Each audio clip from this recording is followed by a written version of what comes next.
Here's what I'm thinking. We'll just like cruise through the first game. We'll see how we're feeling. Maybe we'll switch up games. Like we'll do another poll in chat to switch up games.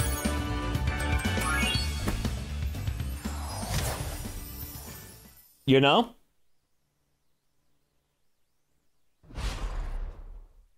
Lil Book Dragon, welcome back for your 8th month of rolling with the rally. Oh, let me change the game to Spyro.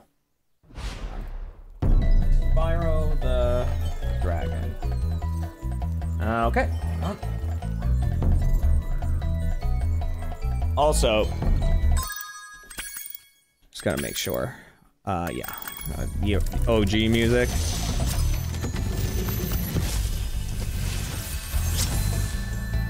Okay, controls are all good. Controls are all good. Hell yeah. It's been a bit since I played this. The last time was during the subathon. So I say it's been a bit. It's been since September.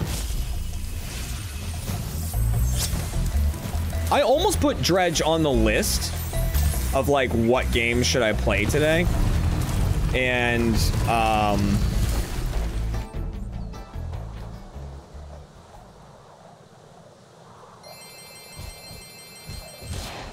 like I don't know. I was like, do I want to do like a new game? Do I want to jump into a new game? It's always a commitment. God, the other thing I talked to Kat about though is like,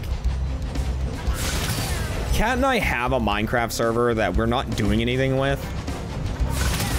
We just have it. And I'm always like, would it be fun? Let's get this guy first. Like, to let our streamer friends jump in there and have like a Minecraft world with our streamer friends. I don't know.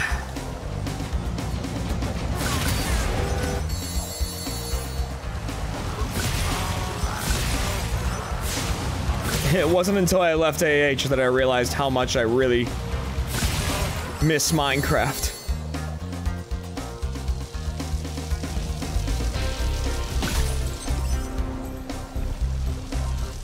Because, like, I miss playing Minecraft. It's just, like, I don't have a goal. And I know that's kind of the point of Minecraft, but I kind of want to have some kind of goal.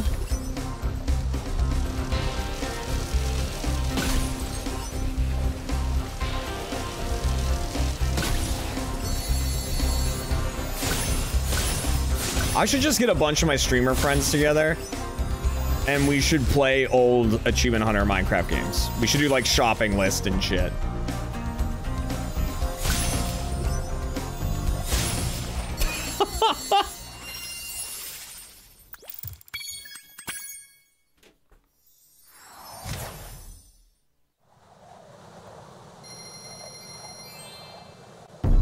You know what I mean?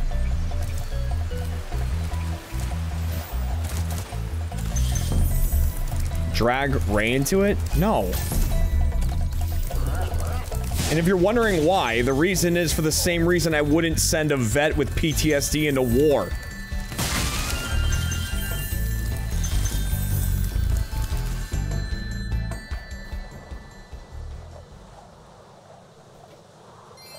Okay?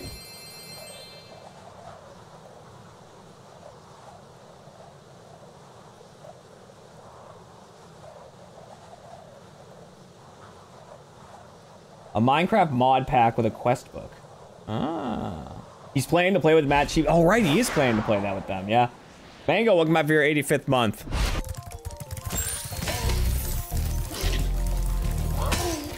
I'll tell you, one of the things about that group of 4, the fucking thumbnails are top notch.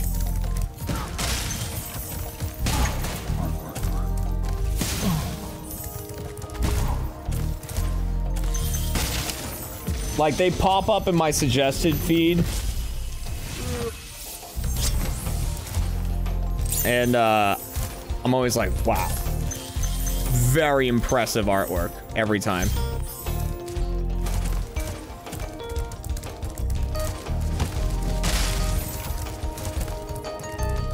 Oh, it's been so long, my purple friend.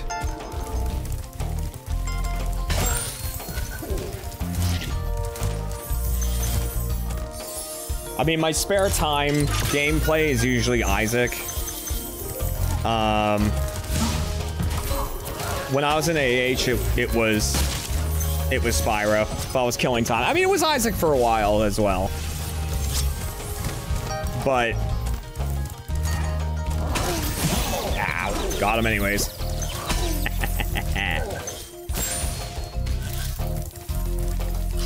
Where'd the other guy go? Did he die? I'll light these. Why not?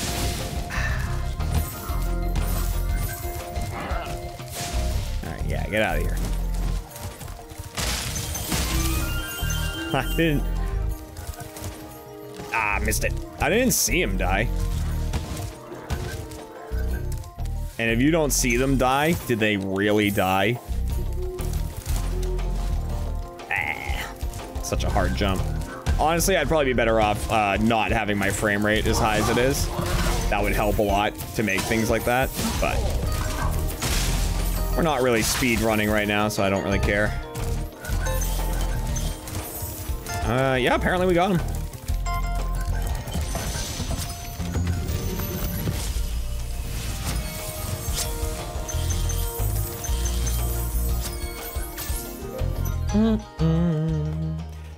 Yeah, like if you play this on 30 FPS rather than what I play it on, which I think I played on 60.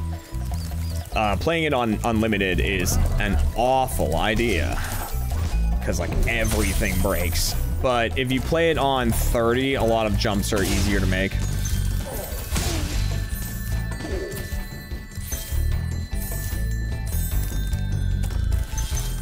Not really sure why, but... What's my favorite Spyro game? Probably 2. Ripto's Rage is very fun. I mean, this one is so good too. Spyro 1 is just really fun.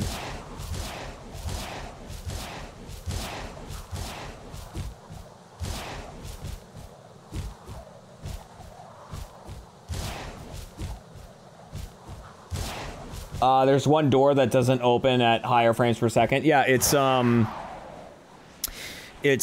God, what's the name of it? Alpine Ridge in the third world. I'll show. We're gonna have to change the frame rate when we get there, so I'll show you when we're there. But yeah, it doesn't open at these frame rate. Like you have to change it to 30 for it to open.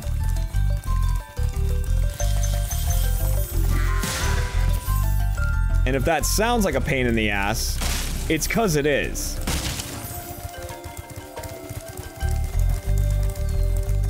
It is so weird, right? But like, if you are playing on uncapped,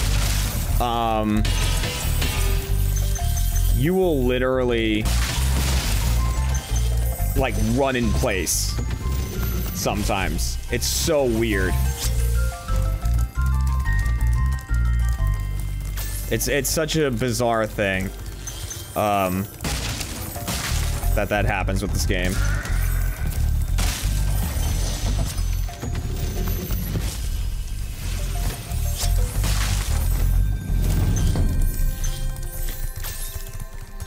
And man, people talk about like wanting a Spyro 4. It's always been a thing that people have talked about, like that they want Toys for Bob, who made the Reignited Trilogy, to make a fourth Spyro, like they did with Crash Bandicoot. I don't know. I just don't know if you could nowadays capture what worked about this at the time.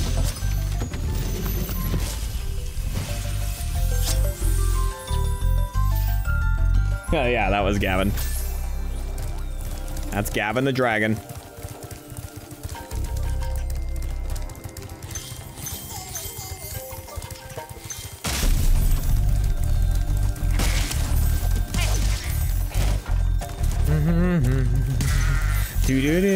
God, that music's so good. I could have this on like a soundtrack in my car.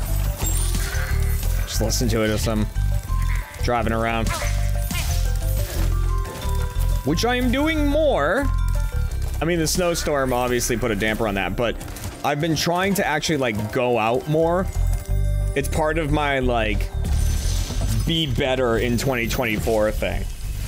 Again, it's not about like necessarily being, like, getting in shape or, you know, being more productive or anything. It's just, like, be better. Everything I need to do better, just be better about it. You know? Drink less caffeine at night. Finally kick, like, alcohol completely. You know, eat healthier. Work out. Be more active. Be better about, like, oral hygiene. Be better about remembering my meds and, like, things like that. It's just, like, in general. My year of being better.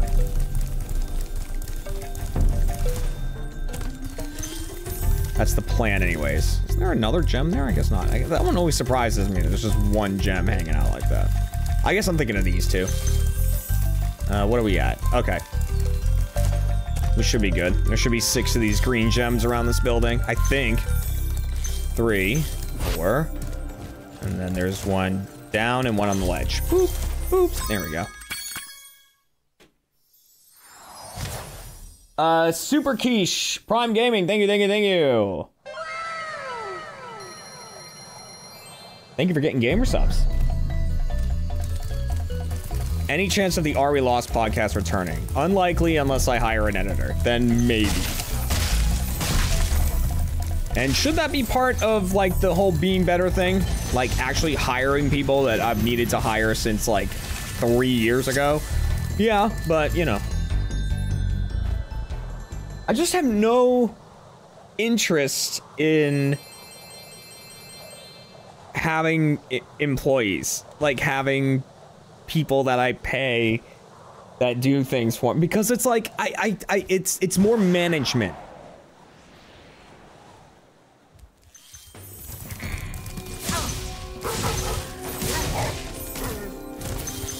And I'm just like, that's not me. I'm not a manager. I just, you know, it's not what I do.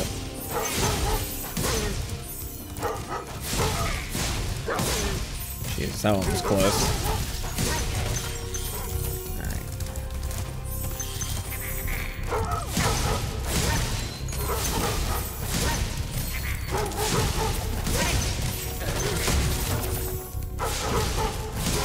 And boop, boop. Oh, look, Spyro. Oh, that's the entrance to the second level. There's a future Spyro. Isn't it like autumn? Oh, yeah, here we go. I think that's, the hub world of Spyro 2, I think?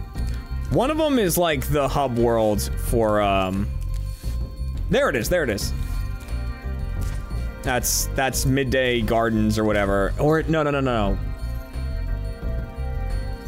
Is that what it's called? It's in Spyro 2, it's the second homeworld. I forget the name of it. Autumn? That might be Autumn Springs? I think Spyro 2 is when it's the seasons and Spyro 3 is times, I think. Autumn Plains? Yeah, okay. Which doesn't make any sense, because there's 4 seasons, but you go to, you know, the landscaping company, but you go to, like, you start in summer and then you go to, there's no spring. There's summer, there's autumn, there's winter. There's no spring.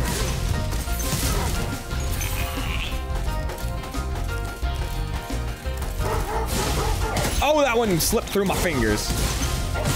So did that one.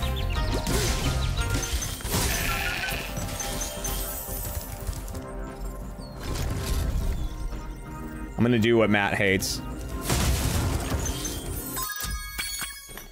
Matt hates it when I do that. When I exit the level via the, menu rather than jump in the portal, even if it's right there. He fucking hates it.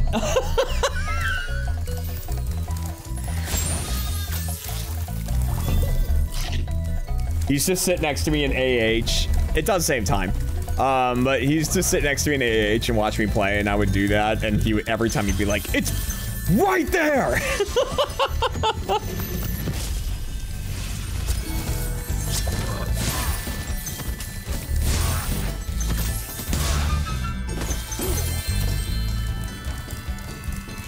It was awesome. And I'm like, yeah, but you know, then I have to jump in the thing, and I gotta go up the whole whirlwind, and it's like, where I was gonna just hit 2 buttons, and I'm out.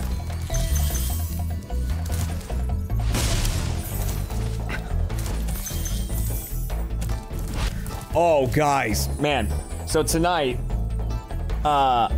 first off, 375, and Norma, thank you so much for the 22 months. I don't know why I did that. I usually wait till after to do that, but whatever. For dinner tonight, I made fajita bowls. Like, you know, basically it's fajitas, but without the tortillas. Or cheese. But I made those tonight, and the chicken that I made for it came out so good. So my parents got me a tenderizer for Christmas, which is like the one it is it looks like a freaking saw trap. It's got like these metal, like sharp metal blades at the bottom, a bunch of like little ones, and then it looks like an ink stamp, like that, and all the blades come out the bottom when you like push on it. So like I, you know, stabbed the hell out of the chicken, right? Tenderized it up, and then put it in a marinade of like oil, lime juice, and like a bunch of seasonings and shit. So it all got into there, and like I let it marinate for a couple hours, and then I threw it in the cast iron and seared it up, put it in the oven and everything, and oh my god, it came out so good.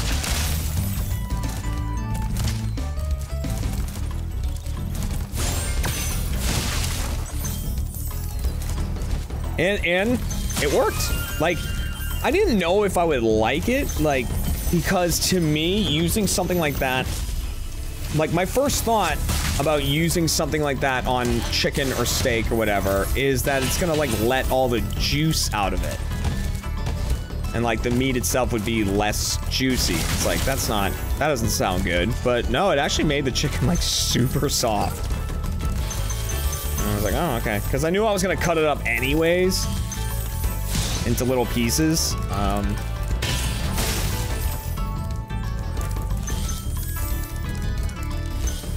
But yeah, that, and then a little mixture of black beans and pinto beans. Some seasonings in there, homemade guac. A kind of quote-unquote pico, even though I don't use tomatoes in it, because Kat doesn't like tomatoes, so... I mean, I like tomatoes when I make it, but I just use cilantro, red onion, and jalapeno. And lime and salt. All of that on top of it. Oh, and then of course you need the fajita veggies, one of the best parts. Thin cut sweet onions and poblano peppers and red peppers all cut up. Put on a high heat. No, Cat is not based, okay? It's not based to not like things.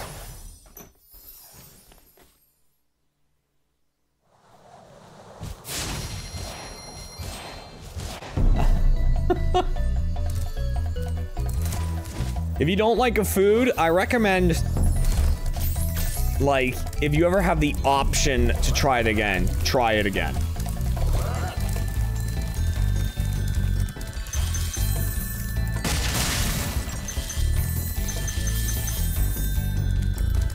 That's what I did over the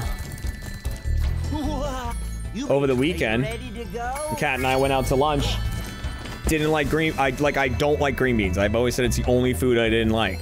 And the meal I got came with green beans. And I was like, do I replace them? And I went, no, I'll keep the green beans. They were good. I liked them. Like, they weren't the most delicious thing I had, but I was like, okay. I see now, these were cooked more properly than the ones I've had in the past.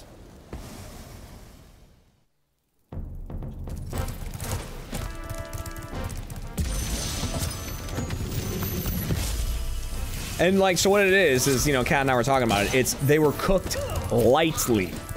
Like, so they didn't turn to mush. You know, they still had some snap to them. Yeah, they had some garlic. you know, with them. I put a little extra salt on the top. It's good stuff.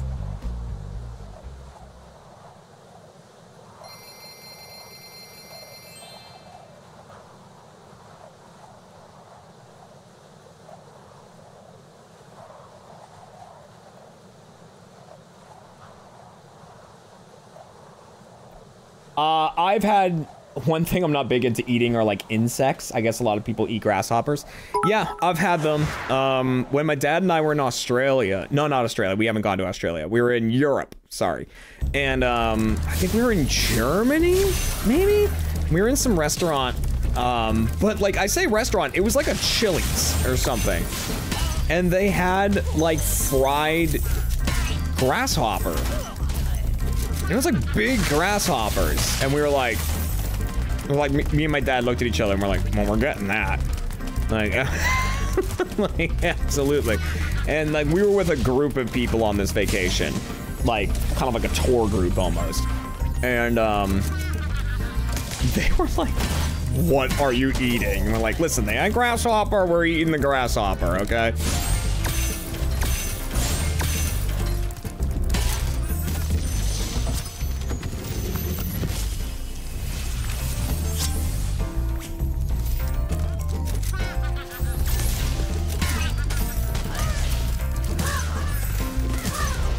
Listen, it was like day whatever of being there. We had already eaten authentic shit, like, constantly. And we had some crazy dinner planned that night. Not every meal when you're on vacation has to be something from the area. Which way do I want to go? Do I want to go this way right now? No, I don't want to go that way.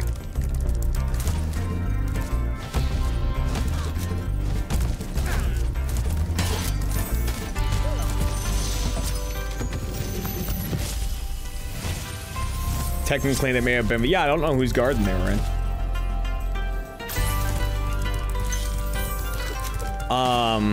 God, I think the day before that, maybe, is when we were at Opera House. Just get, like, oh my God. I had so much beer that day. An absurd amount of beer that day.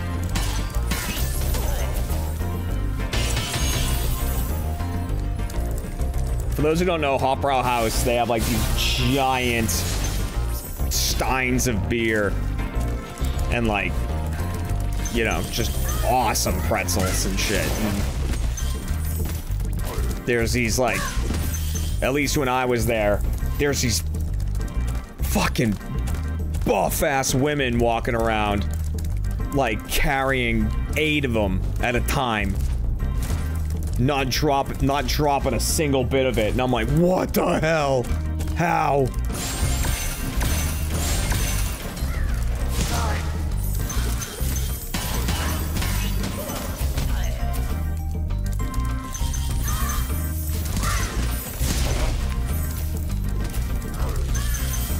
But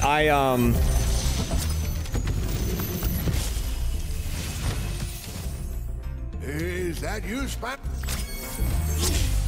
But that was the day I broke my phone, too. Was when we were at Opera House, because we're like, it had like an outdoor area, like kind of a courtyard sort of thing. And we were sitting there, and I was drunk, obviously, and got very excited that in Pokemon Go, there was a Mr. Mime nearby, because that was a Europe exclusive and I didn't have one yet, and I saw it, it was there, and got excited and dropped my phone and broke it.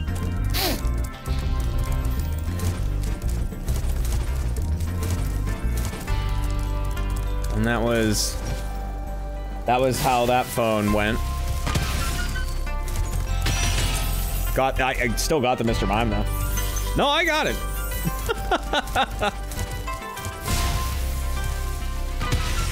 It's just the screen was all fucked. Is that enough? I think. Let's find out. Hopefully I have all the gems up to this point.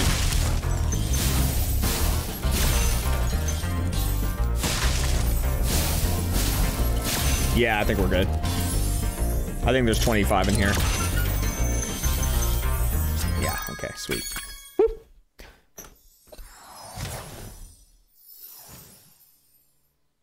Wee baby Seamus, welcome back for your 92nd month. When will the next speedrun happen? I mean, I only do those as sub goals and stuff because they're stressful.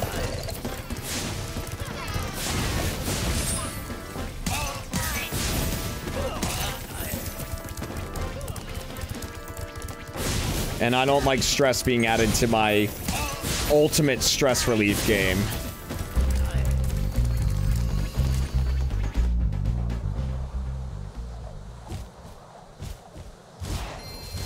You plan to play the new fan-made Portal DLC? Oh, I absolutely would.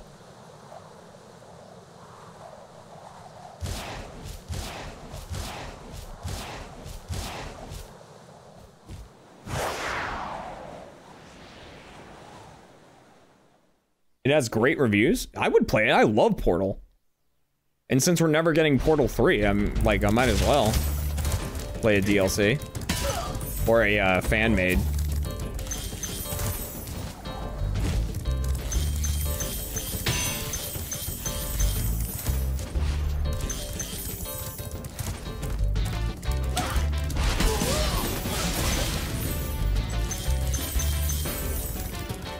Gotta take out all the big mamas here.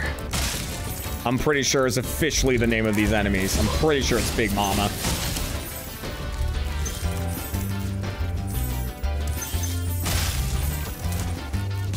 Oops.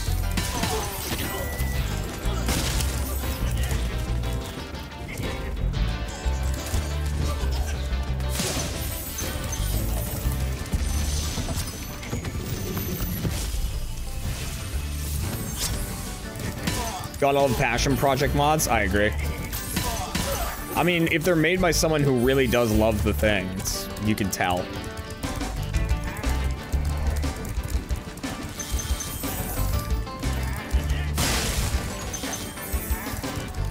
Alright, I'm gonna try two things here, both of which are quite difficult. The first one is to jump from here to there.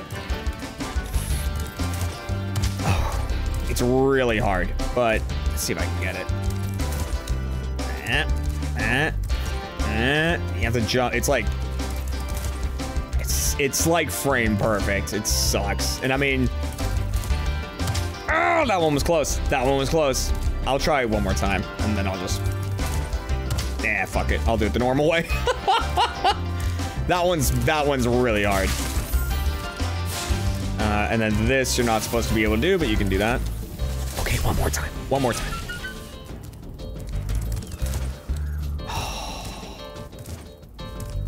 I'm pretty sure it's easier at 30 FPS.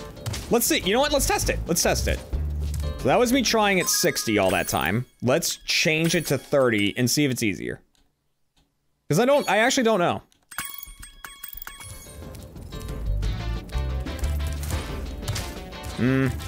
Doesn't seem much easier. Yeah, it's still really hard. Done it before. I want to do it again. It's all right. Okay, get me out of this. Wait, oh, I didn't save it. Wait. I was gonna say, this doesn't look much different. Okay. Oh my God. Ooh. This isn't 30. There's no way. This is like 5. This is 30? There we go.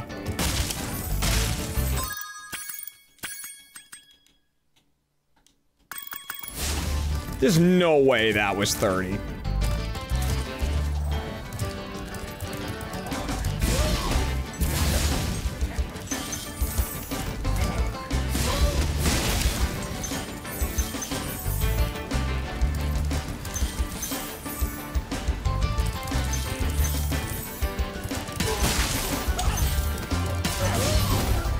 By the way, I'm finally able to keep track of bonus packs again.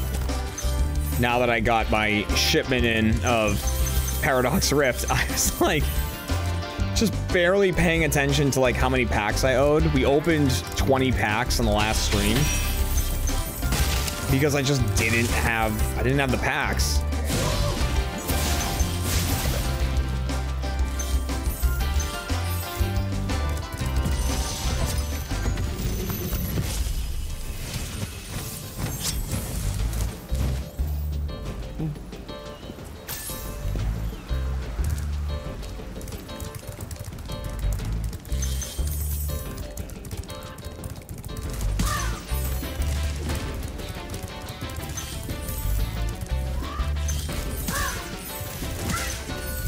Maybe it's just something about this game. Or like, you know, certain games. Because I've played games in 30 FPS and it's like usually fine. Like it's noticeable that it's a bit more framey, but like it's not usually disgusting.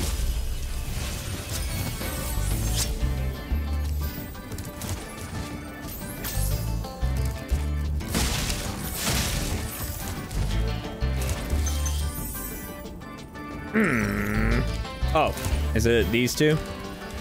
Hello. Have I opened any more Lorcana? I have not opened any more. I have more, but I haven't opened it.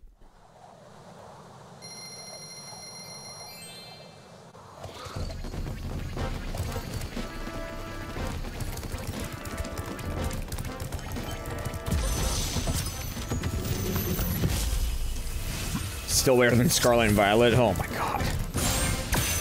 I mean, there are JPEGs that run better than Scarlet and Violet.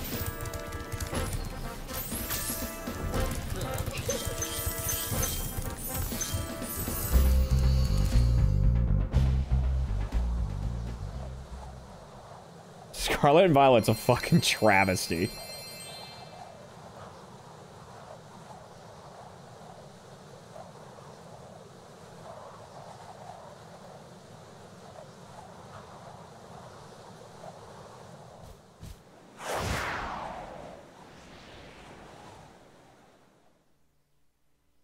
Like, I can't believe that. I still... but like, I love Pokemon, right? So I'm gonna play it. But I'm like, then they won't learn anything. Like, that's why they can do that, because people like me will just keep buying it no matter what.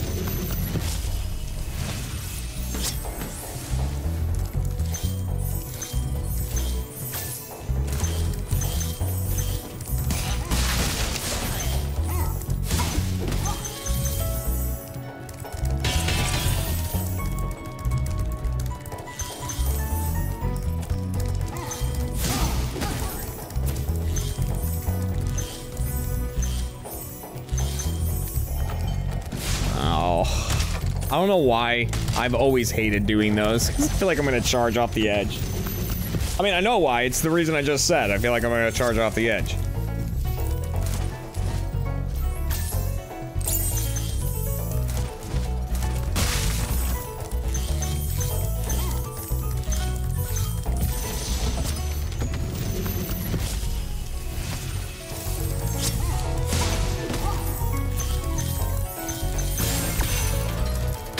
I mean, who knows, guys?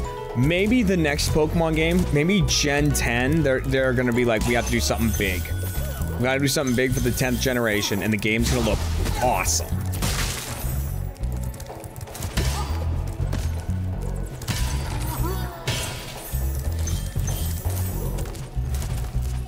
It's gonna be on whatever the next freaking Nintendo console's gonna be.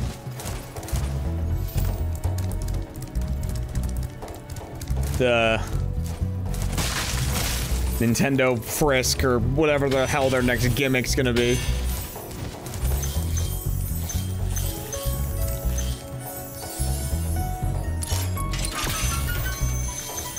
Like this one, the faster you breathe, the better it runs. It's our new gimmick. And everyone will be like, genius!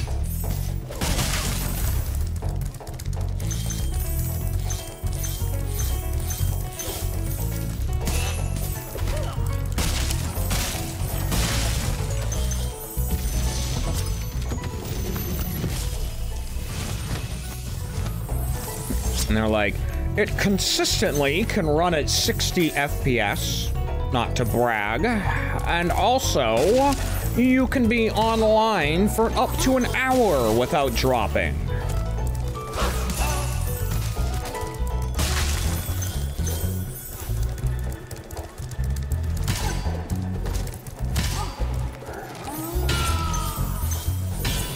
Like, whoa. Cutting edge. Ooh, that was close.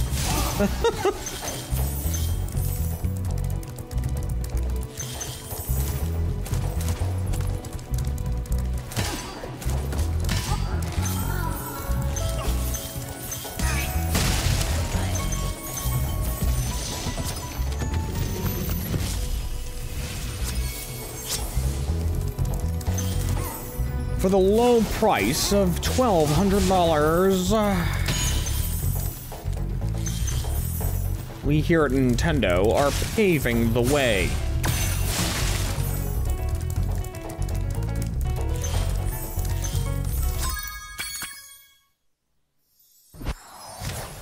The Unsolved Riddle, welcome back for your 47th month.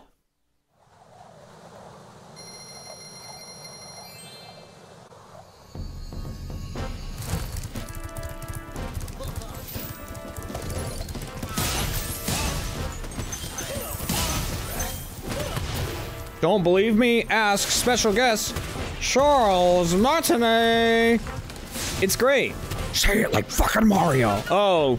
Wahoo! It's fire.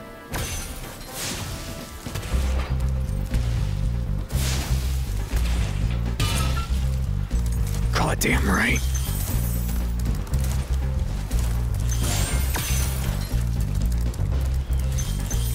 Now back in your cell. Don't make me get Chris Pratt in here.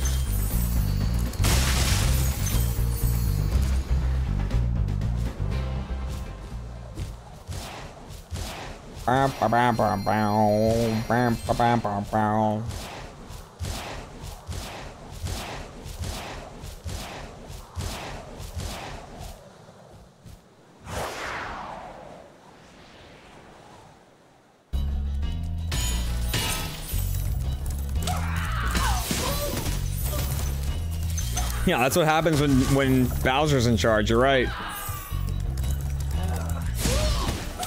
I mean, big events will happen, they'll pull Reggie out of storage, just so people will be like, hey, look!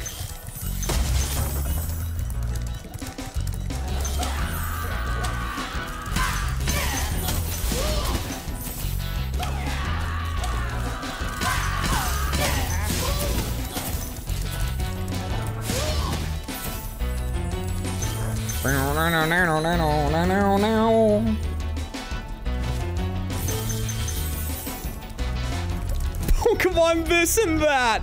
That'd be awesome. Are you getting Pokemon this or Pokemon that? I don't know, the that exclusives are pretty good.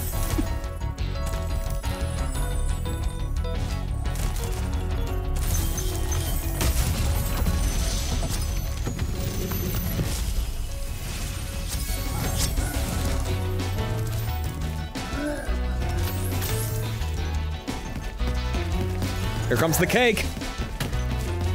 Oh, look at that.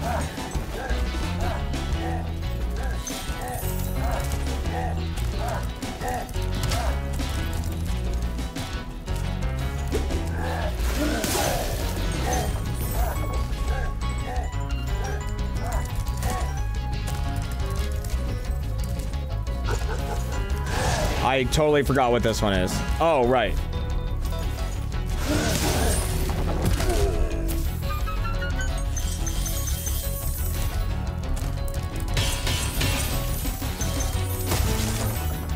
See, I did that on the last, you know, his second run, and I was like, wait a minute, didn't I just do this? And it's like, yeah, but I didn't have to. Ow.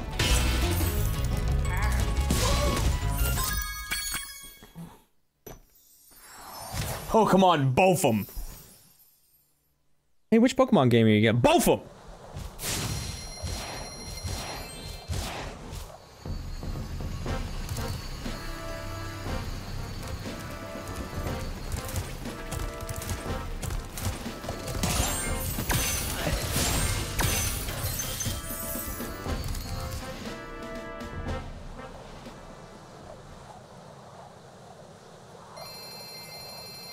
Pokemon will get woke and they'll have Pokemon they and Pokemon them.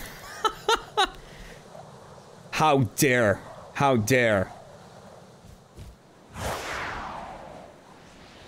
Don't worry, Republicans will make their own versions called Pokemon White and Pokemon Inferior.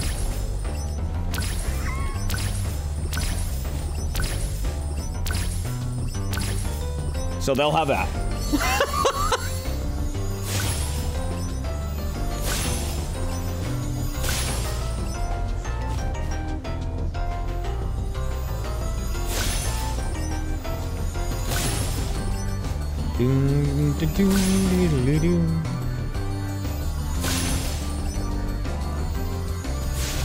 No! I might still be able to do it. It's gonna be close though. This one's already like really close.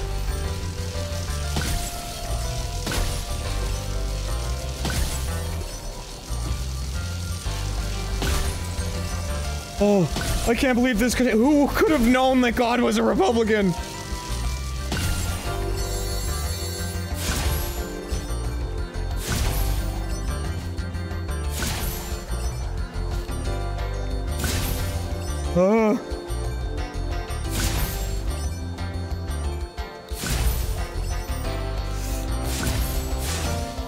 Two, 1, 0. Got it.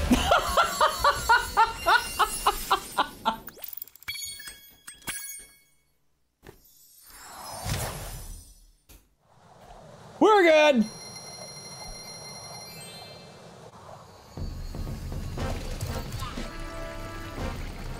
Okay.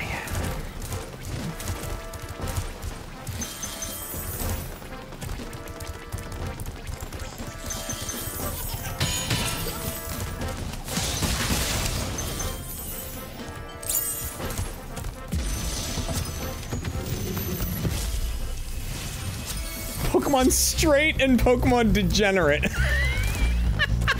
Pokemon heathen.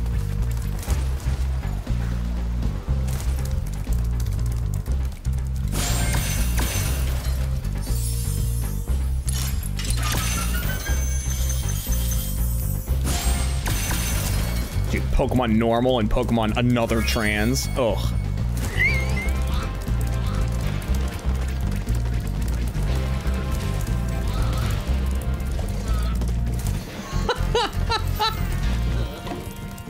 I can't believe how fast you found so much. Blah, blah, blah. All right. If you're ready.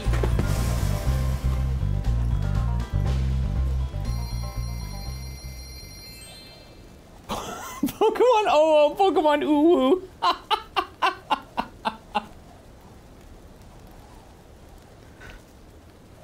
I like that.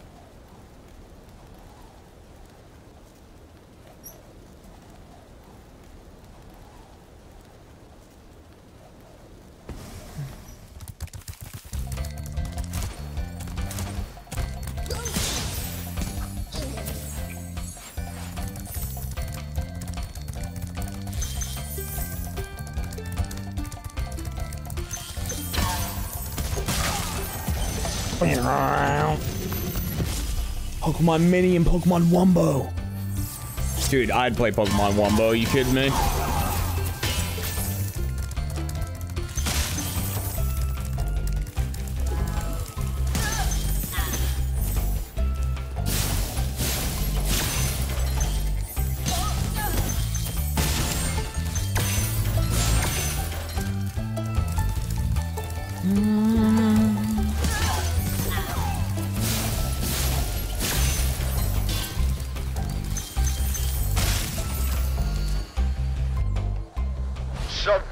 Ooh! Ash Carmen, thank you so much for the 10 sub bomb.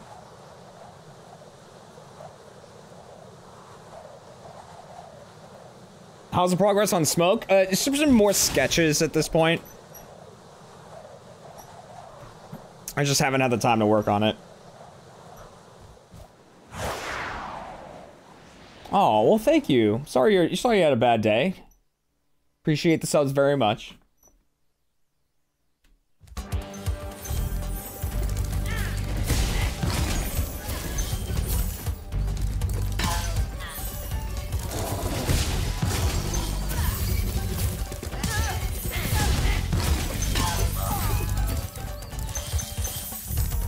All of this because I made a little joke. I love it. Yep. Listen, like I'm ever gonna pass up an opportunity to put people like that in their place. Yeah, right.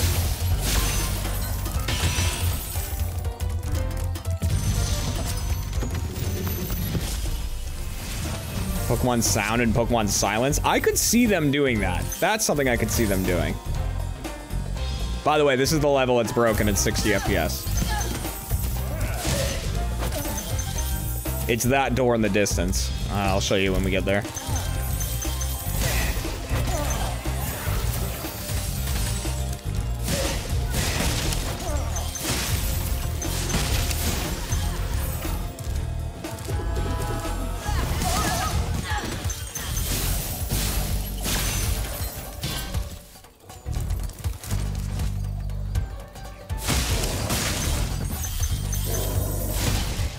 Pokemon Song and Dance. Man.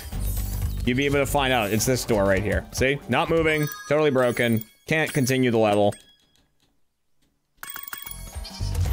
Fixed.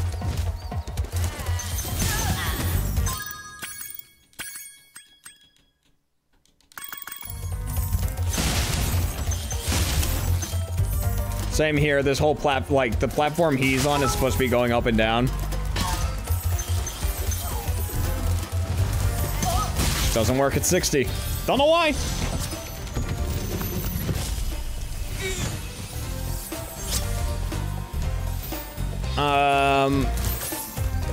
Are we just raiding their homes? Yes. Well, yeah. Look, a Wumpa fruit. Oh, it's gone.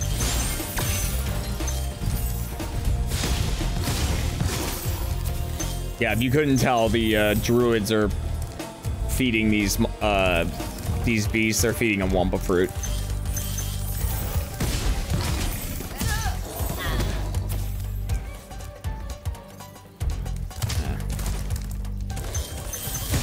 I was looking to see if you could see him feeding that one. Like in the second game, it's a lot of like helping, like you help the actual denizens of that area who, like, you know, they've been invaded by whatever, right? That's usually what it is. Spyro 1 is left a lot more gray than that.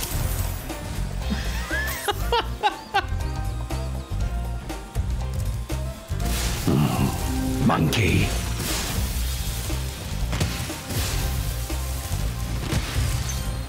Who's done it? Who hit me with the monkey?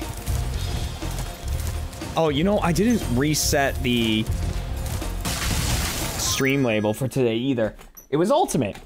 Gotta love coding. There was once a bug in Smite that would cause crashes due to one of Vulcan's abilities, but only in the Portuguese versions of the game. It's so weird.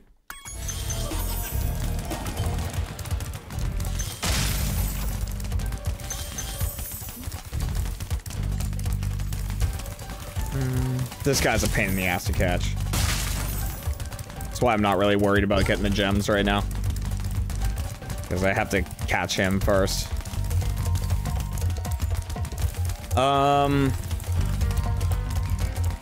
Spyro the Dargan. Oh, see, that's why this guy sucks. But they did code the game that the longer you chase them, the closer you get to them. Like, they slow down over time.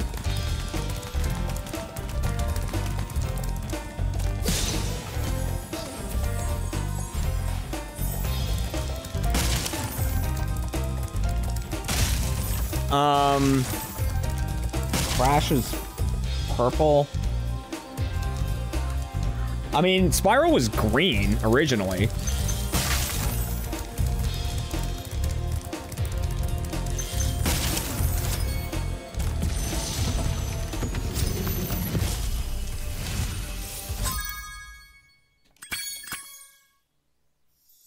Spyro was originally a green dragon. But the grass, he blended in with the grass on too many levels, so they wanted him to stick out more, so they made him purple.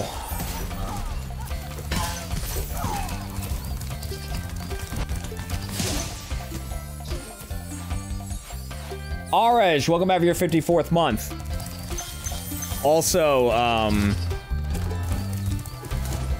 if you look at Spyro's name in I believe in Japanese, it looks like it says Ripto in English. So that's why the villain's called Ripto in the second one.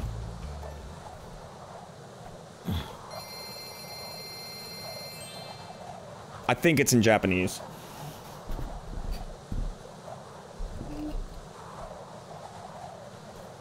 Boop boop boop boop boop doo.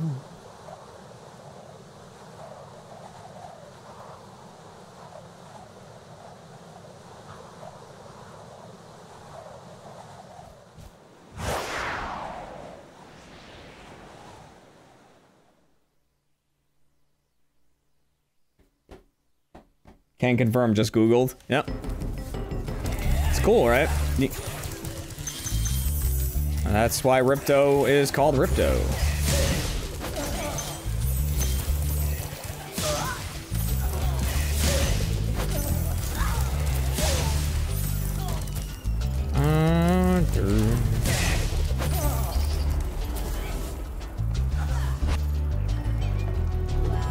There it is.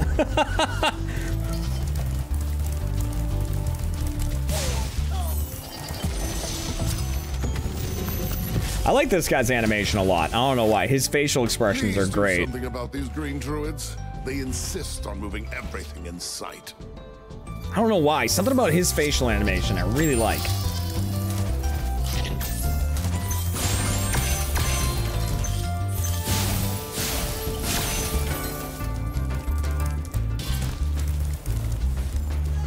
We Know Gaming, where we play games and learn fun facts.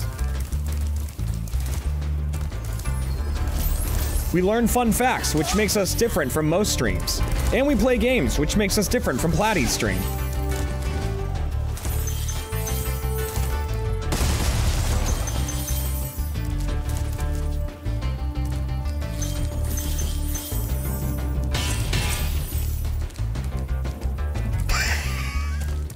Not even here, he's catching strays.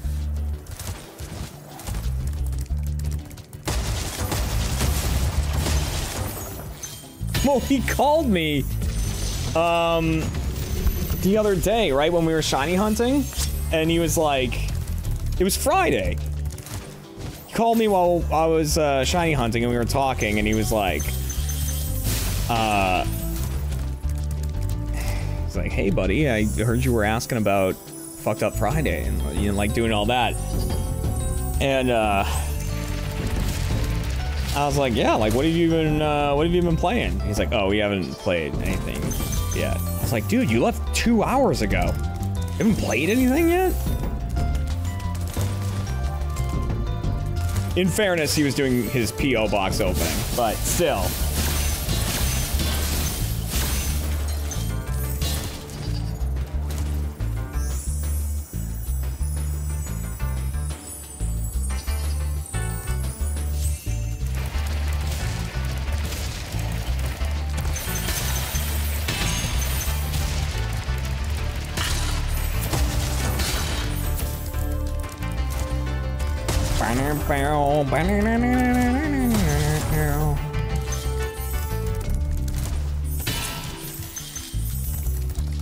So yeah, I've been playing Binding of Isaac in my spare time. Like just a second game file, because I fully completed one file. And I was like, well, might as well start another one then. I just don't have it in me to start a new game of any kind.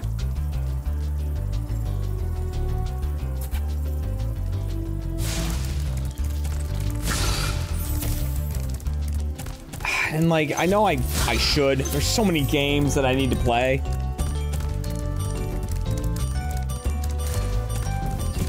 But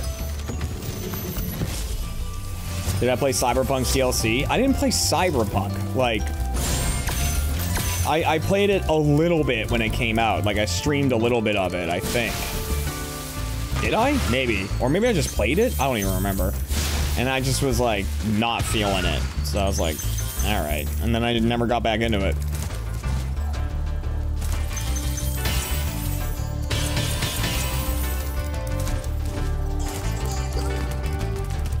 And then they won, like, best ongoing game, which is horseshit.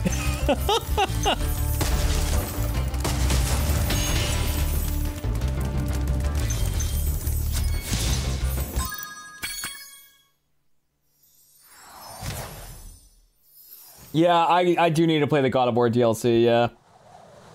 Have you heard about Skull and Bones yet? What about it? I mean, I've heard of it. Who, you know, who in the video game world hasn't? They've been talking about it for a decade or whatever. Fuck! I forgot what I was doing. No! I guess we're going in here now.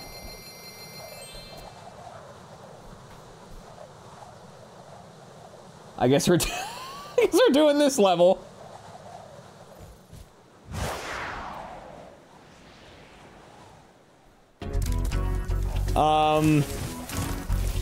Yeah, I mean, Skull and Bones was announced not very long after Assassin's Creed 4.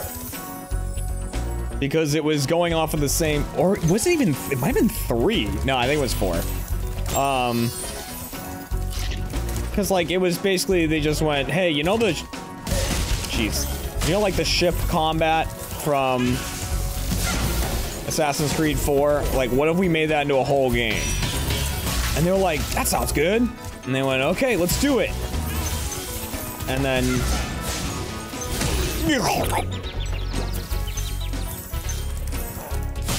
And then they're like, okay. And here we are in the year of our Lord 2024. With no Skull and Bones.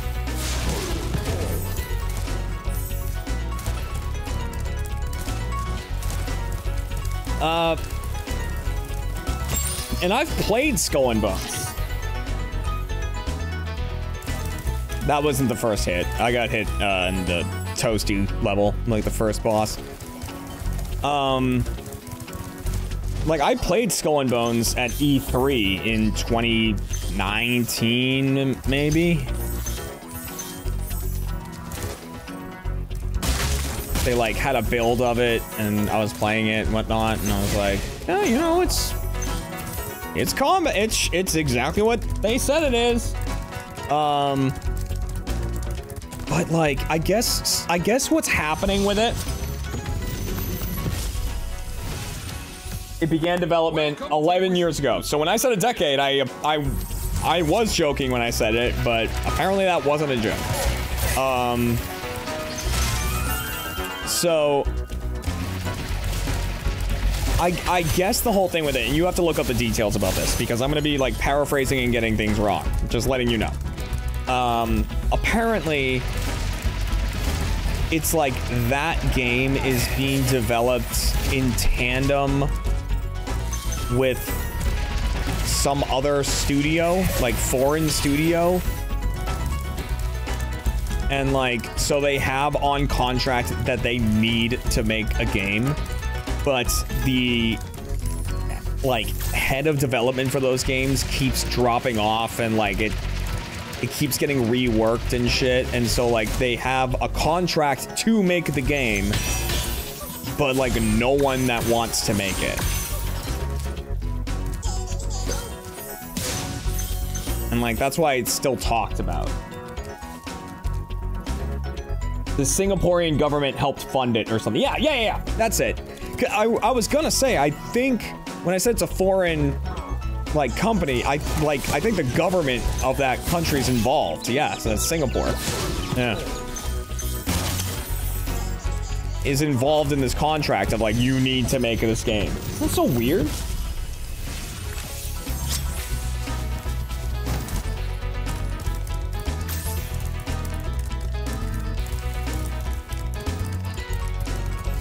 And I'll tell you, when it gets, like, I'll throw an if on it, right? Because I have to, like, contractually. When and if it gets released, it's gonna suck. Like, I'm sorry, but it is. We all know it.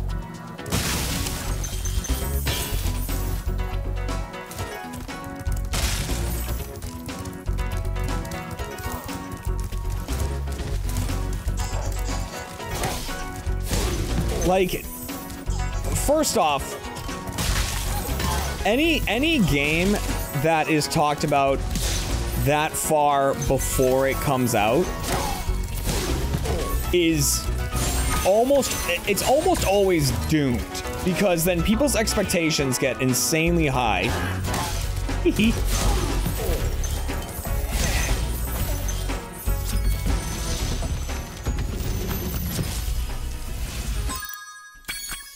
And also, like, with no clear vision for it, you know, a decade after being talked about, or after development starts, you're not gonna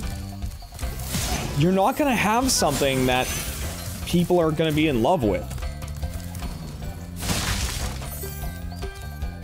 Case in point, Cyberpunk. Yeah, I mean, like, Cyberpunk's a weird thing, because people will defend the hell out of Cyberpunk, because they're like, it's really good now. It's like, yeah, that's awesome. Great.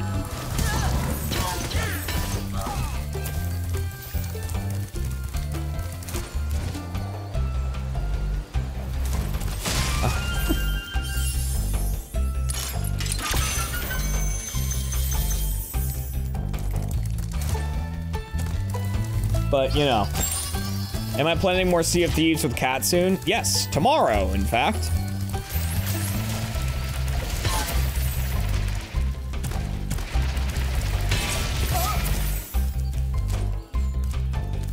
No Man's Sky did the same thing, yes. And, like, again, great. Like, I'm glad it's a good game now. First off, everything's been released for free with No Man's Sky, which is crazy.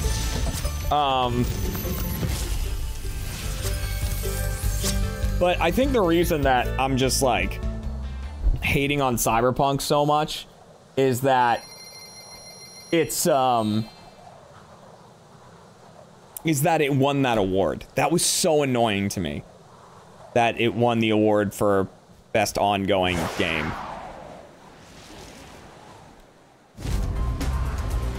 Because the ongoing thing it won the award for was fixing its broken game.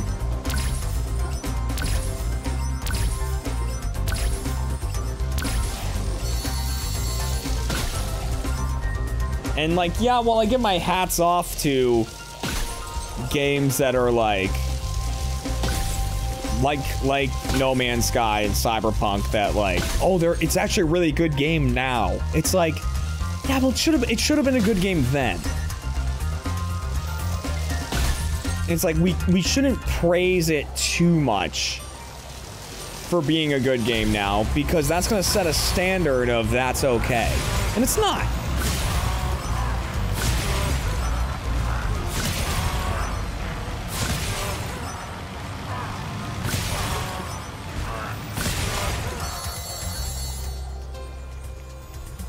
You know, that's not okay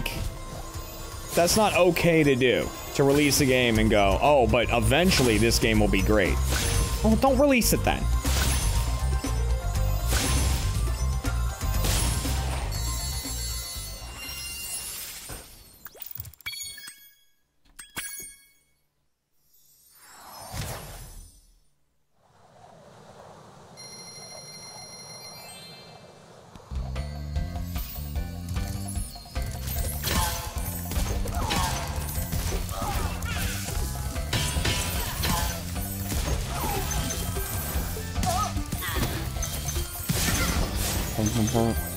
There we go.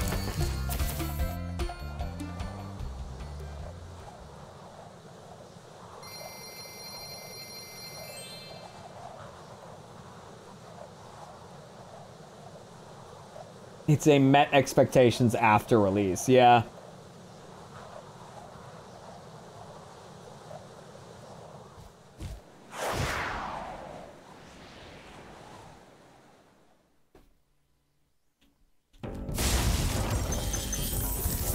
And, like, it doesn't take much for a game to be really good. Like, you know, think about, like, Spider-Man, right? Until DLC comes out, I am not going to pick up Spider-Man 2 again. I played it, I 100%ed it, you know, that's what I did. But it's fantastic. It's fantastic. All the cosmetics in it, you just unlock by playing and doing things in it. ran great and everything. It didn't need a bunch of like, I don't know. I feel like there's a weird thing going on right now where so many people are trying to push the boundaries that they're like messing up the basics, if that makes any sense.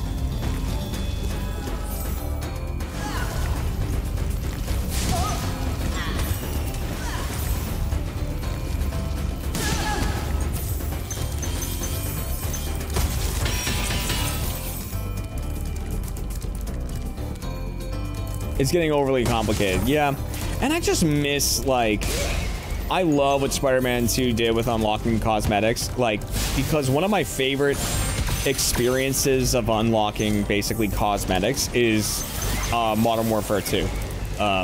The original Modern Warfare 2, not the one that came out, I don't know, however long ago. Like,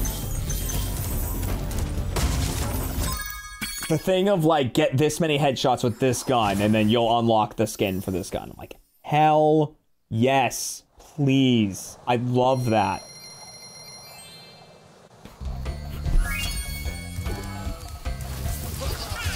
Thank you, Spyro. Hop aboard. Would you like to go?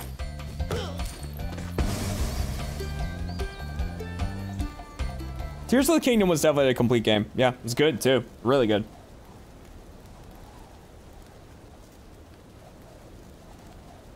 Oh, Ghost of Tsushima was fantastic. Such a good game.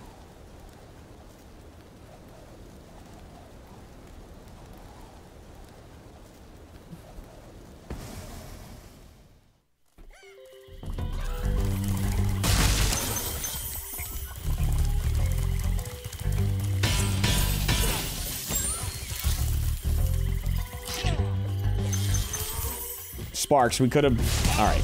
I was like, we could have been doing more things. We had to chase that freaking butterfly around, dude. You're playing Doom Eternal right now and loving it? I'm glad you like it. I could not complete Doom... Oh, did I complete Doom Eternal? I did. But I didn't love it.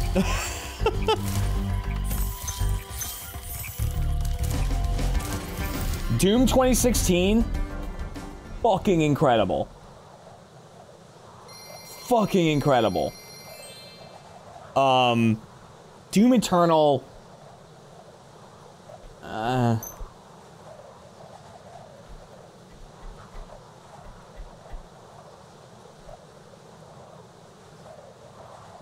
The reason Doom Eternal suffered is the freaking Marauder enemies.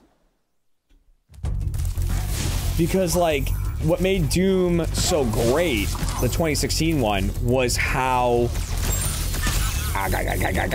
fast-paced it was. It was so, like, you know, there's no reloading, there's no sprinting, you're just always sprinting. The movement was smooth, and it was just chaos. Like, every fight was just, like, beautiful chaos. It was so good. And then... Doom Eternal was like, what if we add these enemies that make you stop? And, like, methodically pick when to attack, and it's like, no, that's not what Doom is. No.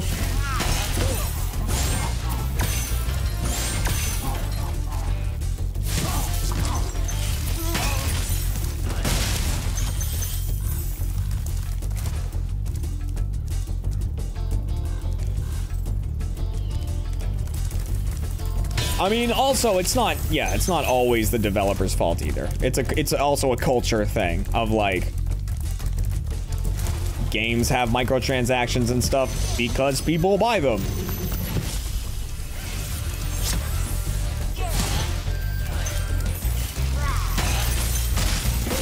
You know, and then when,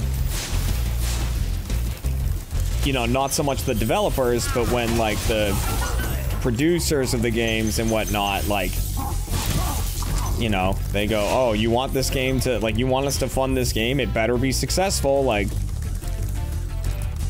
and then they don't have microtransactions, and so people just buy the game. and, you know, play it once and it doesn't make a ton of money. And it's like, excuse me, why aren't you making the same money as Fortnite? Why haven't you sold 19 billion V-Bucks? Like, oh, well...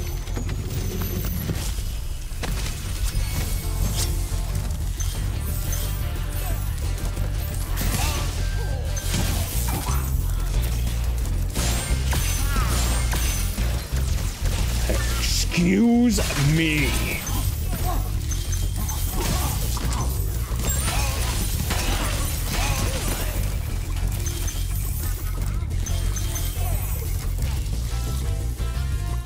Do you remember you could purchase the game, like the whole game? Pepperidge Farm remembers.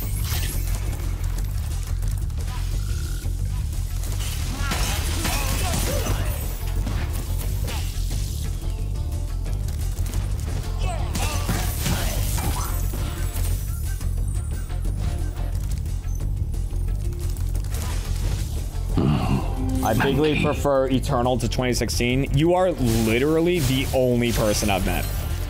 And I say met, the only person I've heard from that has that opinion.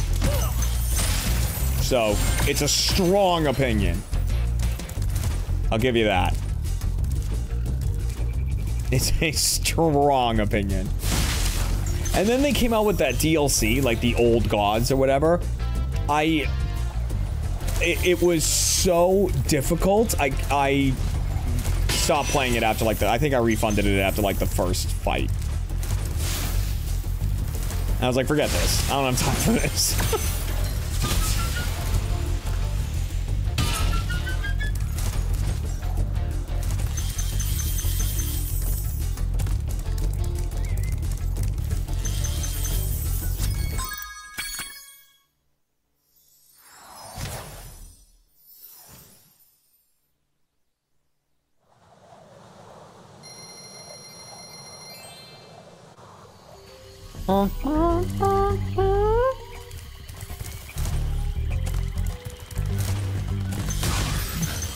I mean, listen, they're doing something right, though. A lot of them are still around and thriving.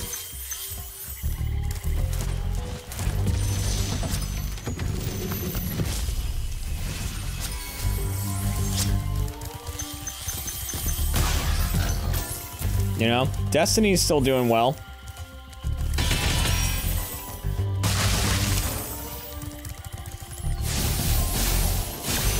Though it does seem like Destiny is one of those games that, like, the people who hate Destiny the most are the ones who play it. Do you know what I mean? To everyone else, they're like, oh, Destiny, like, you know. Right, they're still coming out with DLCs. They're still doing all that. They must be doing really well if they're still like announcing all these different seasons and a new raid, and like they're probably doing really well. And then when you talk to anyone who actually plays Destiny, they're like, I fucking hate Destiny. I hate it. And like, okay, when's the next time you're logging on? After this call? Ah, shit!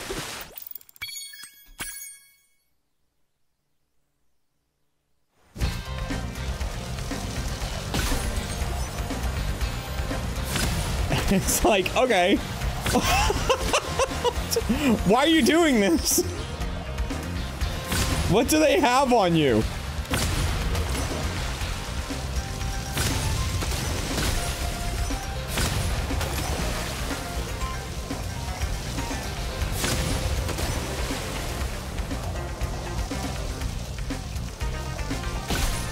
I'm just playing this one and then I'm done. Why? Because Cade is back.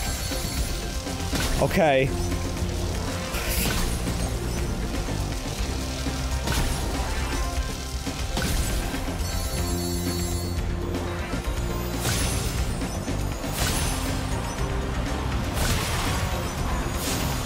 It's just gonna take me 17 weeks of grinding, and I'll be at the correct light level that I can attempt this raid that will make me hate my closest friends.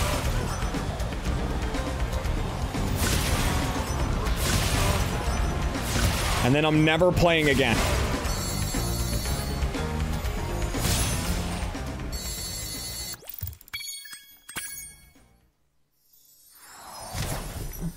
Hey, that person just donated. As someone with over 1,500 hours in Destiny 2, it's the people who make money of YT that hate Destiny so much and they take it too seriously.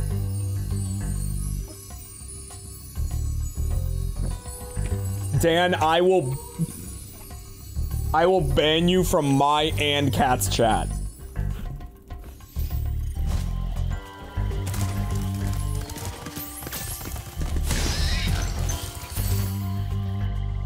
You are done danning for tonight. That was your final Dan for the night.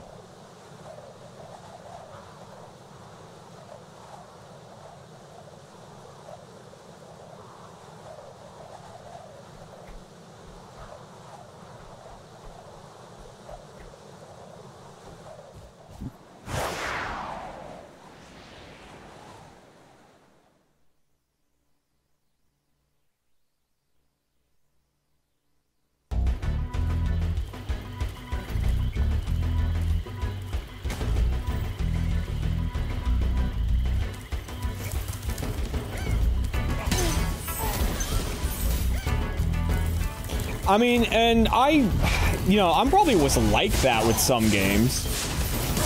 And then eventually I was like, wait a minute. If I play a game, and if literally at any point playing it, I'm like frustrated or not having fun, I don't play it anymore. Like, I don't know when I developed that mentality, but that's how I operate now.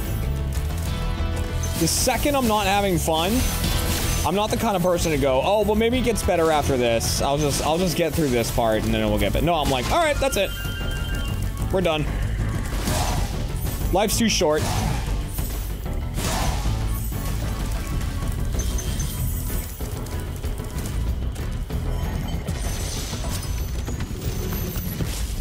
I mean, video games, except for, like, you know, when I'm streaming, which usually I'm not streaming, like, I don't normally stream, like, new games and shit, but, like, you know, video games are what I do in my spare time when I'm relaxing.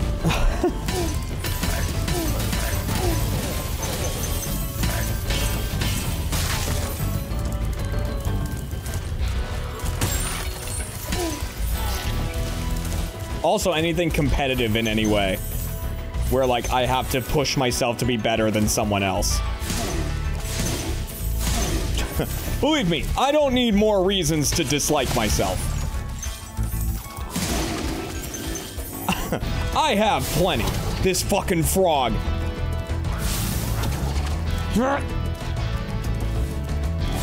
There we go.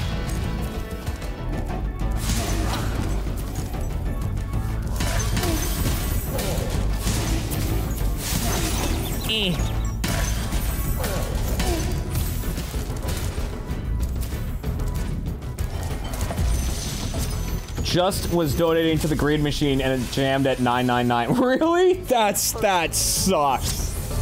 I am very sorry. Hey, one more run though. One more run. What have I done? I went the wrong way. Oh.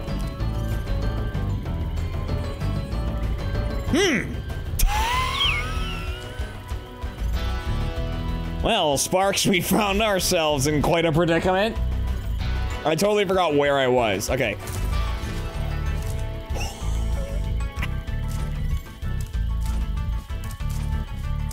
Okay.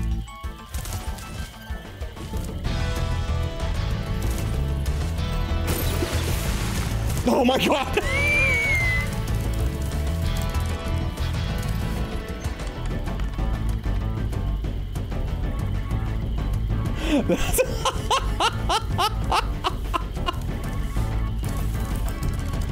Unbelievable. I want Sparks though. I kind of wish I had died. Now I have to pick these all up. Like, I have to physically touch them. Where's... I need a chicken.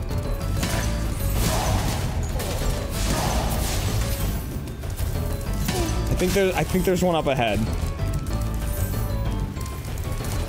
I think there's one, like...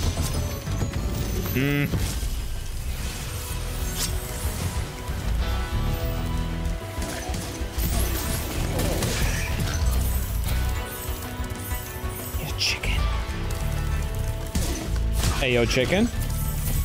No! Oh.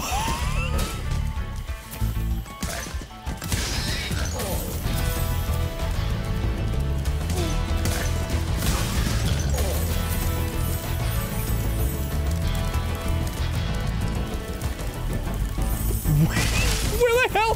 Is there really no chicken up here? I thought there was. Oh, God.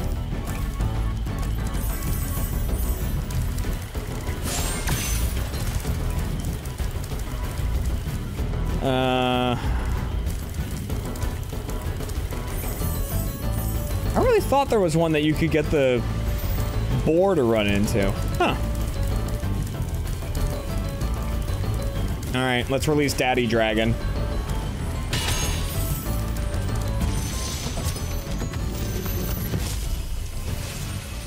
I didn't play more Alan Wake. With those creatures, smash them, Spyro. Stamp them out and squish them and squash them. How about charge them and flame them? We are dragons after all.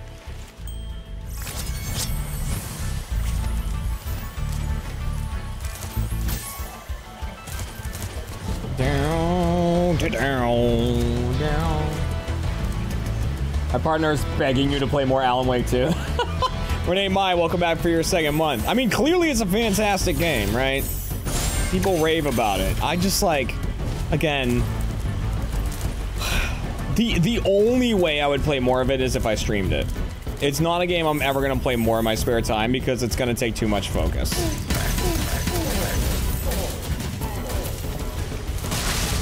It suffers from the why Jeremy can never watch a movie's problem. I have missed a gem somewhere and I don't know how to find it because I don't have sparks. Okay. All right. We can do this. Maybe this chicken's still alive. Are you still here? Yes. Hello, Sparks. I know you're hurt and I know you're probably upset. But we need to find these gems that I'm missing. Oh, it's in the hellscape, isn't it? Yeah, it sure is. Okay.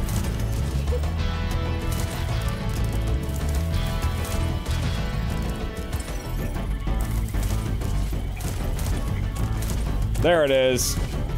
Thanks, Sparks. Sorry about the whole drowning thing.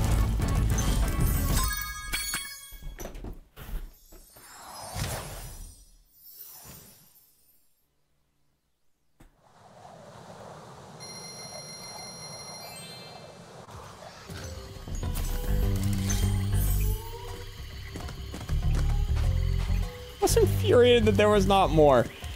I know, and it's like a thing with me playing story-based games on stream, right? And this was the thing with Achievement Hunter 2, where like we play a story-based game and like forever after it we get people going, where's the next part of this? Or like, are you ever gonna finish this? Or why aren't you finishing this? And stuff like that. And it's like, you know, because 200 people showed up to that stream. And that's it. It's like, that's why. And yes, those 200 people will be like, are you gonna finish this? And it's like, no.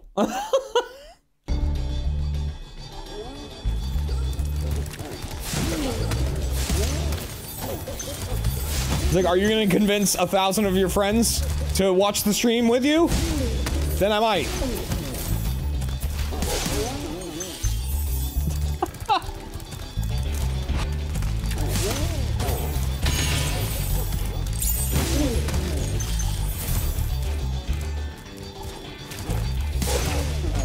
Like Pokemon Sun and Moon and Grunt Nugget? Yeah. Like, no one watched it. Or, the one people asked for a bunch was, Telltale Batman. People kept asking, like, yo, like, when is Achievement Hunter gonna finish Telltale Batman? And we were like, we can't put into words how few people watched that.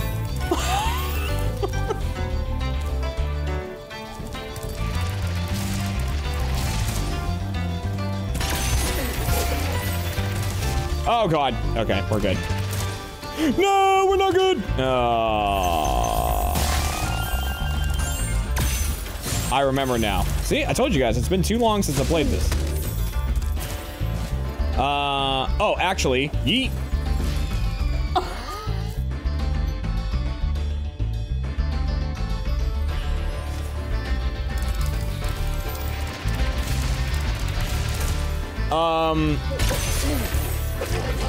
Why do the numbers matter? So, having a high viewership on your stream, high concurrent viewers, it is more appealing to Twitch.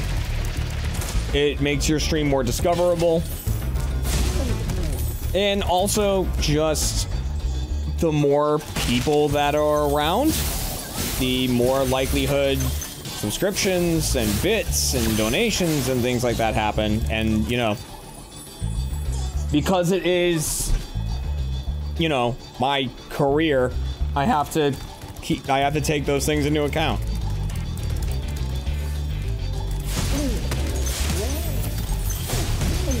And I mean, you know, with Achievement Hunter and with YouTube more specifically, the amount of viewers that show up is directly proportionate to your ad revenue.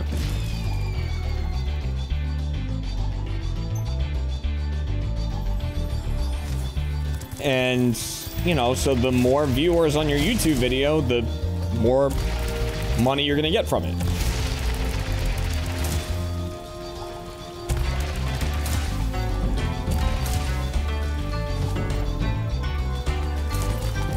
So yeah, the answer is because money. That really is the answer.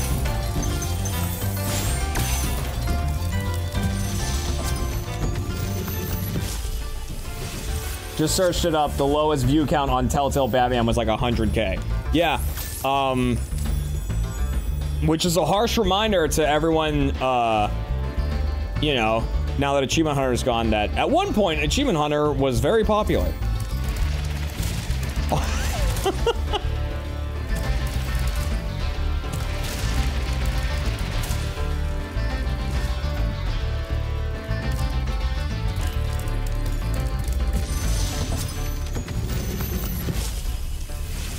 So yeah, for AH, 100,000 is very low, like very low.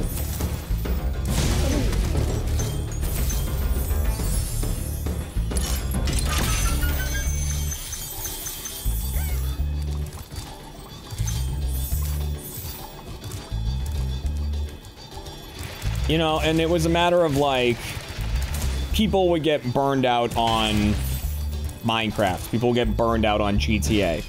You know, us playing it. And you would sometimes see comments from people being like, man, you can tell they like really don't like this, like playing Minecraft right now. Like they didn't have an idea. Like if they don't like it, they should just stop playing it. But that comment is on a video with, you know, 500,000 views as opposed to the 100,000 that everything else had. And it's like, yeah, well, you're answering your own question. It's a vicious...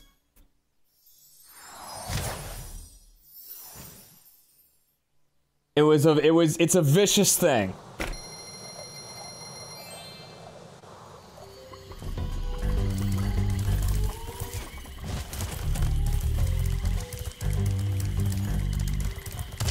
Ow.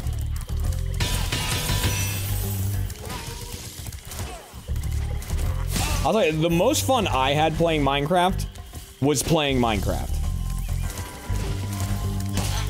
Like, as cool as the big builds were, and like, that's what people wanted to see. Like, doing the hardcore Minecraft, or, oops. Or like the shopping list type videos and things like that. That was when I had the most fun. Just playing Minecraft. No, not stone block. No.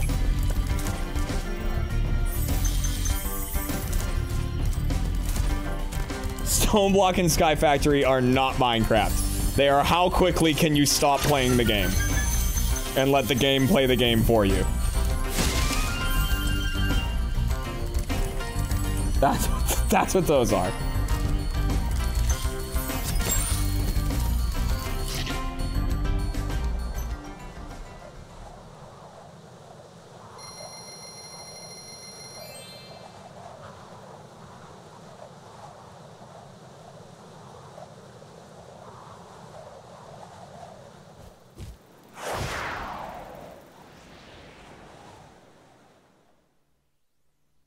Yeah, but Simple Farmer Jeff. I mean, listen, there were funny moments that came from it, and I understand why people like it. I just personally really dislike mods like that.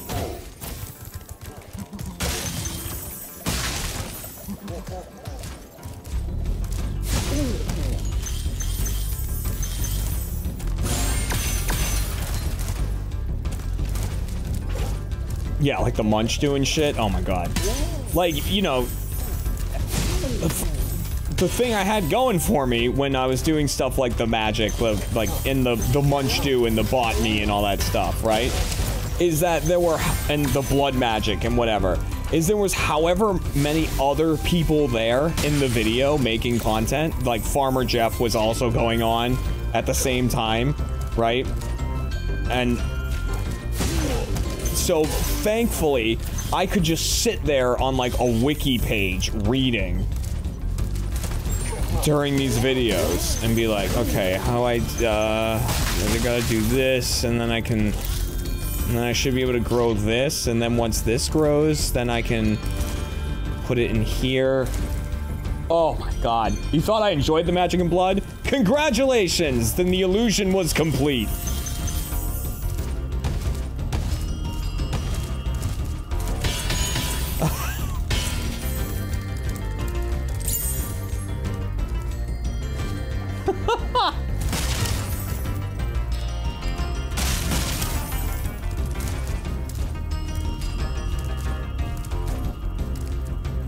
I hate that stuff. It's so overly complicated.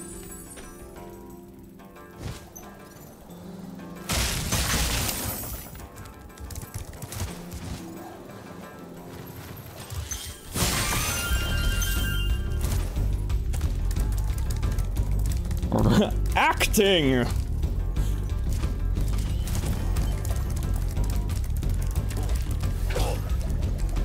I mean, listen, it wasn't like, hey, we need to play Sky Factory, and I was like, oh, fuck me. It was just like, okay.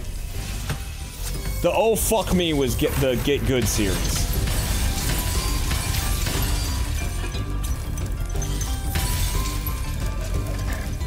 Anytime it was like, alright, time to film Get Good, I was like, I hated it. I just hated it. Criminal Masterminds was stressful, but it was still, like, it still was kind of fun. Like, yes, it was very stressful, but it was still pretty fun. Get Good was not fun. In any way.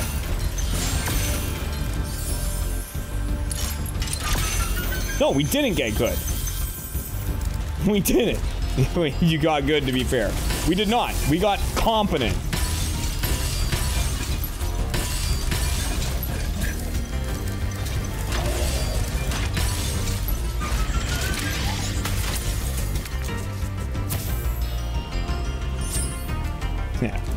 Yeah, Get Good was not fun.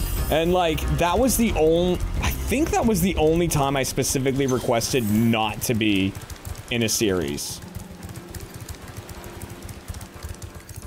Was Get Good Siege. It was, like, a sponsored thing, too. I think it was, like, for Omen or something. And I was like... I don't want to be in this. I do not want to be in this series. I don't want to play a competitive game. I don't want to play, like, I don't want to play ranked Siege. I don't want any of this. And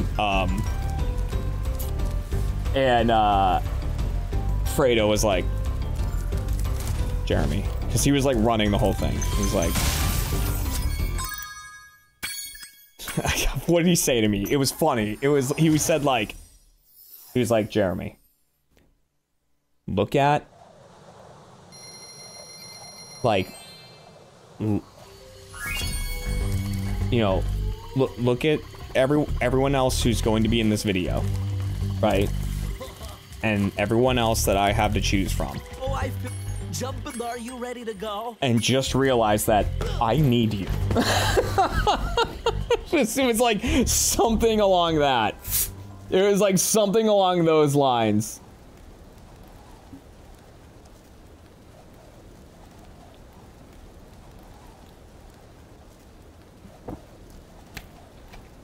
It was legitimately Fredo being like, Jeremy, I'm pulling the friend card here. I need you in this. I was like, okay, all right.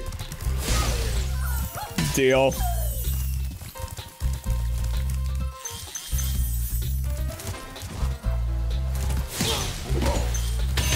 I mean, that being said, though, there was a lot of videos I really, really enjoyed. Oh, go, go, go!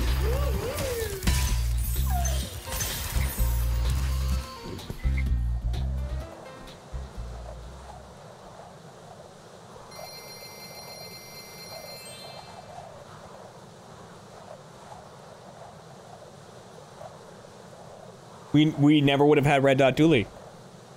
Toothpaste, oh my god. Speaking of games I hated and tried not to be in the videos of, Gang Beasts. Oh. Oh.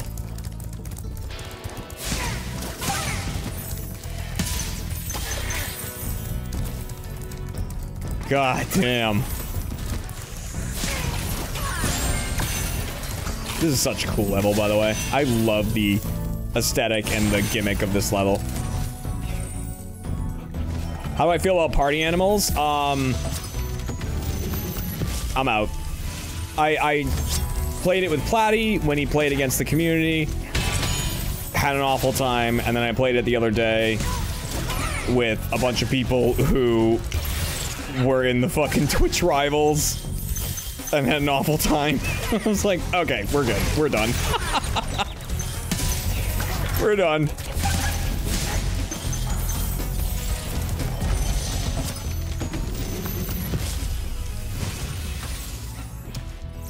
I didn't like Chicken Horse either. I didn't mind Chicken Horse. I didn't love it. I mean, mostly it was because, like, you know, it was like, okay, well, like, sit down for 45 minutes and get absolutely annihilated by Michael. Was the title that was what it should have said on the calendar. Instead it said Chicken Horse.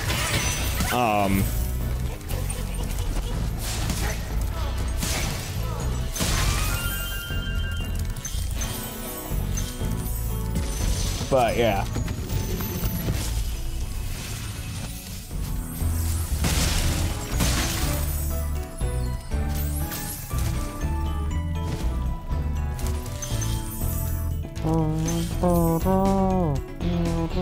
Oh, I'm so happy I can choose to stop now. I mean, that's what I love about streaming. That's like, that's the main thing I like about this. Oh, like, because there's things I legitimately miss about Achievement Hunter. I miss going into an office with a bunch of other people. I do miss that. It was like the socialization that I think I need. But, you know, I miss doing that. I miss getting a chance to fuck around with them and make, like, the Between the Games videos. I miss having that group of people that I know I work really well with, you know? But at the same time with streaming, it's like, I'm never told I have to make a video, and it's awesome.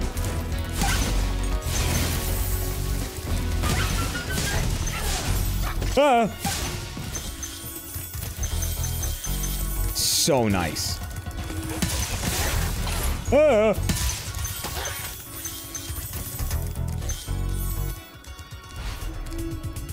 Dave O'Connell, welcome back for a year. I think there was another one. Did I read it?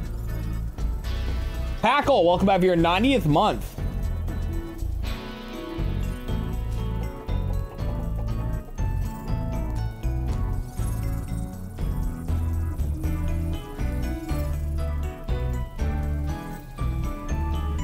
think the following that you cultivated isn't one that hates you like some streamers. Well. I mean, the community here, yes. And Achievement Hunter, they hated our guts. Oh my god. No one hated AH more than AH fans. Trust me.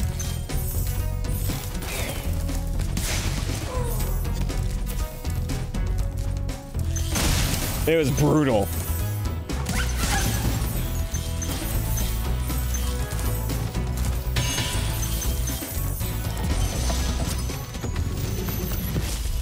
Carl Hungus with the 28 months. Thank you very much. Thank you, thank you, thank you.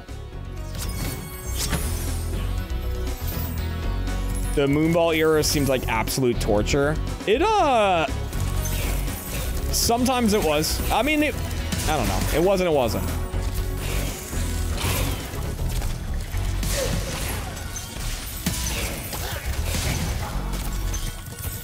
I mean, there were times that, like, you know, when we would yell at people and be like,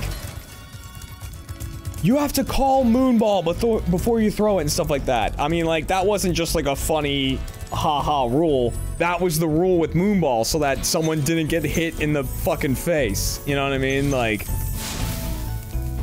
that's why that was a rule.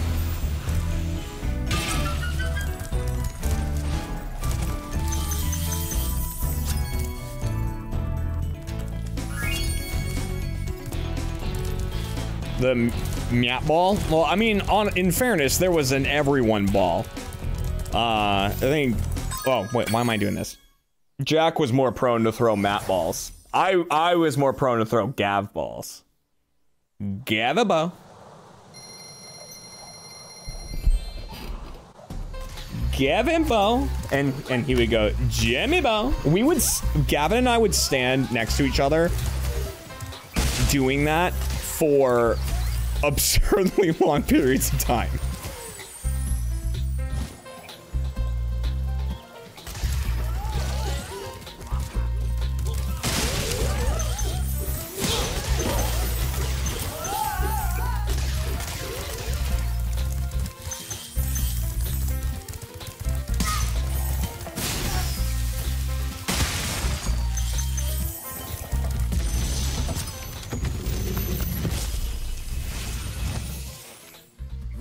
Can I wish Autograph Sky a happy birthday, please? Absolutely. Happy birthday, Autograph Sky. In this world, you must expect. Are you here? Unexpected and prepare for what is not there.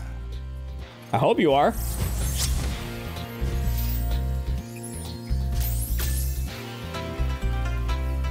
Everyone go ahead and wish a happy birthday. We did not lose a mixer. We repeatedly broke the fuse within the mixer. Oh, you got it! Happy birthday!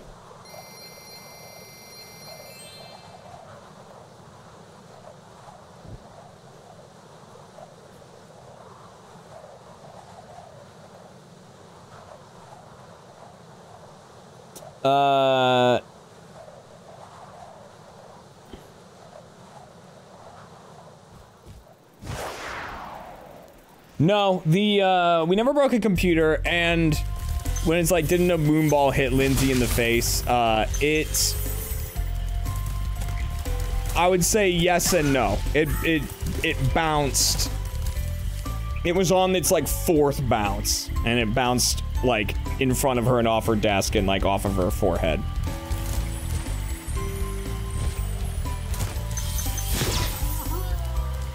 But we were usually very careful to make sure, A, they were called and they knew exactly where they were going.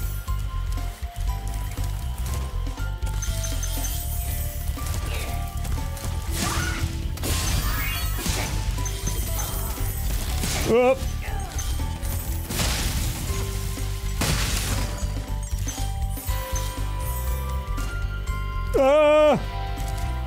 Trying to play and read chat at the same time. That's not timed right. There we go.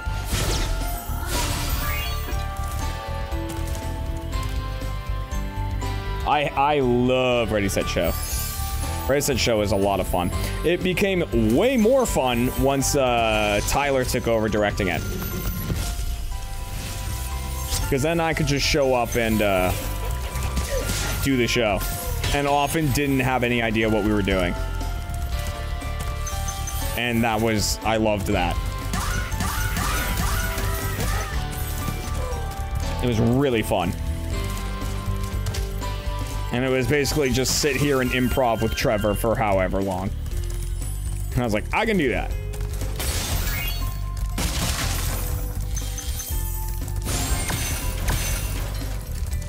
Oh, Jesus.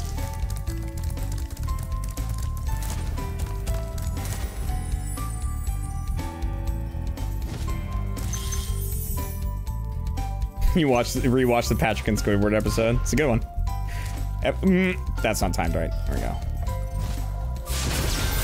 Everything I touch becomes Squidward.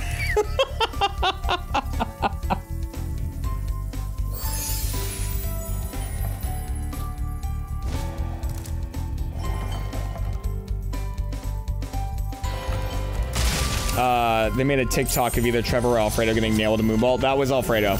Alfredo got cracked with a moonball.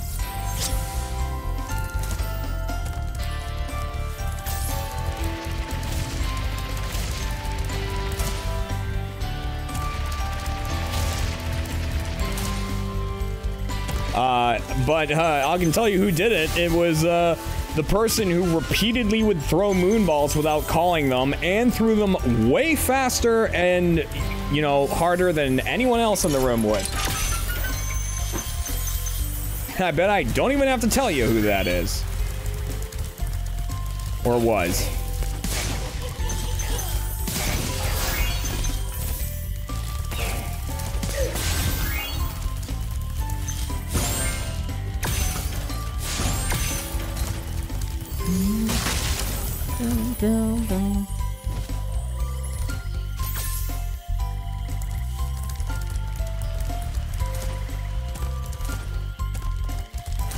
Oh!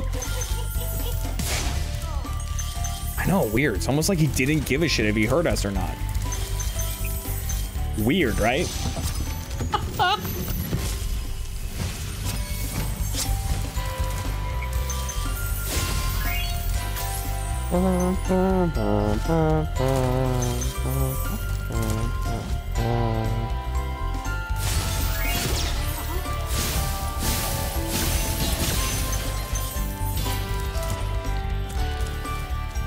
Almost like he's an asshole.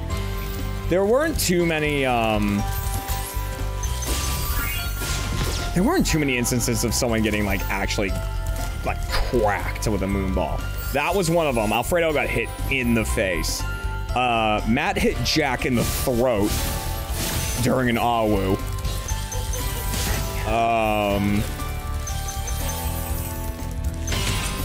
That one was brutal. I think I got hit in the face one time, but it wasn't on camera. And I don't think it was, like, too hard of a throw.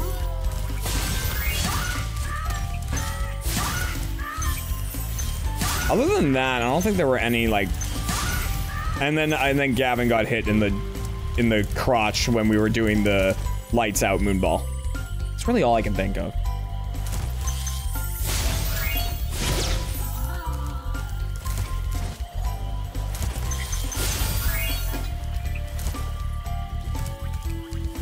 Honestly, what hurt more than any of those was getting hit in the head with a freaking bouncy ball.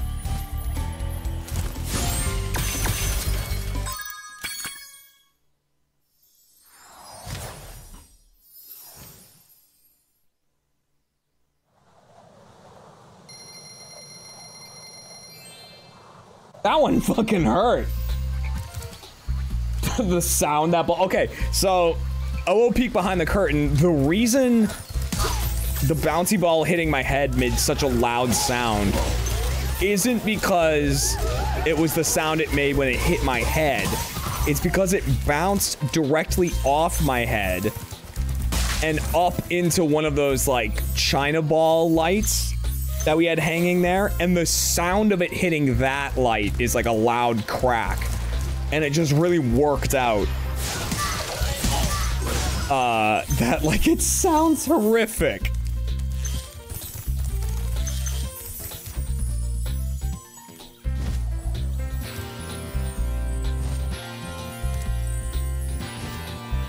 Didn't I also try to flip from the AH couch? I did. And yeah, then I did a I did a very good wrestling sell for it. Like automatically, you know? Cause like I didn't if you watch when I did that, cause I don't know how to backflip anymore. I used to be able to do a backflip, but like I haven't done one in so long. I don't know how to do them anymore.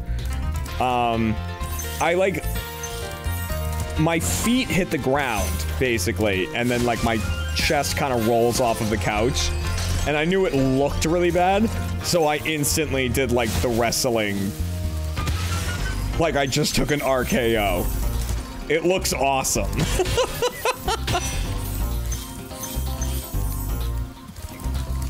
I fucking nailed it.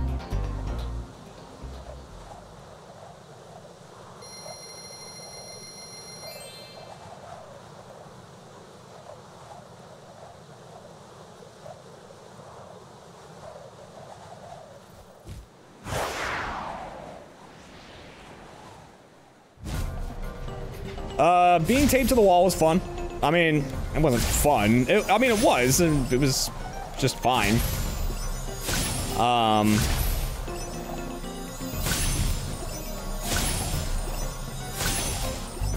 It was like, it was just funny. That was a funny day. Because like, the start of that video is exactly how it happened. I mean, we're sitting in a P. Terry's having lunch, and, you know, it's like Trevor filming Jack, whatever. And he's like, okay, what did you just say? And Jack's like, I was wondering if we bought enough duct tape, could we tape Jeremy to the wall? Like, that's what it was. And then we were like, let's do it. We tried on another occasion, and I don't think we ever released anything from it, but we bought a bunch of glue. We bought a bunch of like, it was like spray super glue or something, like spray Gorilla Glue. And we were trying to glue Gavin to the wall by his clothes. Like, just cover the back of his shirt and shorts in glue, and then just have him, like, on the wall. And it just did not work. I hit retry accidentally. It did not work, but it did leave a,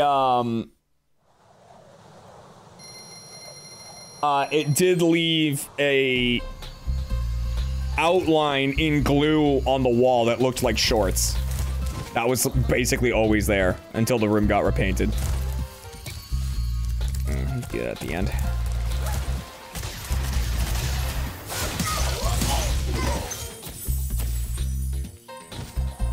Did I get sick from the gummy snake? Nope. I've got a gummy snake. I got a gummy snake. Gummy snaking all the way over to you.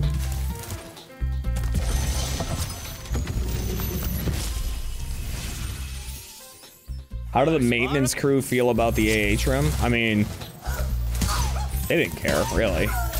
Like, we had the whole feud with John Mace. But he was always like, he was always like, listen, you just do whatever. Like, is it gonna be funny? I'm like, yeah. I'm like, okay, go ahead.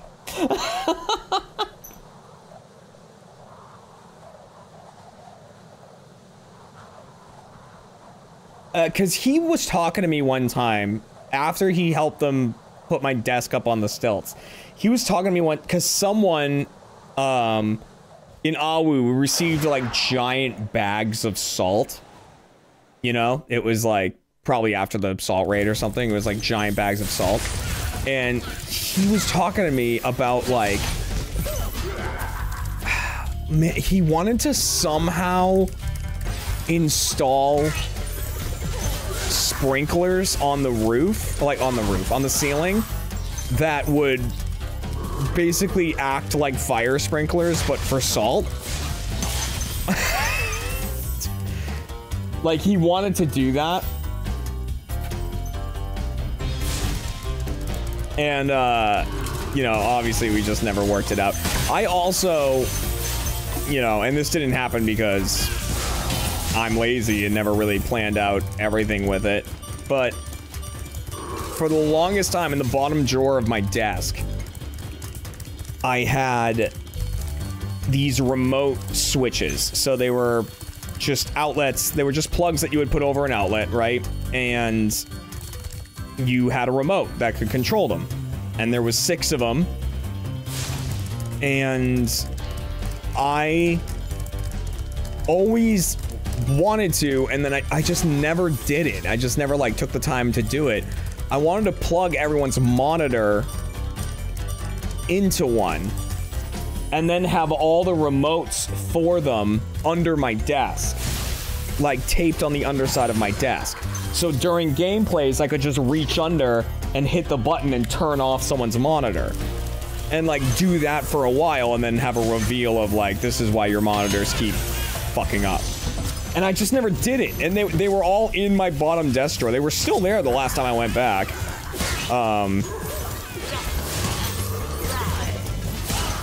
And I just never did anything with them. But like, that was always my plan. I just never set it up. I also, the more I thought about it, the more I was like, I just don't think this is going to work, because as soon as something like that keeps happening consistently, they're gonna look at the plug to see if the plug is loose, and they're gonna see the thing on it. You know?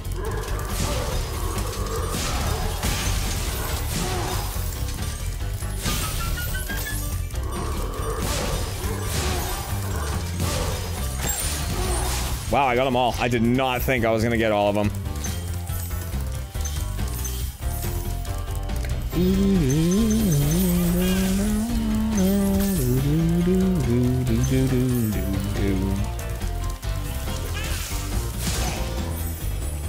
Whoop! Oh my god, the bang. The bang. God damn it.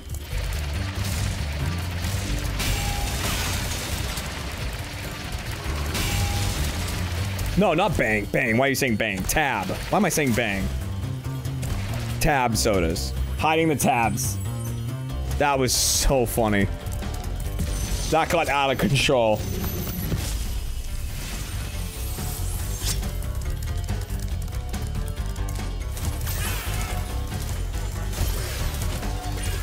I love the video of Trevor finding the ones in his computers. Because they were there for so long. Like, and then the one in my headrest was there for so long.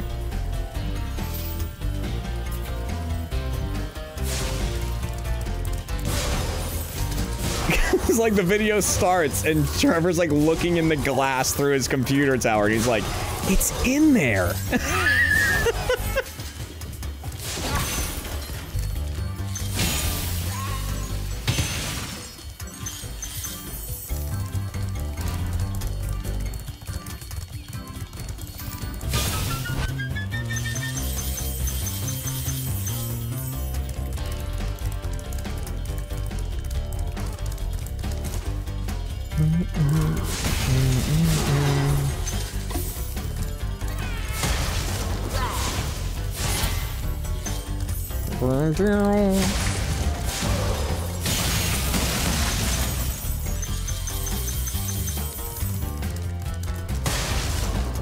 Oh.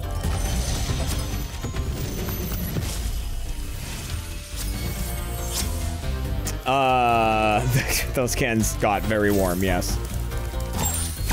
It was always a concern that they would blow up. Fact is, they didn't. So, we're good. Oh, no. 4 Loco Candyland. No, no, no, no, no, no. No, no, no, no, no, no. No, no, no.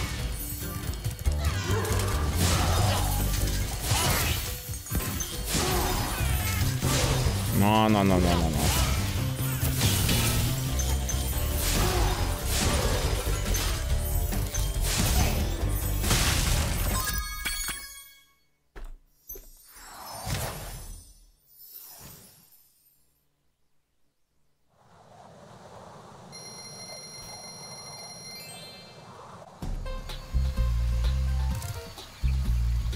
Is that partly what made me stop drinking? No. I didn't stop drinking as any kind of intervention thing, even though I probably needed it to an extent. I stopped drinking purely medical. Purely medical. Why I stopped drinking.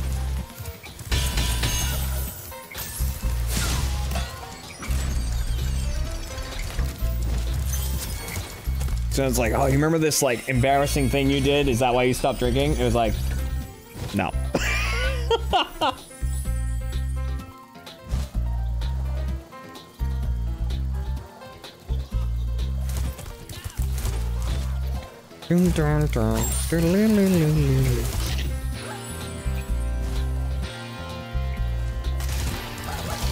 Dude, Red Dragon Inn, the live action on Let's Roll, it was fun as fuck. That was awesome. What happened to the Nip Dip bowl? I mean, I still have it. It's just like a plastic bowl.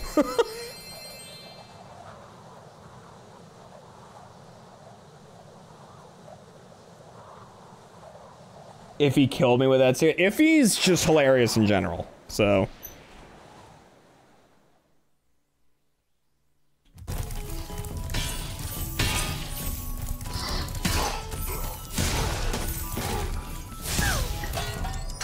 Iffy is a very funny, dangerously strong human.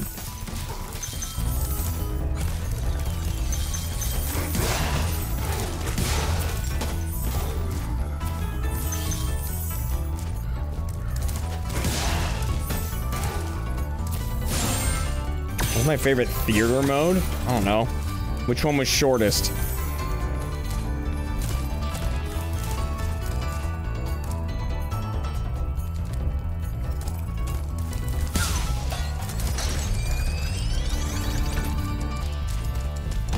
Ah, this jump. I'm probably better off not going this way, honestly. There we go.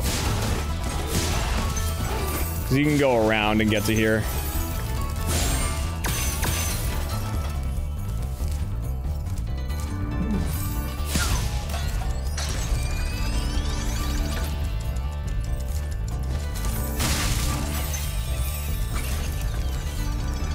Why did AHN? I don't know. I mean, I don't know the exact reason. I mean, I'm sure it just didn't make money.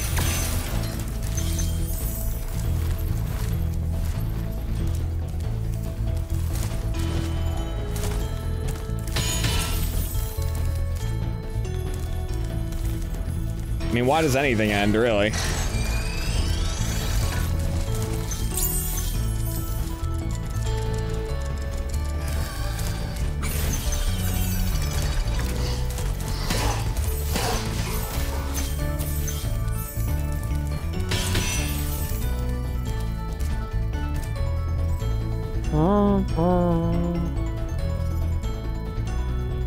Perdemic. No, actually, you know what my favorite theater mode was? It was, oops, fuck. My favorite theater mode was the live action one. It was like some baseball movie. It was at an off topic. I'm not an off topic. It was at an RTX, and it was some baseball movie. And I just decided to be an asshole. Squeeze play, yes. I just decided to be an asshole that one, because like the movie was so awful, as they always are, but it was like supposed to be a movie about, like, you know, being like women could do anything as well as men, right? Which already is a movie. Isn't that already like a league of their own, but whatever. So, or something, but like, it was supposed to be that, but then they fucking lost. And like it didn't have a payoff. And so I just decided for the entire film to be like, thank God, like, women have had it too good for too long, and been like, yay, men, the whole time. For no reason. I just decided, I was like, fuck it, I'm just gonna ride this. I'm gonna ride this train, we're gonna see how it goes. Like, Some people will find this hilarious, and some people will want me canceled. But whatever. Let's have fun with it.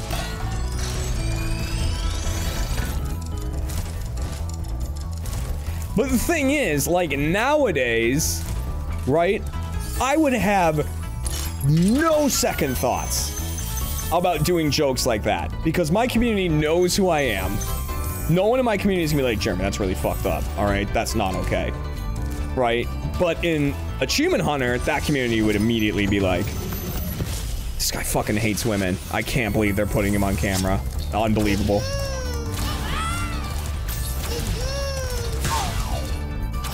Like, the age community was fucking White Knight Central.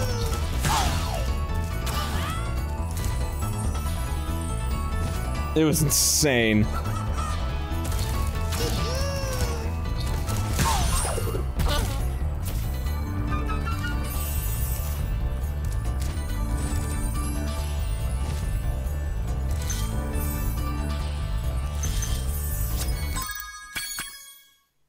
Oh, the age community was like, oh god.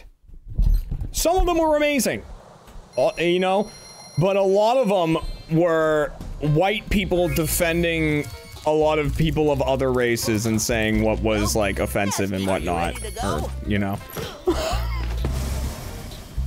Oh my god.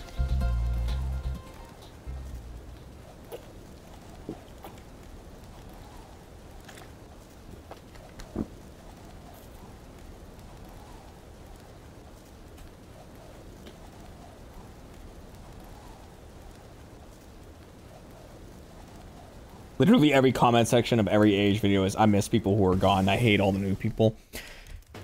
Yup. Need a lift?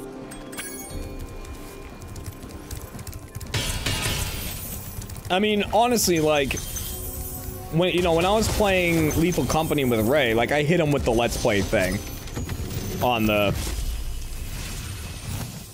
you know, on the, signal transmitter, because I was like, this will be funny, because I knew that that was kind of an ongoing thing in his Lethal Company videos. But, like, I can't believe that's still a thing.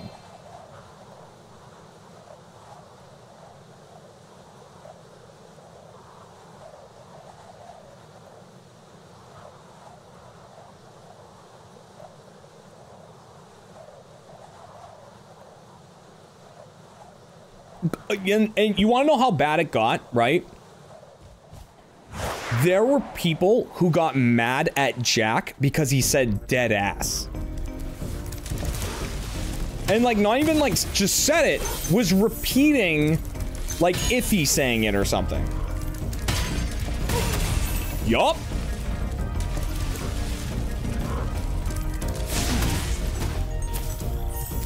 Yup. What's the issue with dead ass? Apparently, like, it's part of AAV or something. And it's like... literally, that's the point it was at.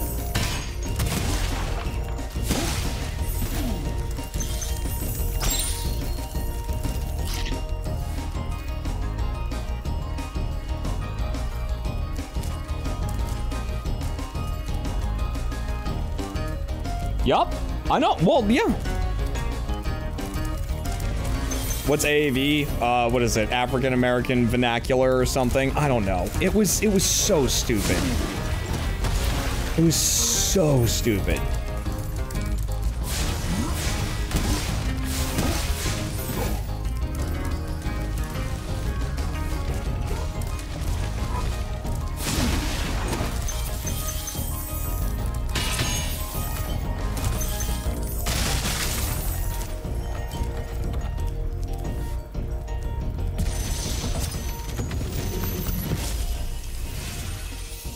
Mm-hmm.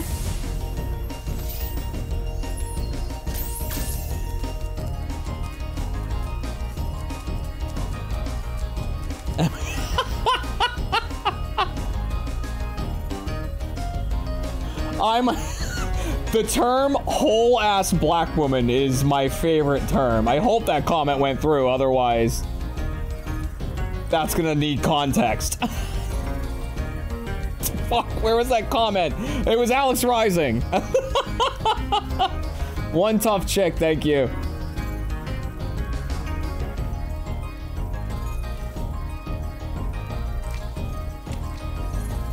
Right, I mean, there are things I get, like, you know, I am very, I'll slip one out every now and again, but I don't often say sus. Because, like, a lot of people use sus to mean, like, it's kind of a derogatory towards gay people in a way. It's like, it's meaning, like, suspicious of being gay if you're sus. You know, like, but, you know, I'll still say one every now and again, but, like, you know, I still kind of avoid it. But, like, I'll still throw one out there every now and again.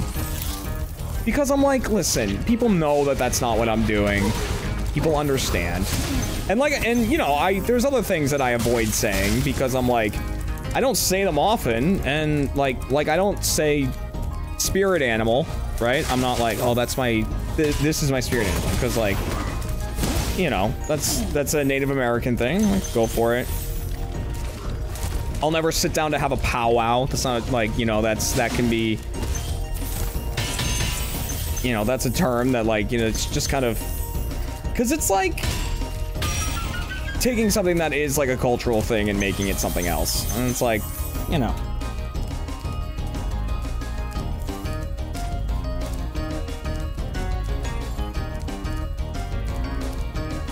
Right, and like the whole skinwalker thing and whatnot, and it's like, eh. If I'm talking about the mod, I'm gonna say that because it's the name of the mod, but, you know, outside of that, then I don't say it. It's like, whatever.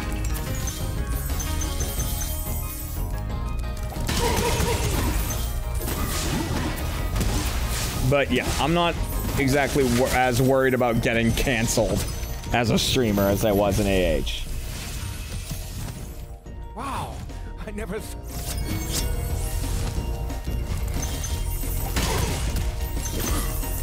Which is shocking.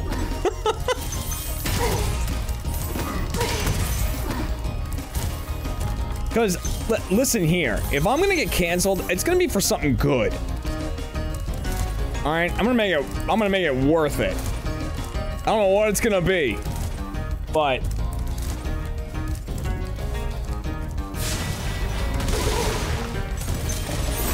I'm going out with a bang.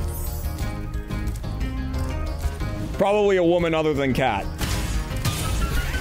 That would cancel me.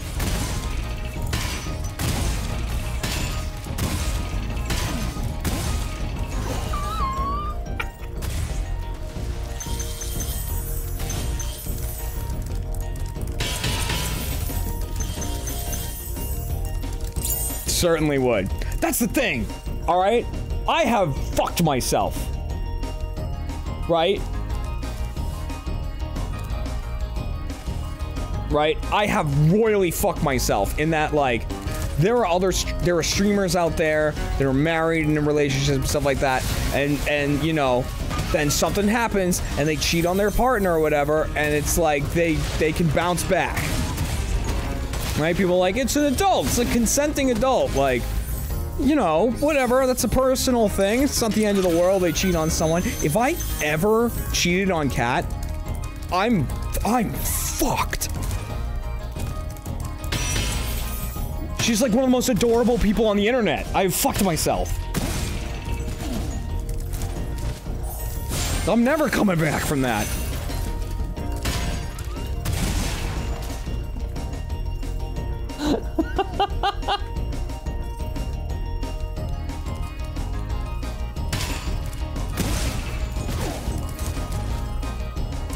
God damn. What have I done?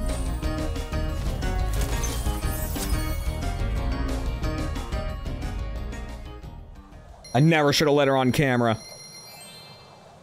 Let her on camera, like I've allowed it. God, fuck. Maybe Ninja was right. I shouldn't stream with women. Oh, man. There's a reason he has so many viewers.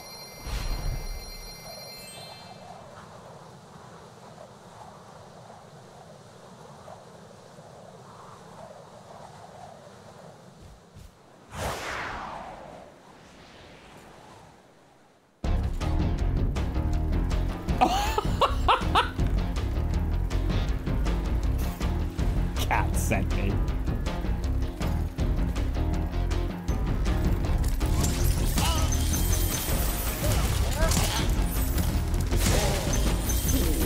Give. Also, Lemowski's, if you think that would ever happen, because I don't. Oh! I deserve that. Dude, I don't want to go outside to shovel the snow. You think I'm gonna fucking go out on dates and sneak around and shit? Fuck that. Fuck that.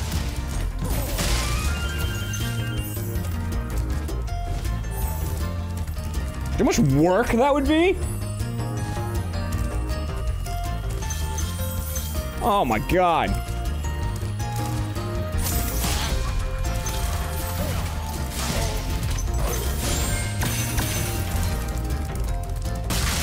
God, what a pain in the ass. Yikes! Alright, we're good.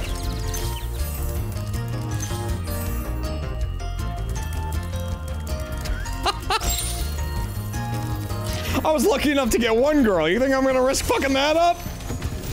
You're out of your mind.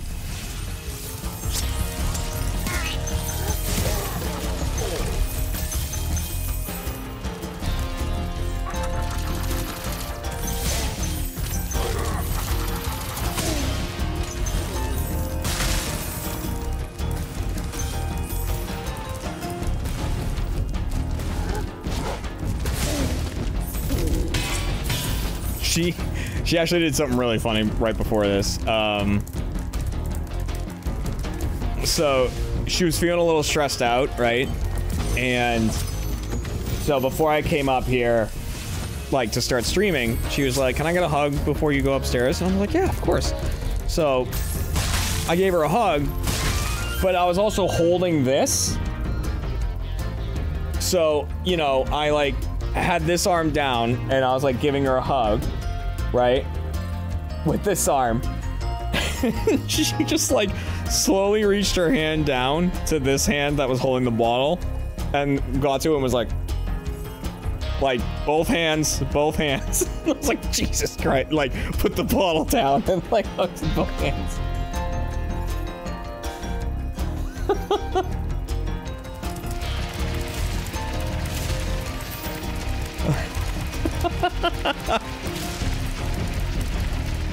Oh, and also, for whatever reason, because I don't think she's ever done this before, she does this a lot. This is the common move. Is she here? No, thank God. Okay, so the common move, right, is like when she wants a hug, she'll just stand where she knows that I'll see her, like in the hallway or somewhere, like when I'm leaving a room. And then when I see her, she goes, that means give me a hug, right? So when she wanted a hug before I went upstairs, right?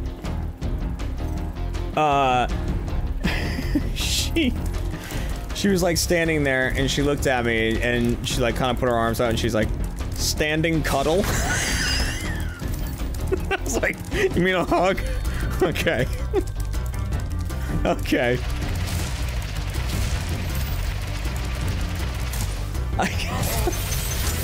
I can do that.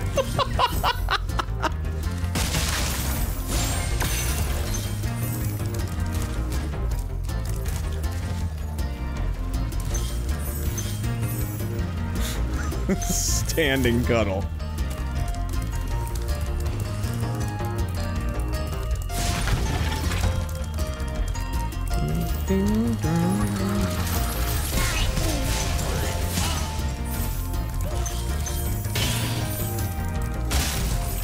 In fairness, hopefully to help ease her stress, I had just made her a very delicious dinner. And as I've often discussed before, to both you guys and her, cooking is my love language.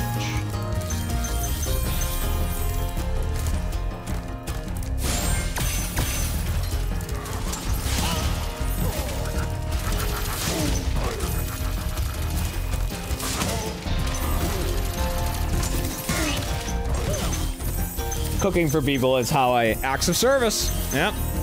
That's how I do it.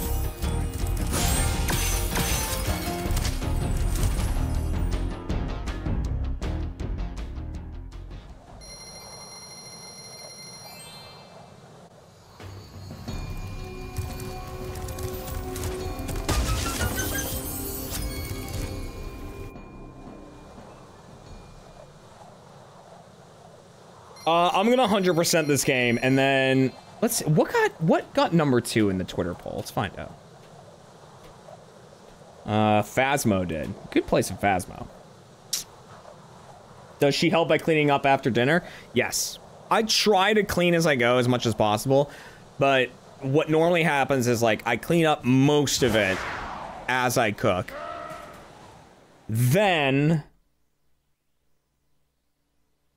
we'll put a poll in chat. We'll let you guys decide what's gonna be next.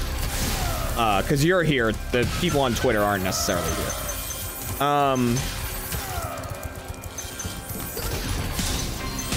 Ow.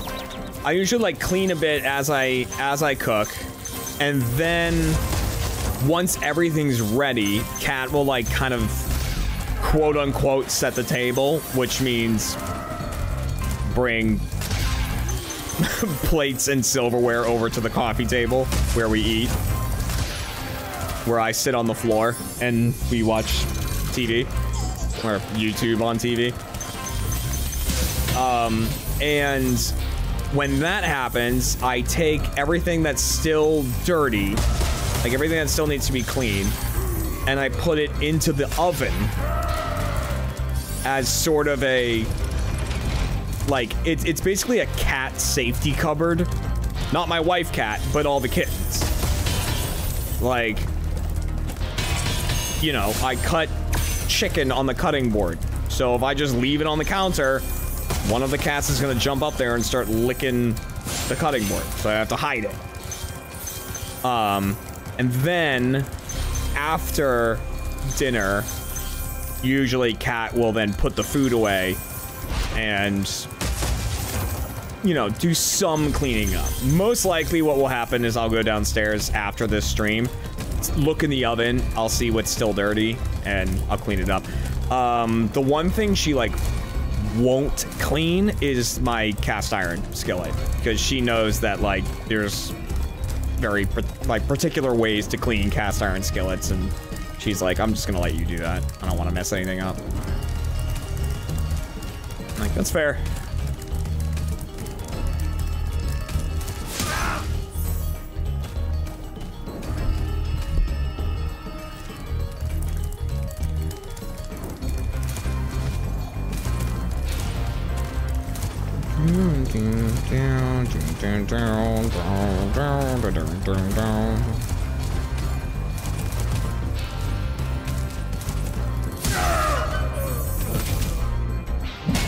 Boom! You're toast, Nork. See ya, nasty Nork.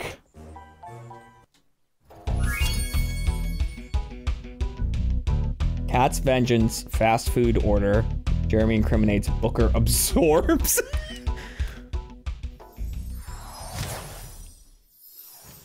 You gonna scream, buddy?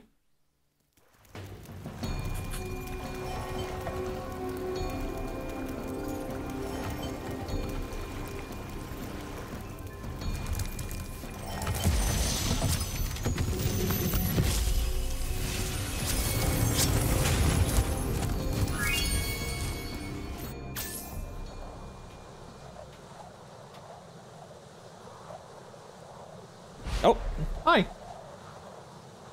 Hi. Yeah.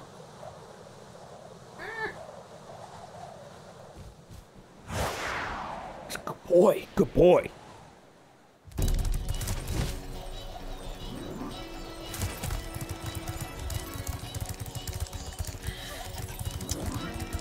And no, not fast food. If I'm ever gonna order fast food on stream, it's gonna be on a Saturday.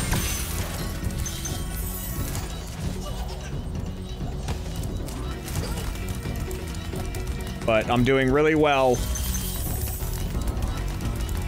you know, at eating correctly. You know, I'm still letting myself have some snacks. you know, we have some chocolate-covered cherries downstairs. I like to snag one of those every now and again. But in terms of meals, I'm, like, being very particular.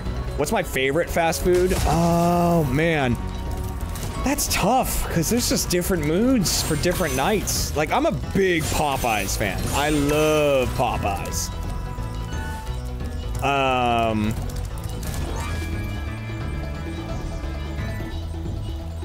But, like, you know, Wendy's, they got them pub burgers, you know the ones? With, like, the pretzel buns and shit. So good. Arby's has the meats. I don't think I've ever eaten at an Arby's. I don't think I've ever had Arby's.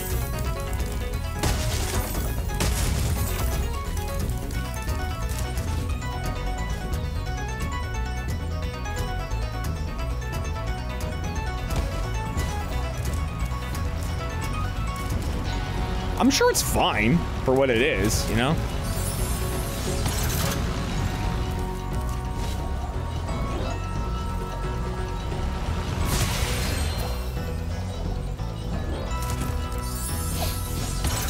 Oh, Panda Express is so good. I'm a lover of Panda Express. I'm a lover of just, like, I haven't had, quote-unquote, Chinese food. Like, I don't have that anymore. Like, the, like, barbecued spare ribs and, like, sesame chicken, the chicken wing, like, those fried chicken wings, and, like, just all, like, basically a poo-poo platter, right? Like, so good. And I don't really have that anymore because Kat doesn't really like Chinese food. So I rarely have it. But when I do, oh, so good. Can't get enough. It's also why I don't get Popeyes often, because Kat doesn't really like Popeyes. She doesn't mind it. It's not that she doesn't like it. She just always has felt like crap after having it, which is understandable. It's one of the many reasons I don't like Whataburger. But like,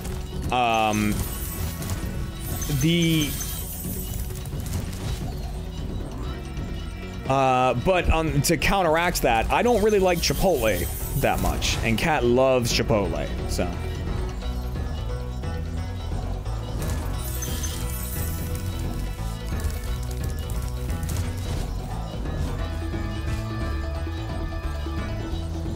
Which has given Kat an excellent counterattack to me making her decide where we eat. I always make Kat decide where we eat. Because, and in fairness to me, the reason I do that is I like more foods than Kat does, right? So I feel like it makes sense for her to pick the food because I'm more likely to find something that I like there than she is to find something at whatever I pick. Right? That makes sense. So, by the way, that was 100% of Spyro 1. Done and done. Okay, I'm gonna make a poll in chat here. Alright. Fucked it.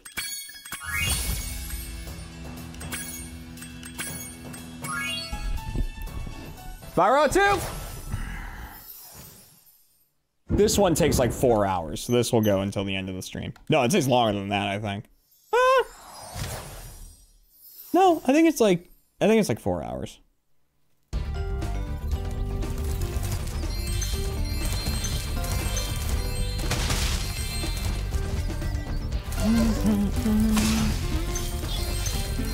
See, this is the one where like, or one of the ones where you're really helping like the citizens of the worlds you're in.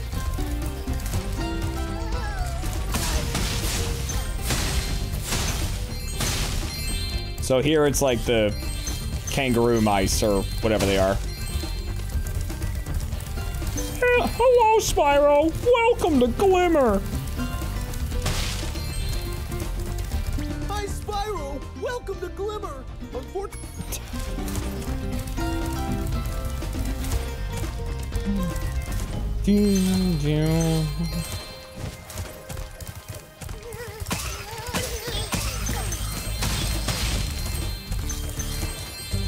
The impression I was doing was more of the OG one.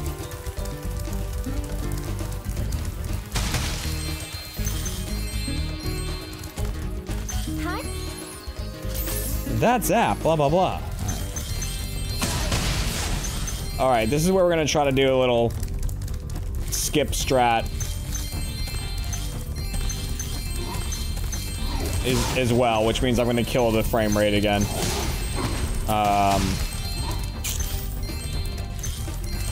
This one's also very difficult. Probably isn't worth all the time it's gonna take to complete it, but we're gonna try. Alright, you have to make 2 really difficult jumps to do it, but then you never have to come back to this level. You have to do this, which is like, you're not supposed to be able to hover from this close, but if you time it right, you can. Oh, gosh. Damn it. It's like, because sometimes he hovers. There we go. Get up there! And then I need to do it again, which is the thing, right? It's this. There we go. And then I need to do it onto there. Oh, come on! Oh, come on! I did it, though! How could you do that to me? Fucking goddamn it. There we go. Yes! Okay. Okay, now I don't have to come up, now I don't have to come back to this level. Because you're supposed to learn how to climb a ladder before you can fully complete this level, and you don't learn how to climb a ladder until the second world. So you have to, like, you know, go through all this level, and then come back here to get this orb. And, like, go through all this level, all the other levels in World 1, and then come back here to finish it. Thanks for helping me. Screw that.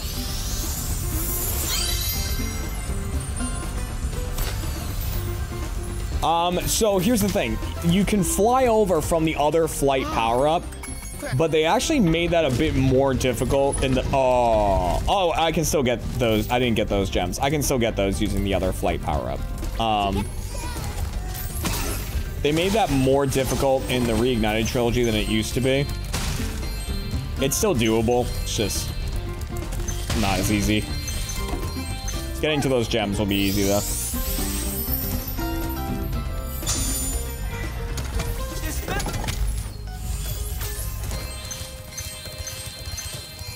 I have played Crash Bandicoot. I haven't played a ton of it. It's too frustrating a game for me. These little...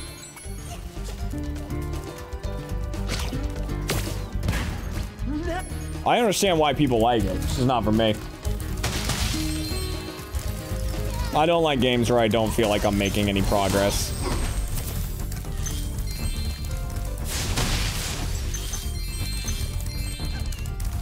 And Crash just often felt that way to me.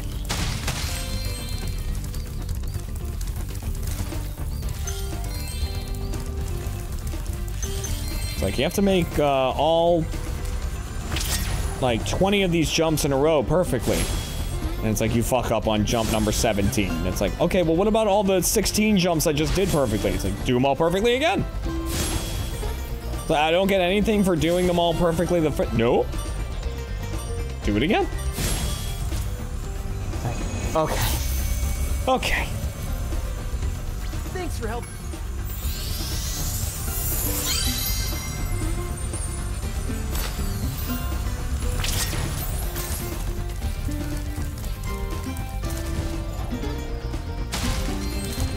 So we will still have to go backwards after learning how to climb ladders, because I won't be able to complete the actual, like, home world.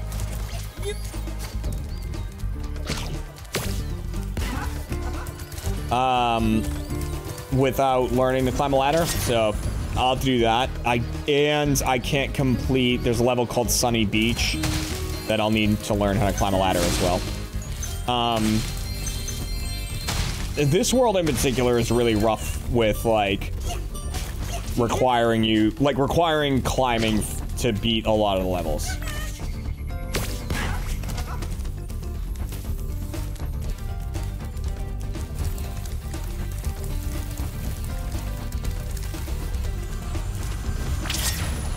Oops. I should still be fine.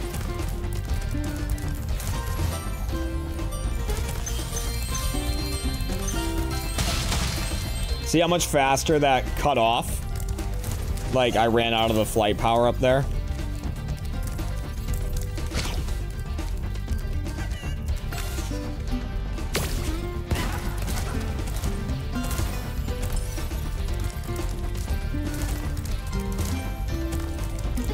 Yeah, the backtracking is very annoying.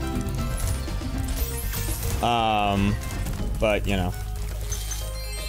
Oh, well. Ow.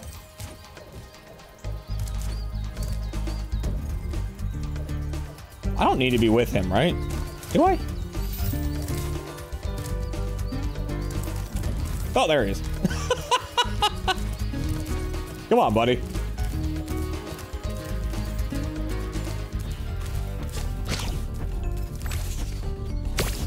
Missed.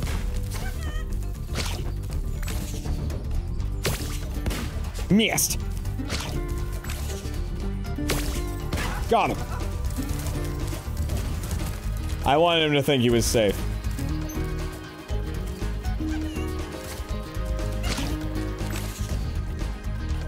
You gonna run? What? I'm amazed that didn't hit. No! I don't want to talk to you!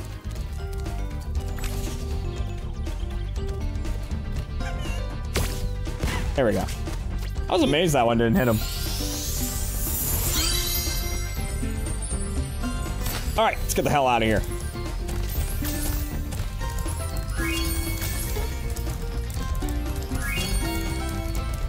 Is this the game that used to play the trumpet when you completed a level? One of the older ones, when you complete the level, it's like bling, bling, bling. And you complete the level. I think it's this. How many times have I beaten Spyro? It's not, you can't ask people that, okay? It's rude.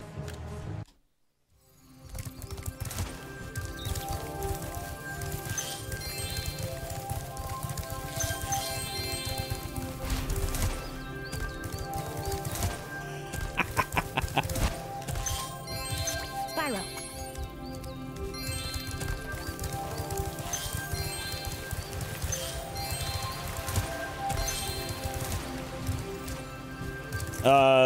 What's it called when you ask people how many people they fucked? What is it called?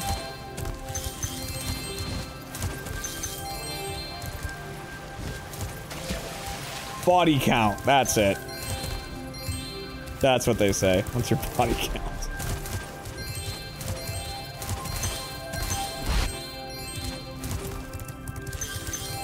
Wasn't it Platty that was asking that? Like, wasn't he like, hey, what's your body count, dude? I was like, 1. And he was like, no, not in the game. I mean, like, in real life. What's your body count? I was like, 1.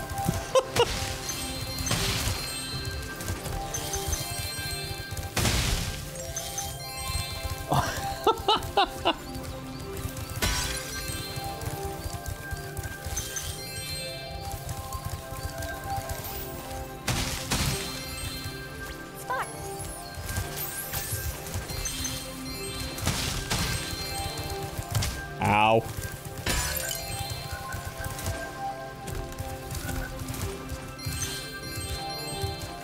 Nice. Okay. Night. Thanks, Hunter. Here. What?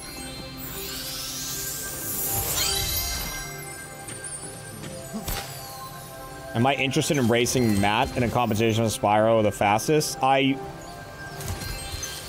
It's nothing against Matt, but I have to assume that I would win. Like, you know what I mean?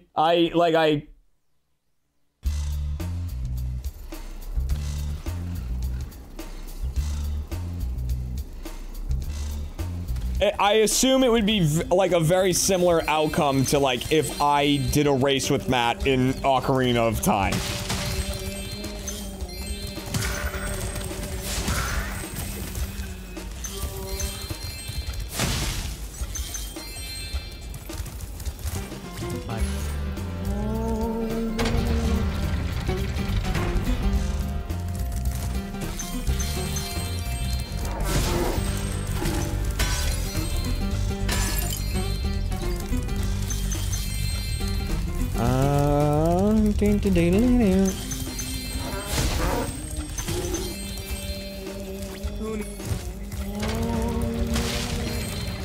That's not how you chant. You chant like this.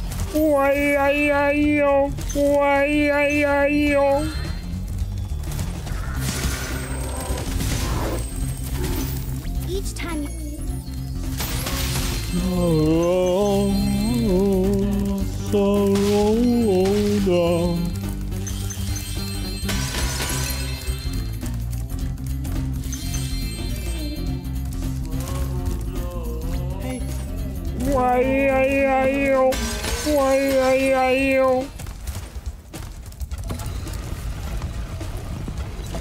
Matt vs. Jeremy shiny hunt?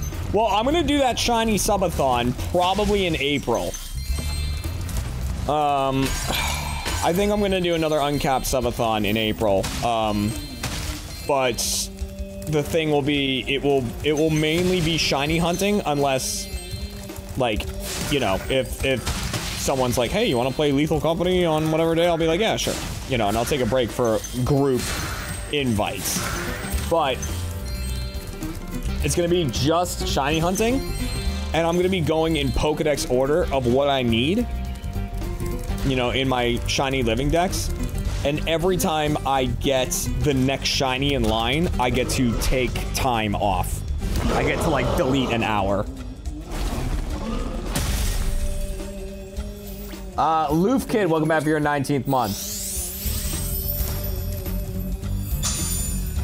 Not just for any shiny. No, it has to be the next one I need. So, like, you know, obviously getting Alolan Meowth twice and then Galarian Meowth is going to be tough because I have to Masuda method it. But then the next thing is, like, Mankey. Like, Mankey and Primeape, which I can just rattle those off in Scarlet and Violet. Like, that probably won't take too long. And like, so that will be 2 hours off the clock. Like, you know what I mean? It will, so it will like constantly change. But eventually, if it goes long enough, the only thing that wouldn't count are mythicals. I would not count mythicals. Because it's, you know, that's not a thing. You know, like, yeah, I can get shiny Mew in Pokemon Go, but it's a whole thing. But what was I thinking? But like, once I get to the birds, once I get to Articuno, I'm gonna have to do Dynamax raids.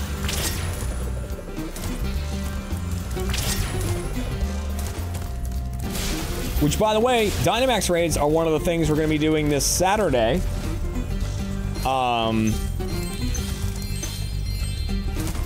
During our Community Day stream, where I'm playing games with you guys all day. One of those will be Dynamax raids. Pokemon Sword and Shield.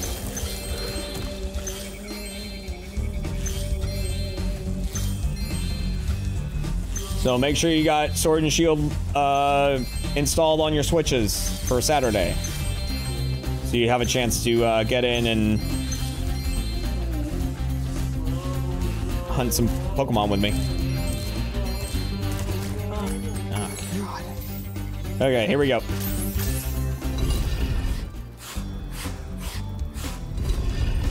What legend? I don't know. Probably whatever. Like, I mean, we might just do random.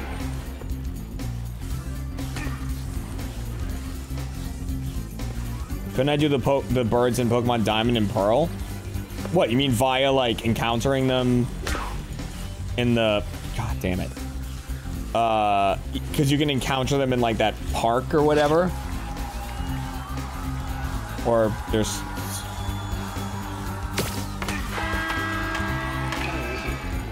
I mean, if that's what you mean, the odds of that are one... I think they're full odds, aren't they? Maybe it halves if you have the shiny charm, but I think that's 1 in 4,096 chance of those birds being shiny. But the Dynamax raids is a 1 in 100 chance.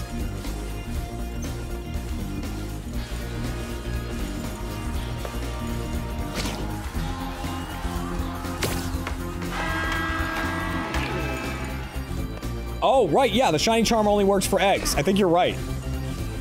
So I think it's 1 in 4,096.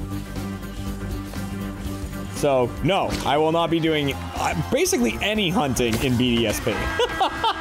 Well done. Have...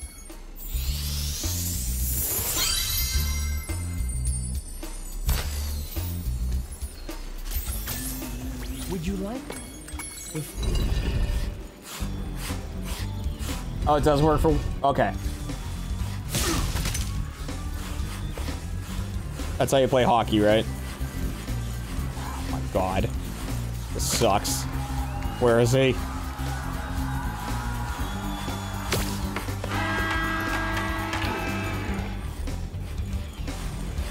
Oh, fuck! Hi. That's on you. You made me score that. How dare you wear orange and purple?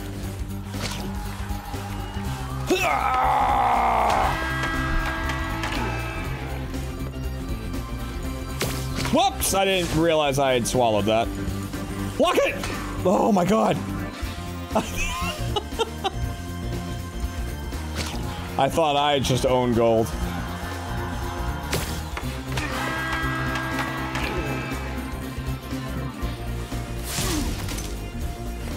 No, all my shiny hunting will be done in Scarlet and Violet, Sword and Shield, and Legends Arceus. That will pretty much be all of it. I don't think there's any Pokemon that I'm going to have to venture outside of there to get. At least in the span of the subathon, but who knows? We'll see.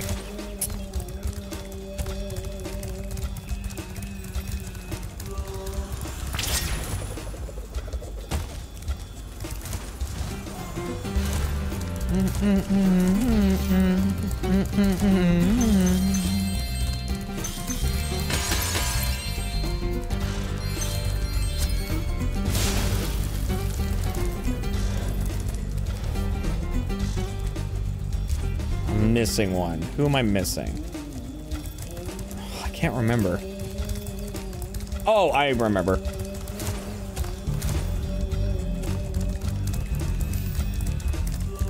It's you. Well done.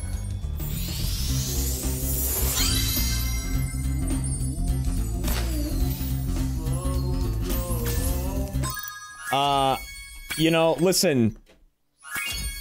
I gotta...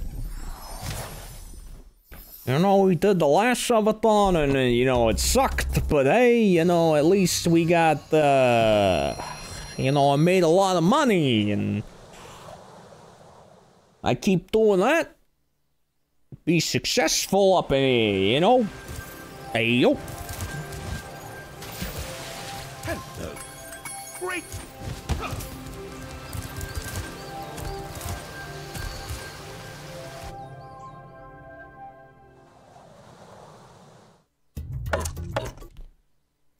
What do you think of Tom's shiny? I've only, like, kind of heard about it. I don't know the specifics of it. I mean, good for him, you know?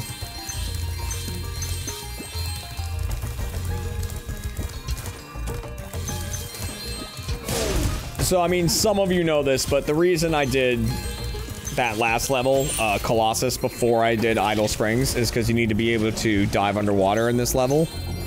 And I had to pay money bags, like 500 gems or something, to learn how to do this. So, unless you go into Colossus, you can't get enough gems to pay money bags. So you'd have to, like, if you went into this level first, you'd have to go in here, get enough gems to pay money bags, leave, pay them, and come back. But if you go to Colossus first, then you can get the proper funds. I've been...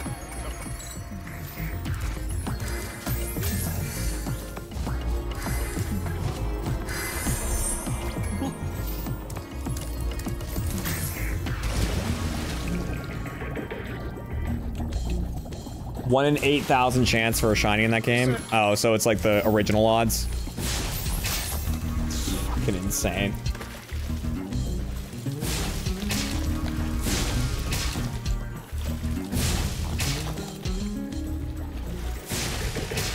I mean, like, that's so crazy. I've seen people, like, doing hunts like that. There was some hunt for shiny Jirachi that you could do that was, like, crazy. Like, how unlikely it was. Bless you, Spyro. Okay.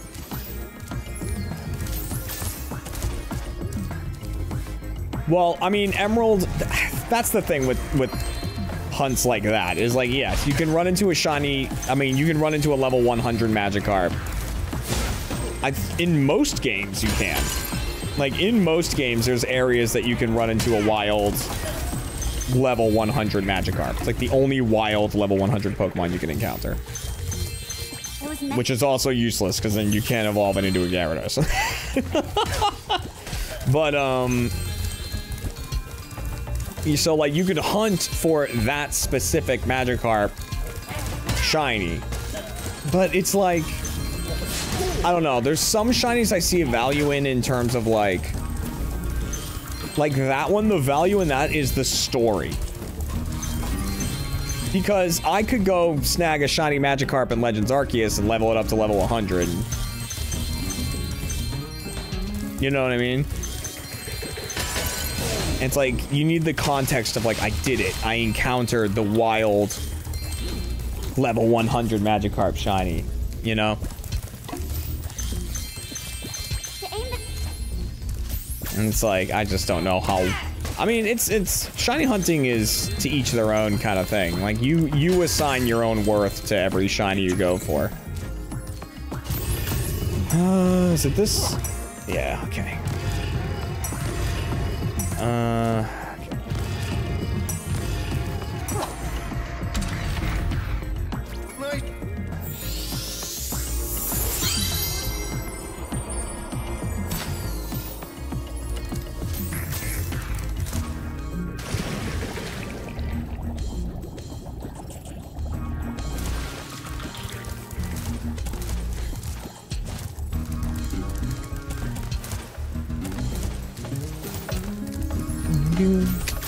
I mean, hopefully I'm done with all the previous sub-goals by then.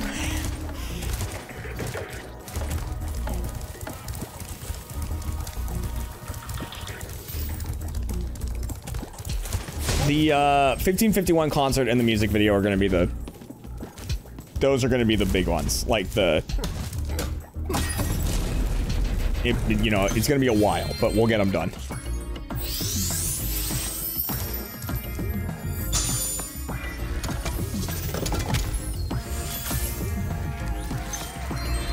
Oh, and the Platy Dark Souls, right, because I gotta buy the... We gotta pick a time. That's basically it, is we just gotta schedule it, and I gotta fly him out.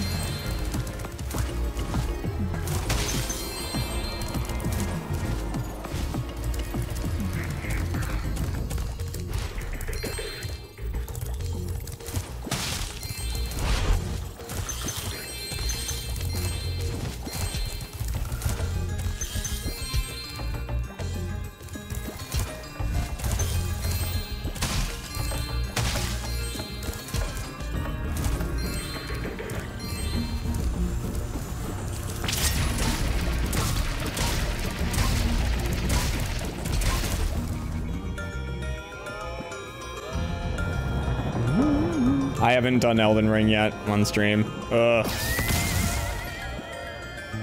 Look at that.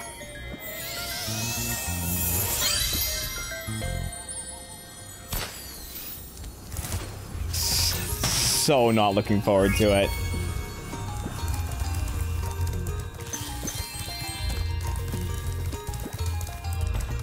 Do you enjoy the FromSoft games? No, I hate them. With an incredible passion. Which is why they were such high sub goals, and then people hit them.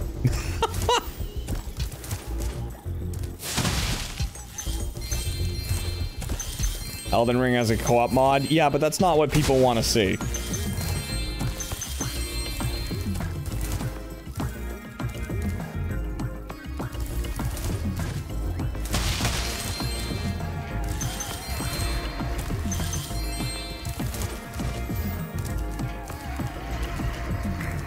Am I gonna do the Terror Raid next week, Blaziken? No. That's another thing I don't really see value in. Again, that's, you know, it's up to people what they see value in, but, like, they seem like they're such hard raids for a Blaziken that I can just go catch a Torchic. I know it has its own marker and stuff, and maybe it has, like, a unique move. I mean, if you play competitively, maybe.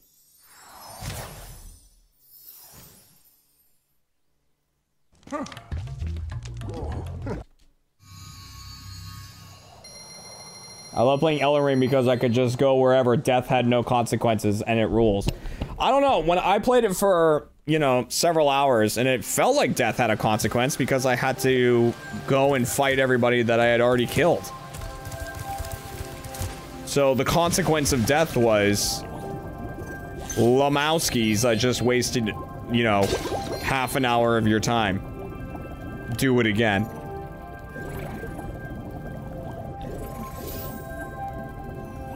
But hey, maybe that's just me. Dude, the Dark Souls crab game? Yeah, what was that called? Like one crab's treasure or something? That looks fucking absurd.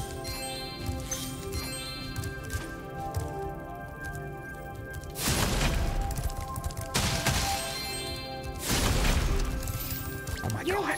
Oh. Brutal Company is so fucking stupid.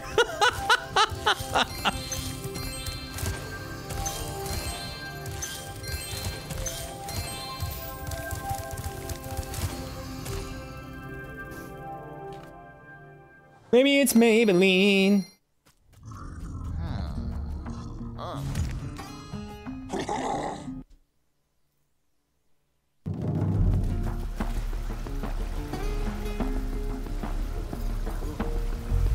You are so close to kink shaming Platty. I mean, I kind of am. I mean, it wouldn't surprise me if he gets off by games kicking his ass, but you know, I basically am.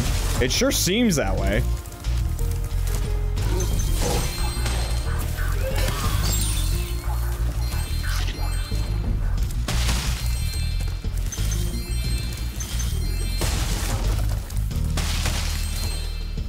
Dude, how far into Only Up did you make it? I fell once, and that was it.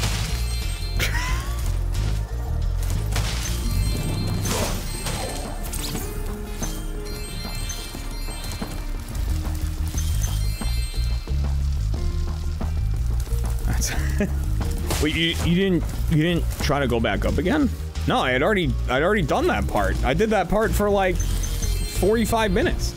Yeah, but you do that, and then you try to get further than you did. No, I already did it once, and I didn't love it, so I'm not gonna do it again. The fuck that?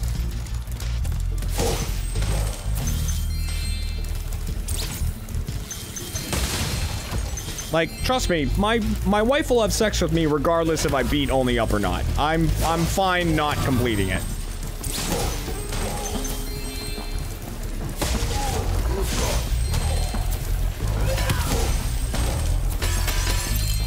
You know?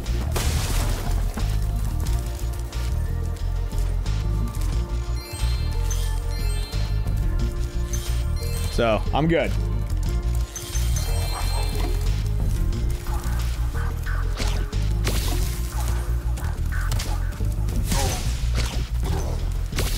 Time to deal with these freaking guys.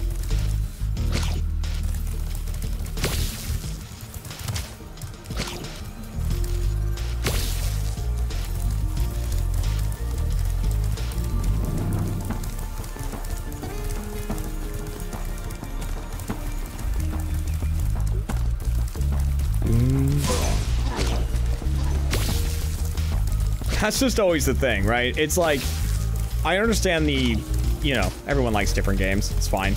It's the people who fervently try to get me to like the games that I always, like, have talked multiple times about disliking.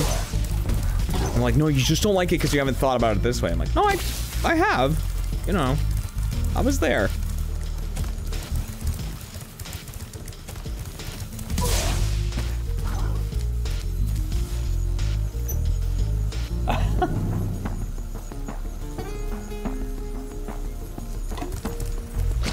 No, you're wrong. It's a masterpiece. Okay.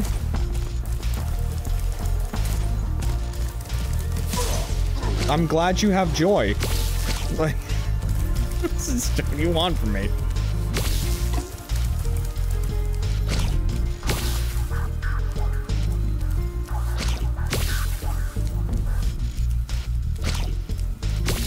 Thank you.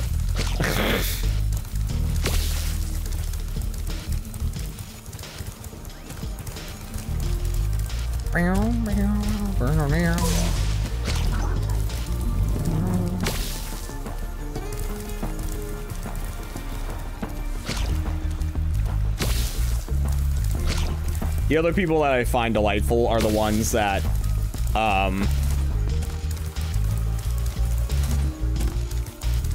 like, things like Dark Souls and Elden Ring and whatnot, they have this, I mean, it is well known across all levels of society that those games are extremely difficult and unforgiving. And, like, you could play, you know, you could try to beat a boss for hours before you finally manage to do it and whatnot. And you'll still get people coming in to your stream going, they're not even that hard. I'm like, wow, oh my god. Is it cloudy outside or is just the size of your dick blocking the sun? I can't tell. It's really hard to tell.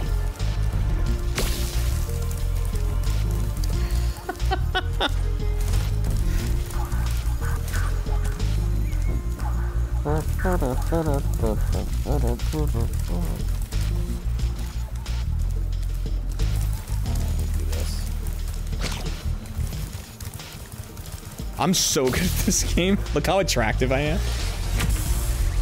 Thank you, Spyro.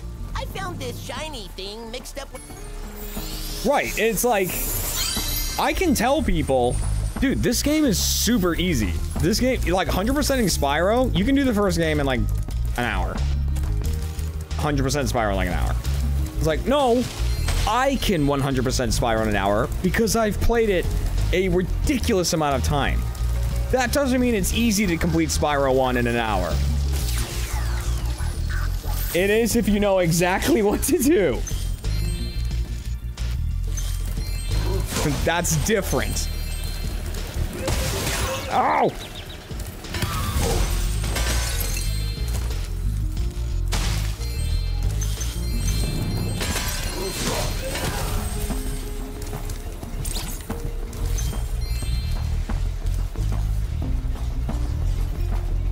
What about Souls-like games like Hollow Knight? Do you dislike those type of games as well? The side-scroller, it depends on the difficulty. I usually don't hate them as much because they often don't have as big of a reset. Like Cuphead, I've beat all of Cuphead.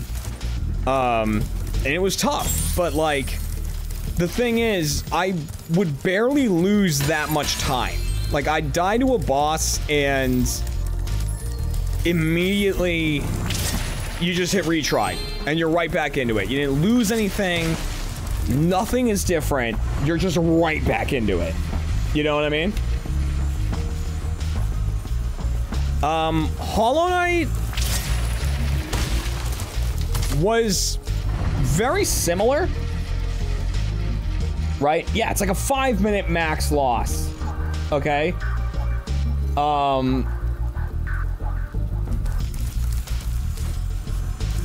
And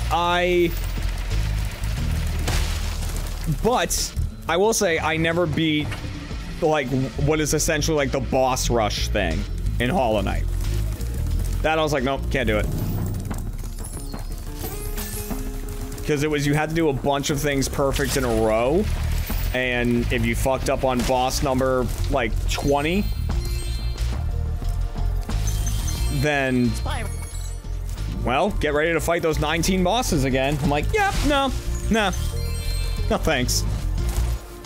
I'm good.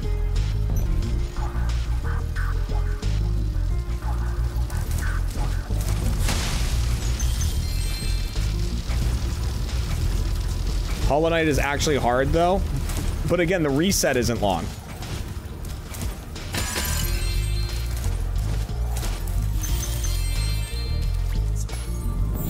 The reset in Hollow Knight is not long. Yay! Nice, Cat. See, I told you. Cat was all like mad that she wasn't productive today, and I was like, you're always productive. And she's, okay, and back me up on this, guys. Oh, fuck. I'm gonna have to go back for that. She said to me, how many things do I have to check off of my to-do list in order for it to be a successful day? And my response was 1.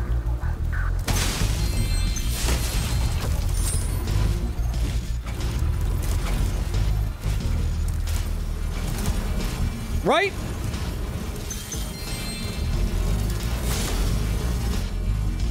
That's it. It's more than none. Thanks for shutting down. You got something done.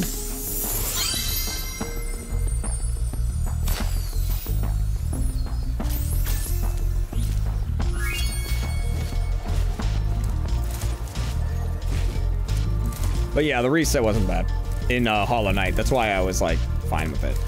And I saw someone say like that's why I liked Elden Ring. The reset didn't feel very long. I did not have that same experience in these several hours I played of Elden Ring. That was not the experience I had. I'm glad you had that experience. And maybe it's just comparatively to the other Dark Souls games.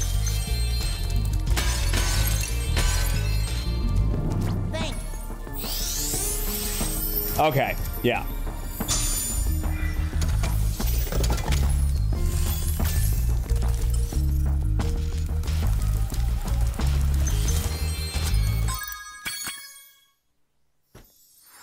I edited a bunch of videos. I made 0 thumbnails. That's fine. Cat, can you do me a favor then? As a yay! Could you maybe fill this up with water if you have time? Oh, you're under a skip? Never mind. That takes precedent.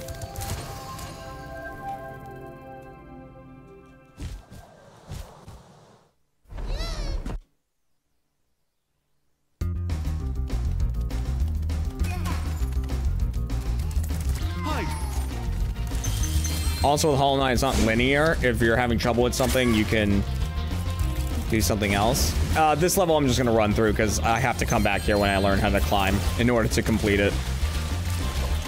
In fairness, I'm pretty sure Elden Ring is that way too, or at least people, that's what people have claimed to me.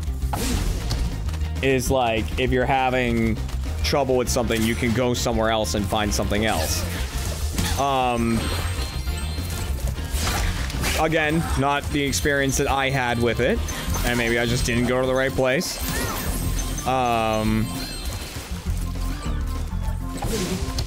But the like in Hollow Knight, what it didn't feel like, right, is I was like, okay, let me, yeah, like in Elden Ring, I was like, I'll explore over here. Right? Like, let me go over here. And I go over there. And there's some there's some dude that kicks the shit, some giant monster that jumps off a cliff and comes down and kicks the shit out of me, right? Okay, cool. I guess I'm not supposed to be here. But the fact is, I got the shit kicked out of me, and I'm dead. Right? And I died. Now, the fucking 30 guys that took me however long to kill on the way over to that guy are all back. And in Hollow Knight, yes, the enemies will be back between you and wherever you died. But they die in 2 hits. Like, most of the enemies in Hollow Knight die in 2 hits. Like, they might be tough to hit, which is what makes them... like, is what makes them difficult, but... you can just cruise through them.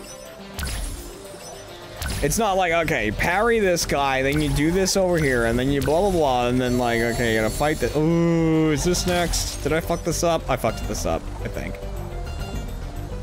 Yeah, I did. Hang on.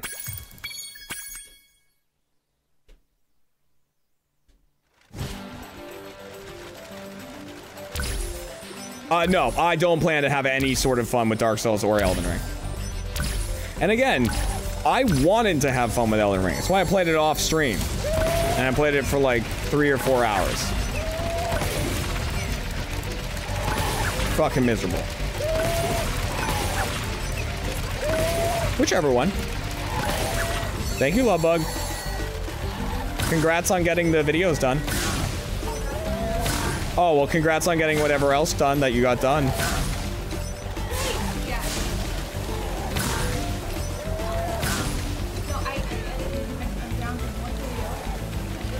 Nice. Hmm. Got it.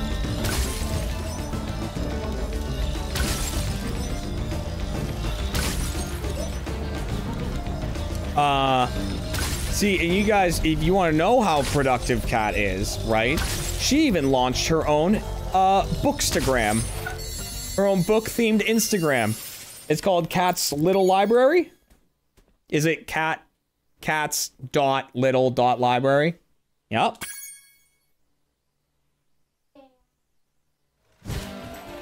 So if you want to know what Kat's up to reading-wise and her recommendations on books and things like that, I guess now check it out. I think you're pretty good.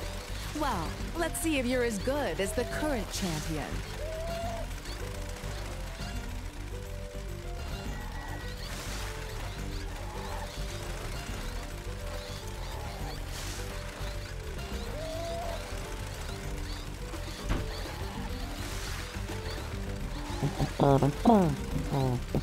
Thank you.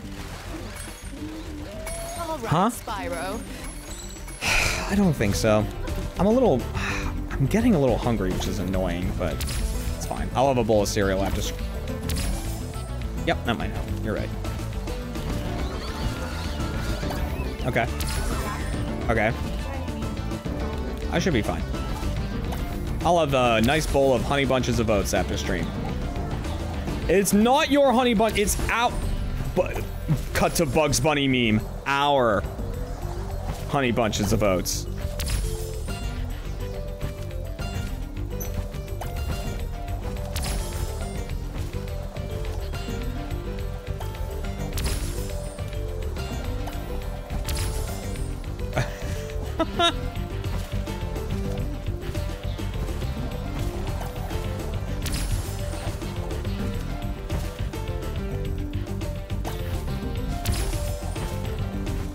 Dude, this thing fucking sucks, by the way, what I'm doing.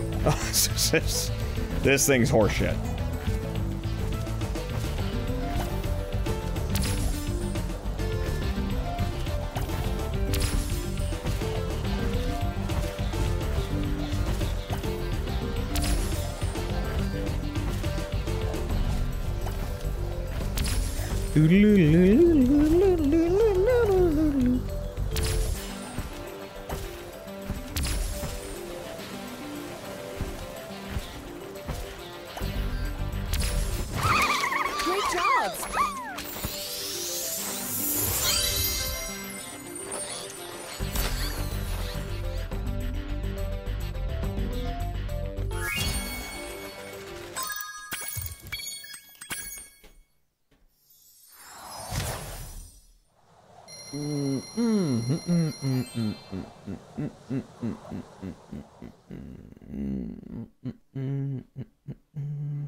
Oh, I'll be honest, the Elden Ring stream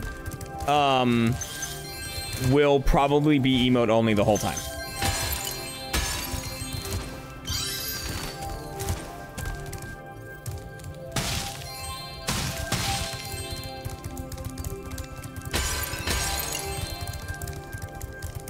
Say, Yeah.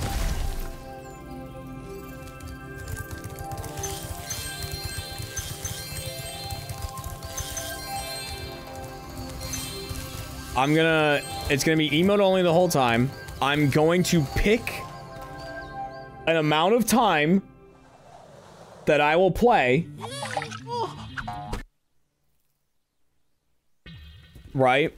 And once I hit that time, that will be the last we ever see of Elden Ring.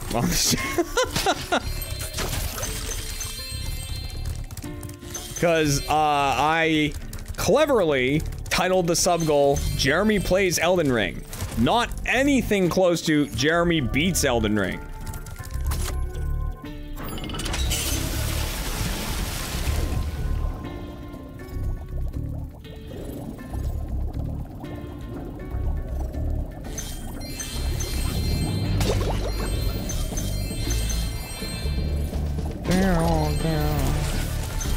What if somehow I end up liking it? Oh my god.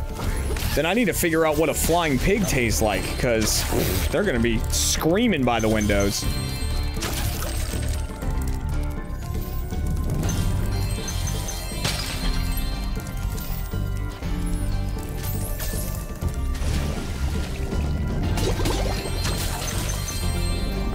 Everybody loves underwater levels. It's everyone's favorite.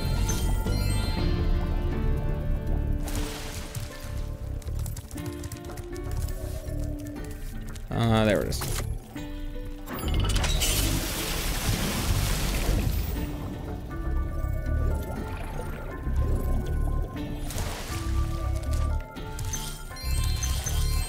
Again, I'm telling you guys, when I played it, I was by myself. I had like, you know, I had like a nice drink with me, right? Like, super cozy and everything. And I loaded up Elden Ring and I was like, Jeremy, you're getting rid of all of your preconceptions of this game. You're experiencing it for the first time. You're gonna like absorb the lore of it, get lost in the world of it. You're gonna just play it, and you're just gonna have a good time doing it. And after 3 hours, I fucking wanted to ram my head through my own PC.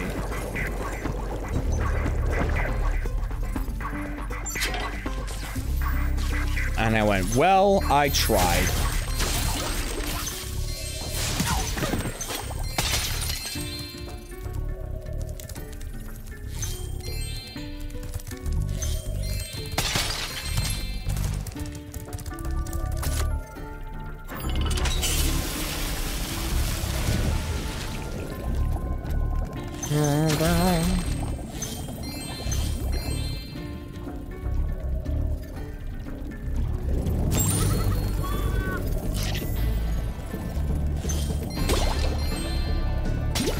Watched a friend play it and immediately said, nah.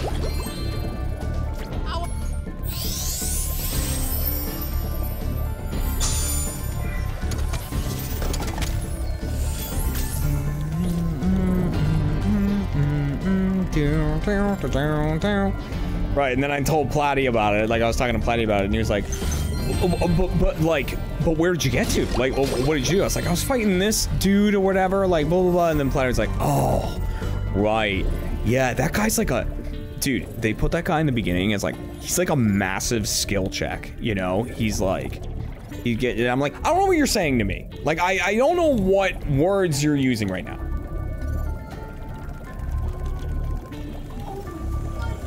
But what he is a piece of shit.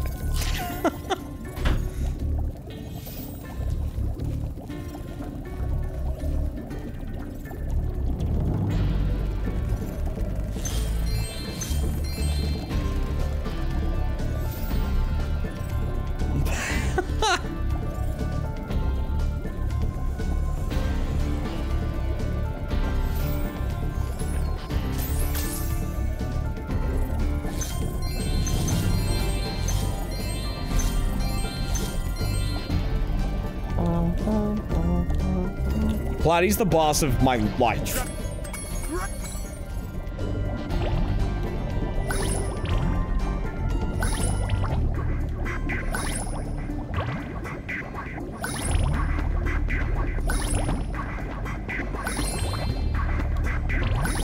Sometimes Platty can be kind of pushy.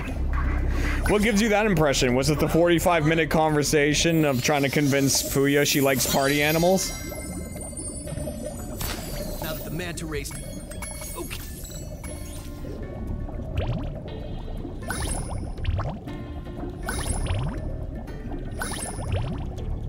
Maybe that was it.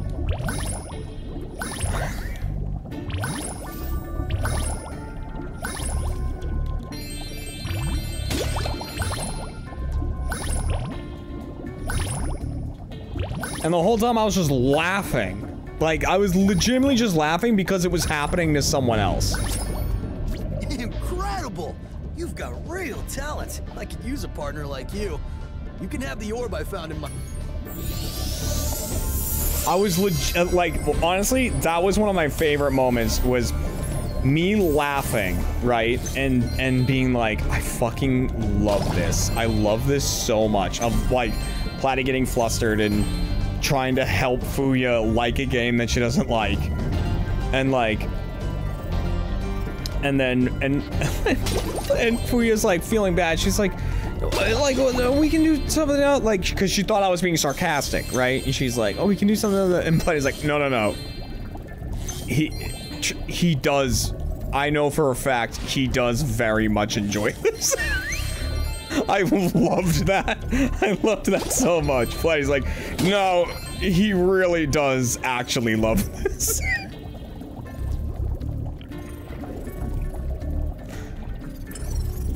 It's like, I've known him long enough to know that this is true.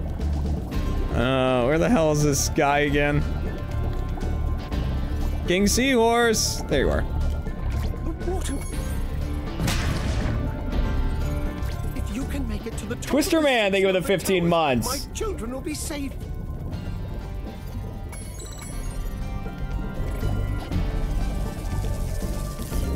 Did she start to like it after the controller worked? I don't know, because I didn't talk to either of them. IMD for the stream is just Jeremy making the most grotesque, monstrous thing of a character for the entirety of the stream.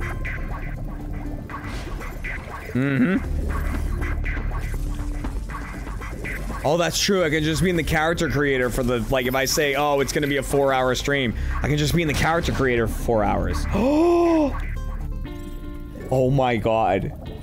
Can you imagine if I got to, like, 30,000 subs to get Elden Ring played on stream, and then that's what I did?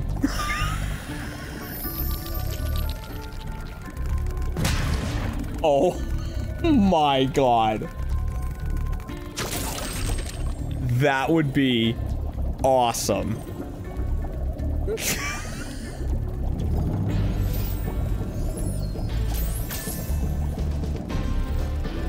Oh my god, I might... Alright, hang on. Some consideration will be put into things.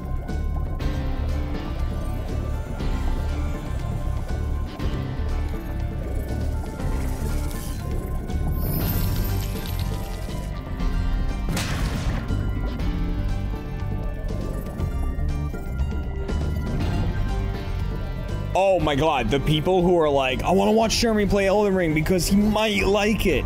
Oh my god, they'd be so mad. They'd be so mad.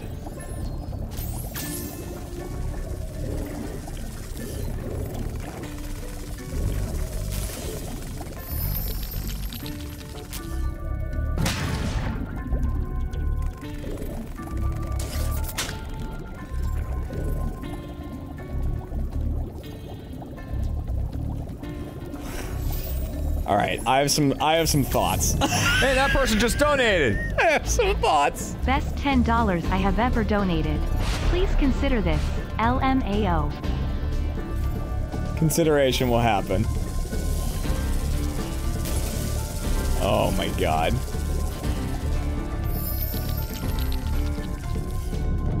You did it! No.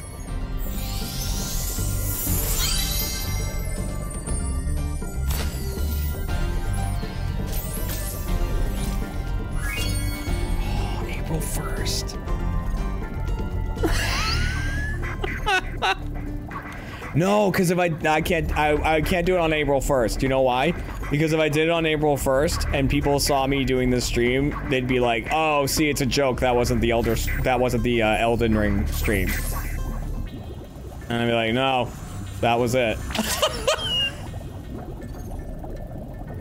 No. That was it. Gotta read the fine print, motherfuckers.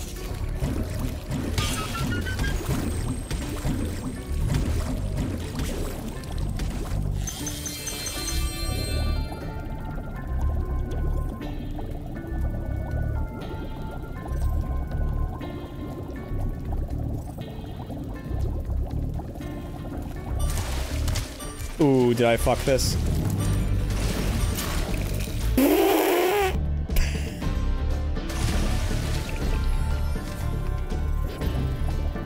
The answer is maybe. I couldn't remember if I could go in from that side or not.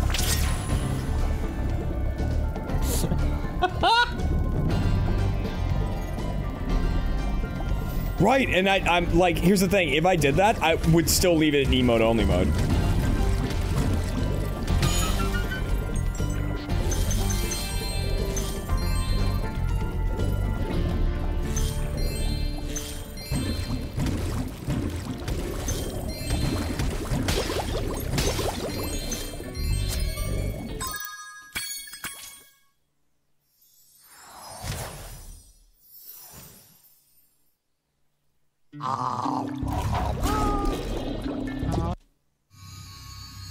Wouldn't it be funny to see the rage? No. You know why? Because if I have it in emote only mode, it's funnier to me knowing that they have to internalize it.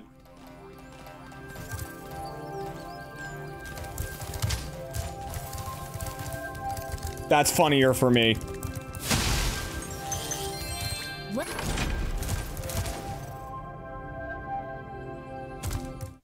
Before you get to the castle dungeon. It's funnier knowing how much it would piss them off without ever reaching me.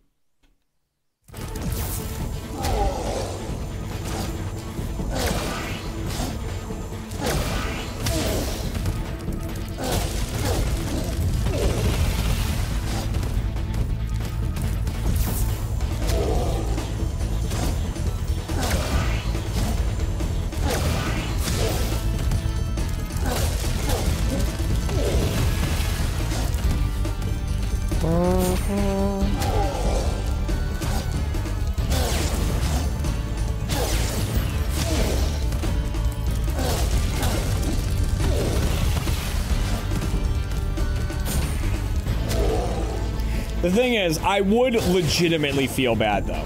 That's the one thing. There would be a subset of people I would legitimately feel bad for. They're like people who contributed to the subathon that wouldn't be dicks about the whole thing and just wanted to see me play a game that they like. You know?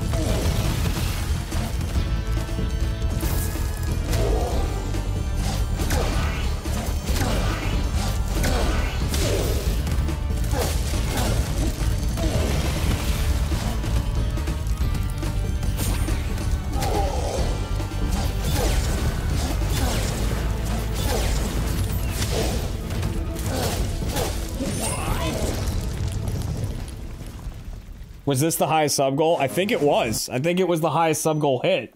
It was for 30,000 subs.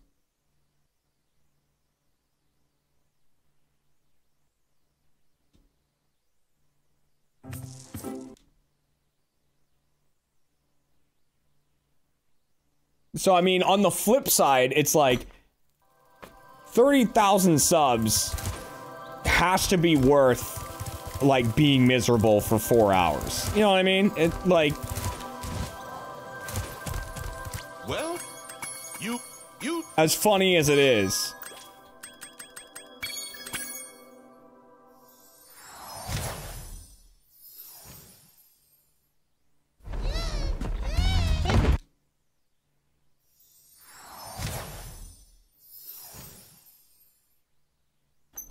I personally don't enjoy watching people in misery. Well, then don't show up to the Elden Ring stream.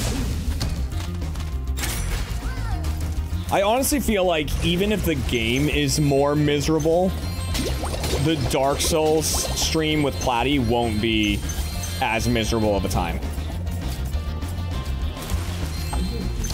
Because he'll be there laughing, you know, and I'll be obviously trying to make him laugh while being pissed off.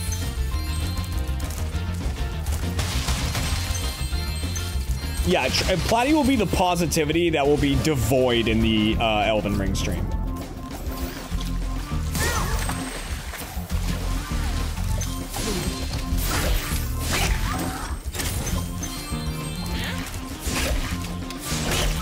And I'm going to be relying on him for that.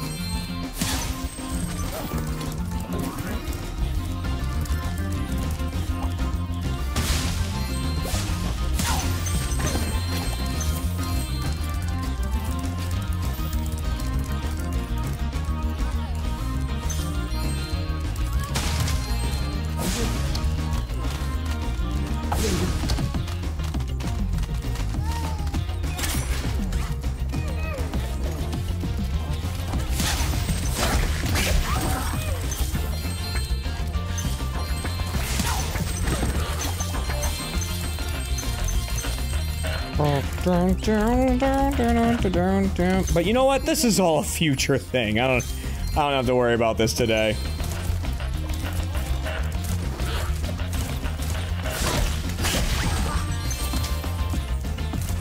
I mean, I would like to get it done either next month or, you know, March. And I mean, I own Elden Ring, so it's not like it's that hard of a thing to do. It's not a hard sub-goal to complete. Physically, anyways.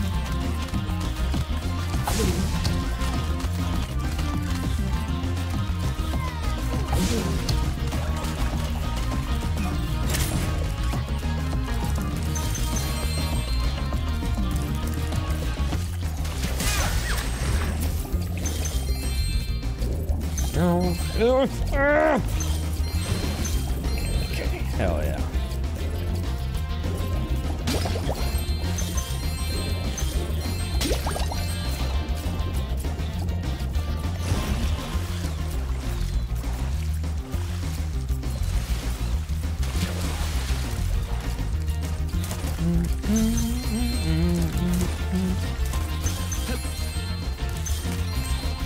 Your thorough friends happen to make a pretty good soup. If I can catch them. You can try to save them if you want, but I'm awfully hungry. They made him like Bayou Chef in this, but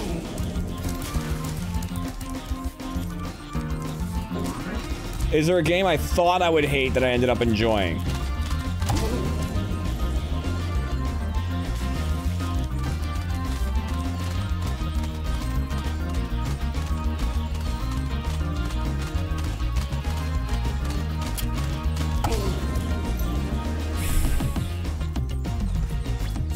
Lethal Company. Lethal Company is an excellent...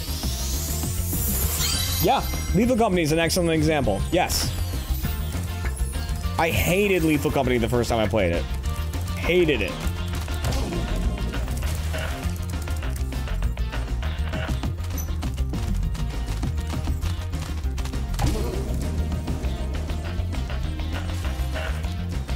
But you know what? You know what it was? Everyone told me not to learn or look up anything about the game before I played. And that was the biggest mistake I made.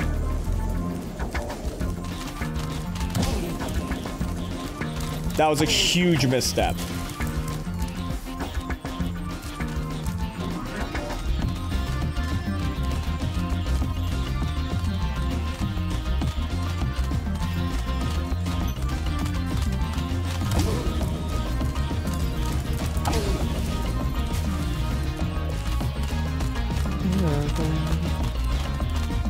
Hardest completion that you wanted to do, Binding of Isaac, and I did it, and I'm good.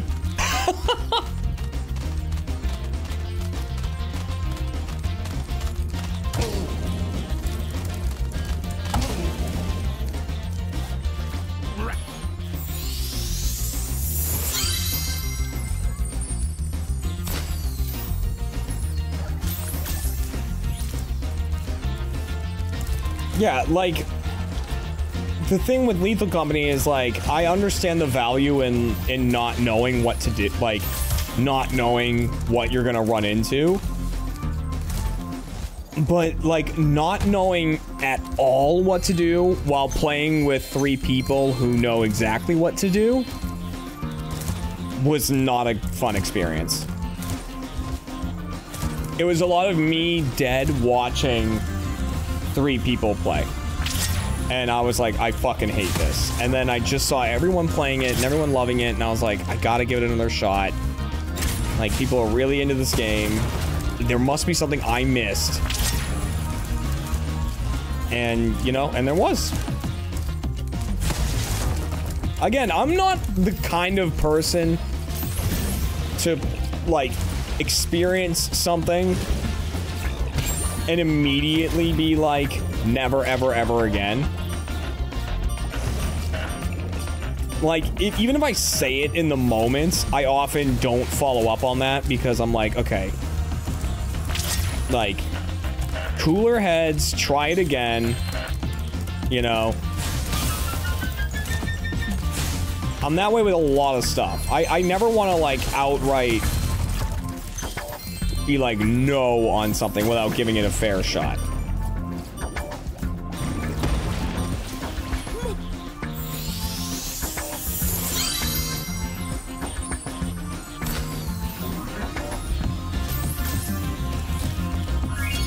I didn't like Breath of the Wild, but I mean, like, I didn't like Breath of the Wild, but I gave it a fair shot. I played it for several hours, and I have since beaten it, but it took me playing Tears of the Kingdom to like Breath of the Wild.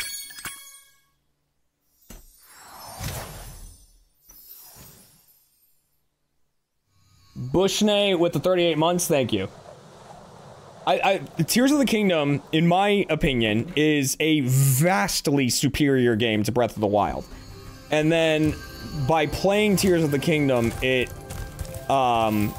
meant that I could get through Breath of the Wild.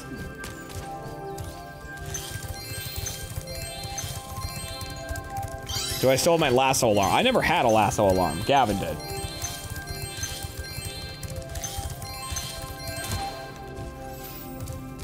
Weapon durability is terrible. Honestly, though, the movement upgrade in Tears of the Kingdom is incredible. Like, all the ways they give you to freely move around in Tears of the Kingdom and get to places quickly and efficiently is... it's such a game changer. It makes the game so fun.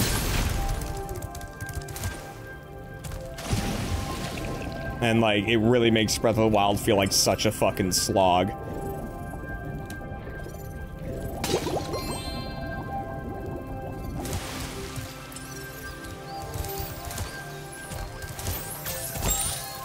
Still can't pet the dogs, though. Right. I mean, huge ball dropped there, but... one day people will learn.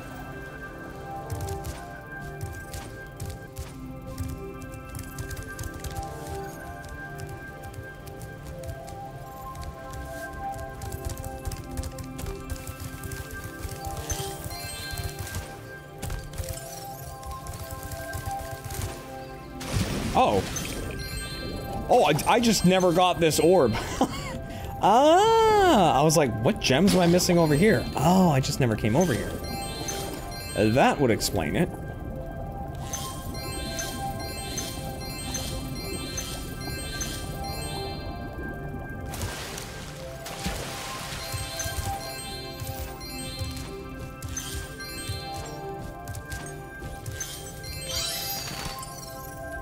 God damn it.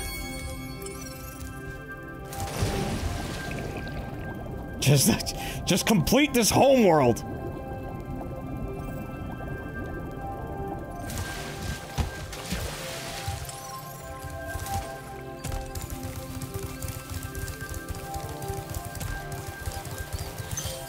Okay. Jesus Christ. All right.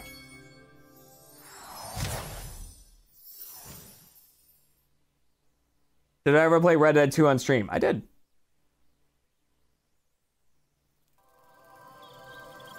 I did. Red Dead 2 was a lot of fun. Another game that, like, I found very fun, but also had a lot of things I did not like.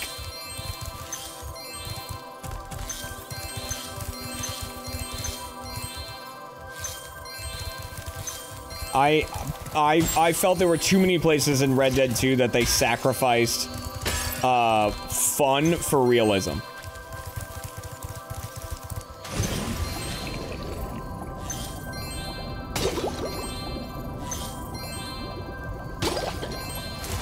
Or convenience for realism.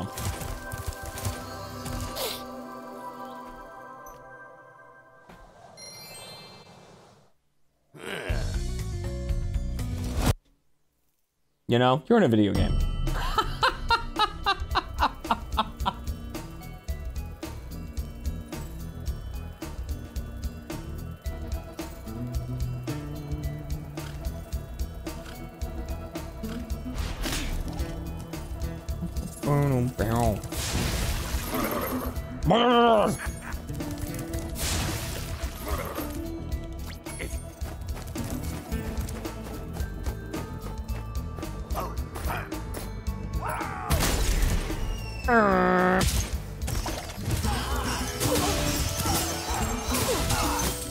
Even things like if you wanted a beard, you had to wait for it to grow out. It's like, I get it, haha, like, that's how facial hair works. Can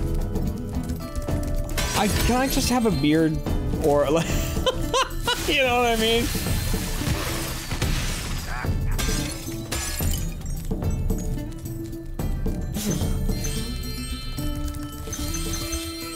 Like, can I just, please?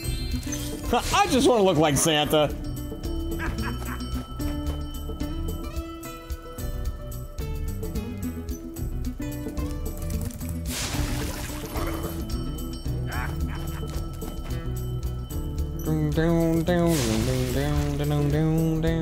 Watch! We'll help you climb this wall up ahead.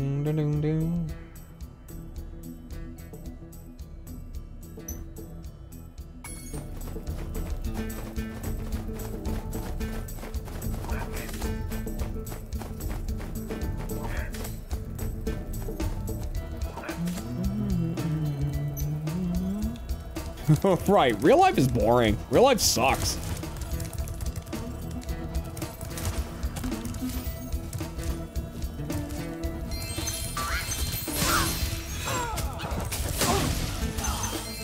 Mostly it's just fast travel. I think that's the biggest thing. If that game had, like, much more instances of fast travel,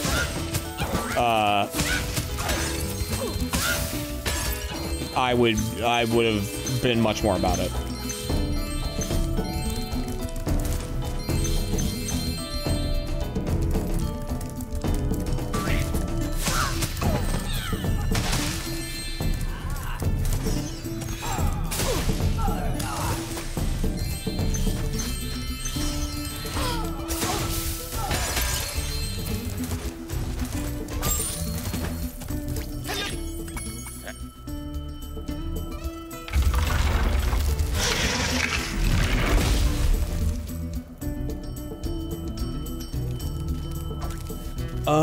Do I have enough for that yet? No. Okay. Like, you know, say what you want about Skyrim, but its fast travel system, awesome. The fact that you walk by a location and it's like, discovered Big Rock. And it's like, at any point now, I can go to the map and click on Big Rock and I'll go right to it. And can continue from there if it's the closest location to something else. Hell yeah. Hell yeah.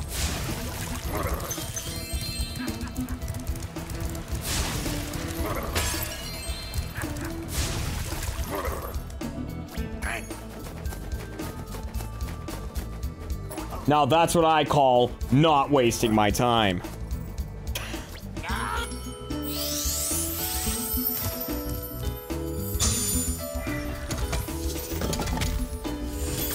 Like, here's the thing. When I first played Skyrim, I didn't know the carts existed. Me neither. I never rode a carriage. I didn't ride a carriage. God, like, it was such a long time before I used a carriage in Skyrim.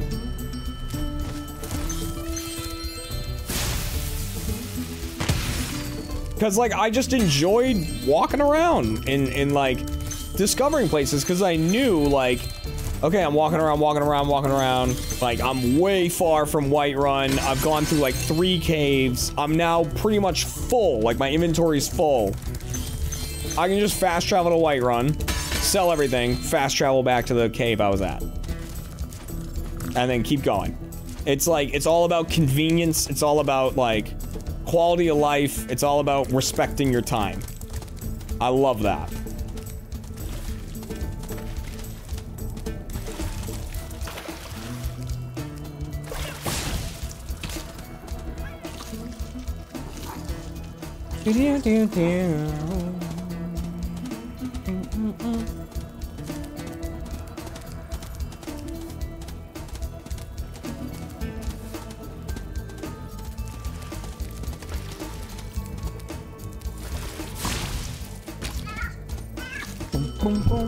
Great, now I want to play Skyrim again. I have that urge every now and again too, but then I'm like, no, no.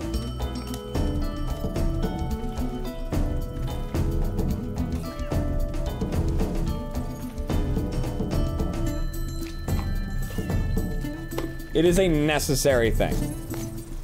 Hi, Sparks. Sorry, Sparks, I'm just getting a drink ready. I'll be there in a sec. Ooh, or Fallout. Nice.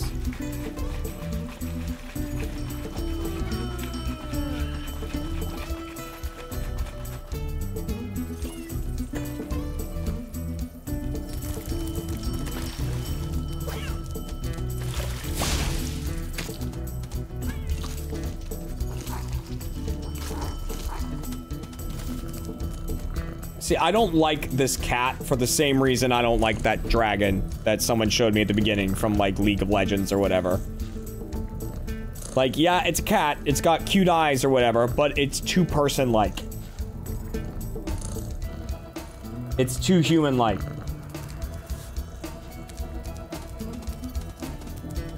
Ah!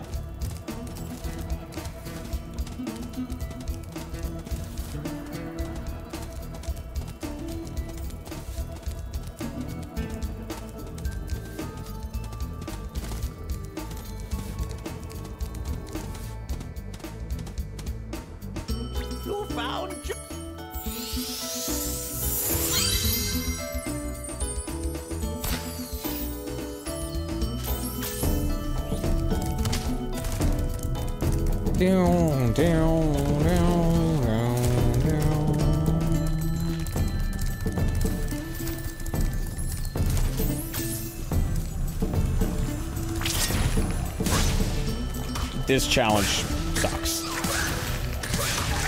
Because these spiders start respawning, or I guess they're ticks or whatever they are. I think they're spiders because they have webs, but they start respawning, and one of them in particular I just always have trouble hitting. I think it's this guy. See, like, that one's already back. Okay, we're good. You have saved us all from a grid. If you miss one of them, like, have to circle back for it, you're better off just restarting, because they respawn so quickly.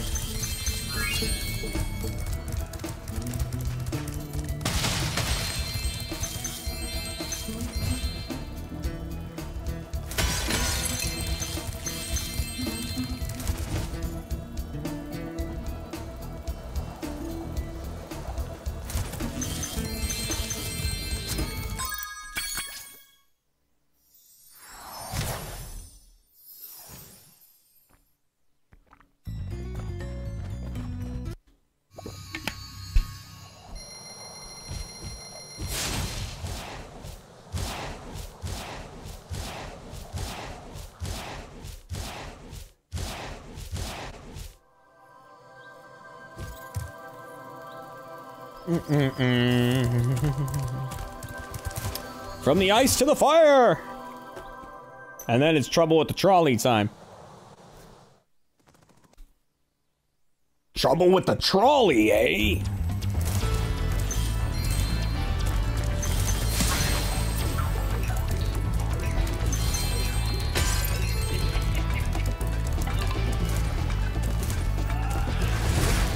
Jesus, that was close. These ones have gems? No. Okay. I always forget, because, you know, you light these cactuses on fire, or cacti, or whatever, and then they explode. The cacti in, Dino Mines in Spyro 3 do the same thing, but they give you gems. So, like, you have to light them on fire to come to 100% the level. And I always get confused which ones... like, which cacti I need to flame and which ones I don't.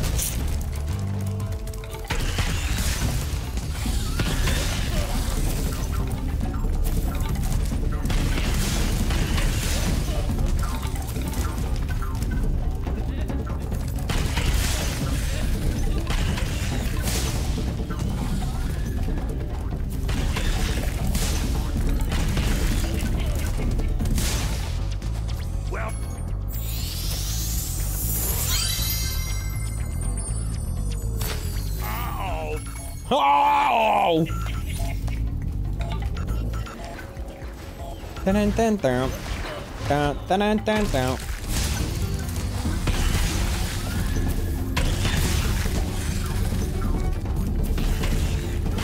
Do not remember the order of this. Okay.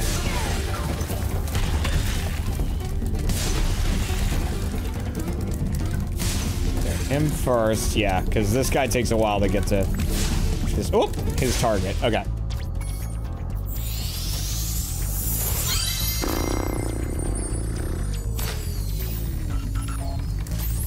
Oh, it sucks. That minigame sucks. It's like really hard if you don't know the order.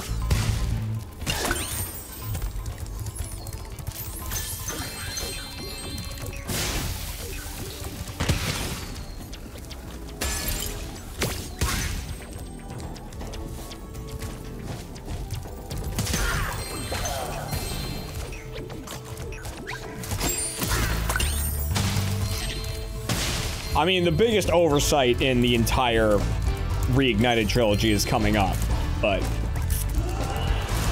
or not oversight, but like... the biggest attack on the original.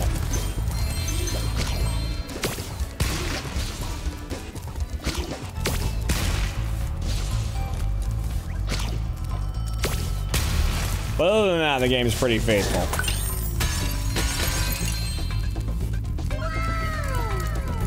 Woo, thank you for getting gamer subs. I'm currently sipping on some anime girl thigh. I need to order more, because I told Kat I need more caffeine-free, tubs, because I'm trying to cut back on my caffeine intake, especially after, like 4 p.m. Let's do this.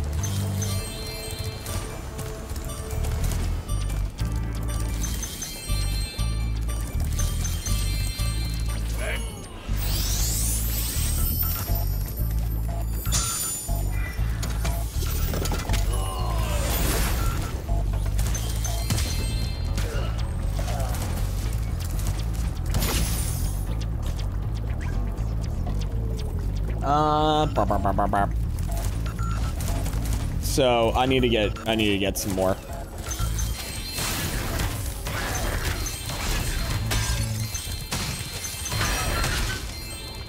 As part of my Be Better in 2024 initiative.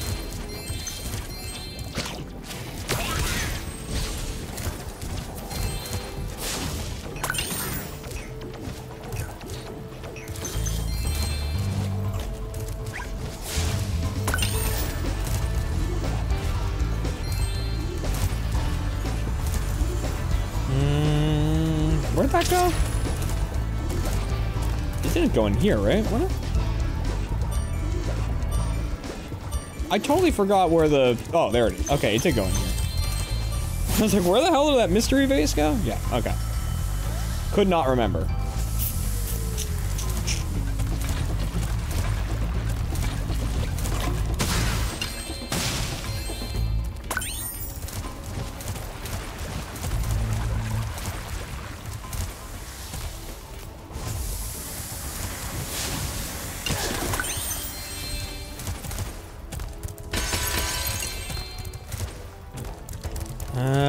Okay, gotta remember a few things now.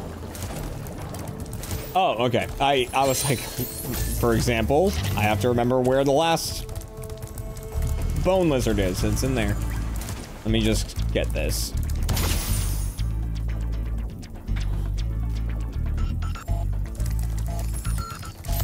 Ow.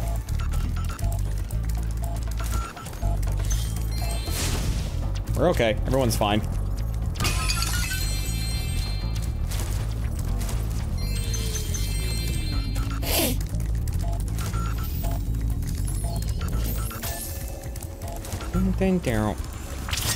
Okay, so there we go. Got the last one, and we're good. Another level down.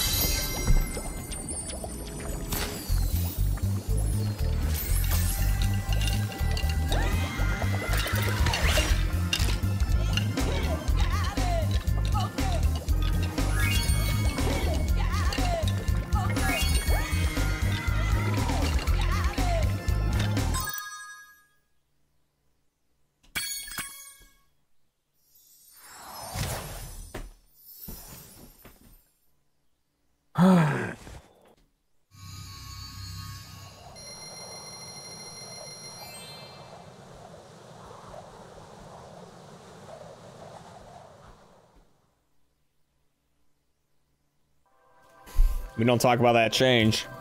We don't do it.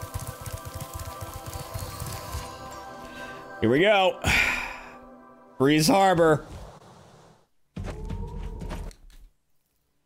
Ooh, ooh, ooh.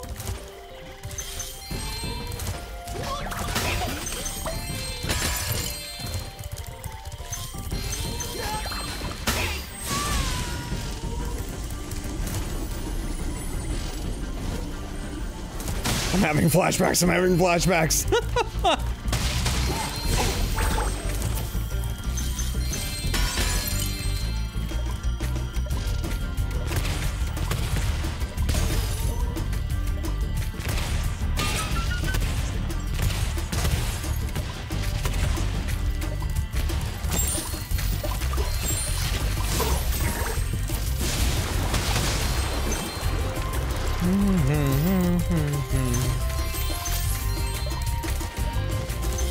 Yeah, so this level is infamous among Spyro players for having the trolley mission. And the trolley mission, it's basically like a roller coaster. You're on like a cart, and you have to go along a track and collect a bunch of gears. You can see them up there. And like you have to collect a bunch of gears and stuff, and you have to do it in one go. And if you mess up at any point, then the stupid condescending bird goes, "Trouble with the trolley, eh?"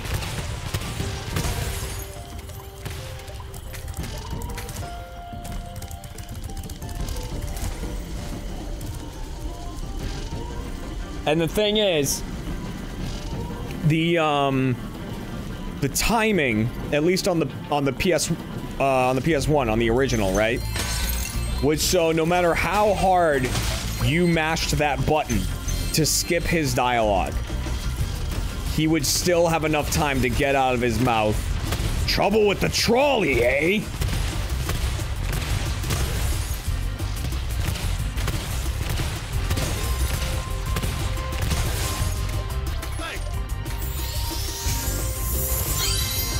It didn't matter. It didn't matter how quickly you thought you could get through that. Did I miss this? Nope.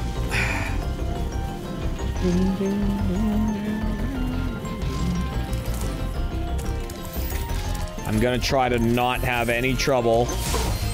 And try to first run it. I'm usually okay at completing it on the first run. Sometimes I'll just greatly misjudge.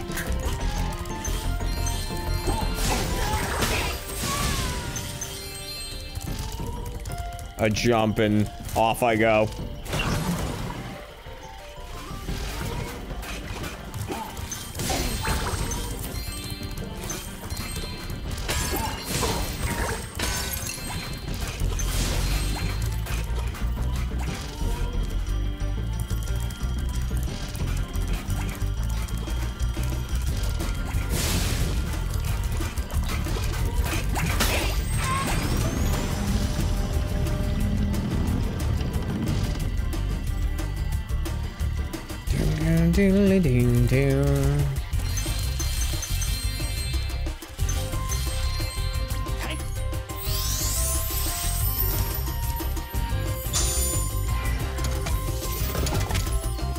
Do I have any tips for getting better at your aim in Binding of Isaac? That's an interesting one. With your aim. If I can ask, how do you currently play? Like, are you on the controller? And if you, oh boy. And if you are on the controller, are you using like both the sticks? Are you using like, A, X, B, you know, all that, like the buttons to shoot rather than the stick? Because I'll tell you, like, Platty uses the analog stick. He moves with the left analog stick, he shoots with the right one. That's how Platty plays Binding of Isaac. I move with the directional buttons and I shoot with, you know, X, Y, A, B. That's how I play. And I just find that, for me, that works better.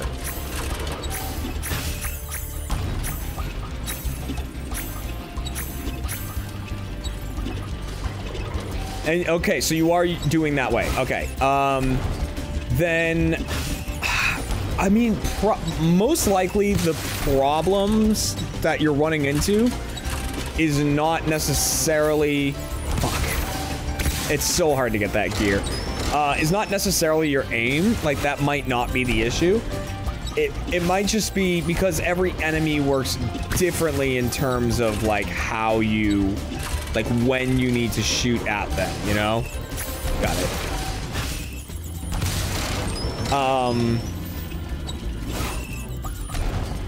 You know, like, yeah, you gotta find, like, the right times to move in. You gotta find the right times to, like, take your shot. So it might be more of like a timing thing with the enemies than your actual aim. I mean, honestly, there's not a lot of tips I can give you other than to just keep practicing. To keep practicing and don't feel the need to play like on hard. You know, play on the easier difficulty just to get more like used to the enemies. And like, yeah, just... It's just time. And we didn't have any trouble with the trolley.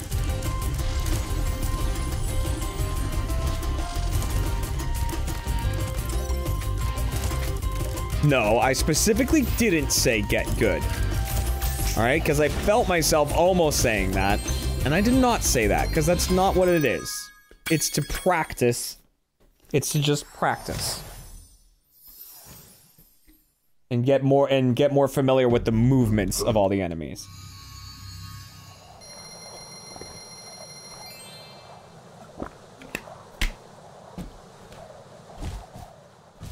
Because, like, I don't think about Binding of Isaac in terms of aiming. Because you can only really point 4 directions, right? So I'm not fully sure how to improve that.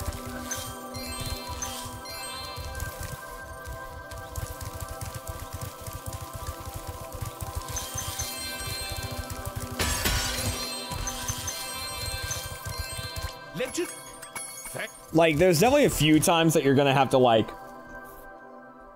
curve the bullet. Basically, like, you have to, like, go forward and then to the side really quick as you shoot, and it will make your tier kind of go diagonally. Like, sometimes you kind of have to do that because there's some enemies that shoot in the cardinal directions, so it's difficult to get hits on them. But yeah, I would say just like in terms of aiming in Isaac, my advice would be like learn the shooting patterns of all the enemies so you know when you can get yourself directly in a cardinal direction from them, either directly to the left, the right, above, or below them to fire.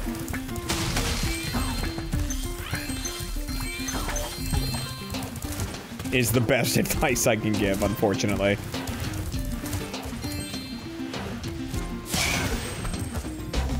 Isaac is unfortunately a game where a lot of the advice is just to put more time into it.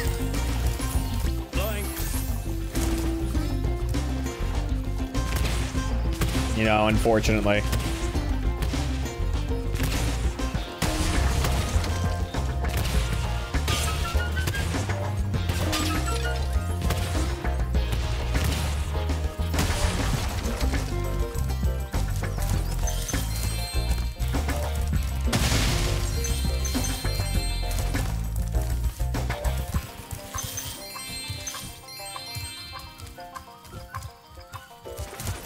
The cowlick level, yeah, this level is probably my least favorite in the game because all of the orb challenges in this level take forever.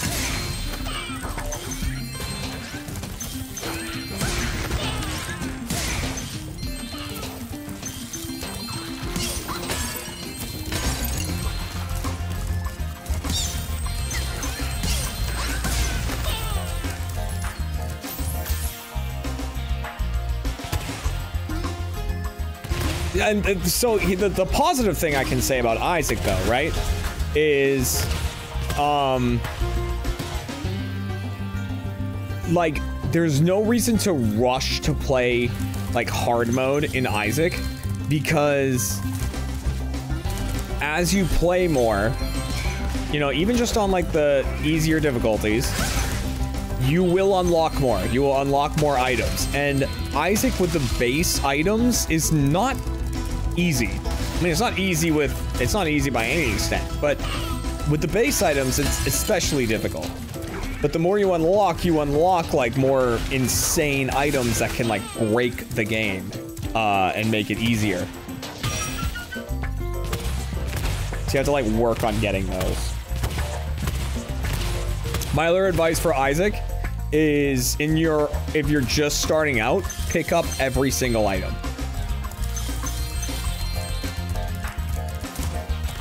Every item you see, pick it up.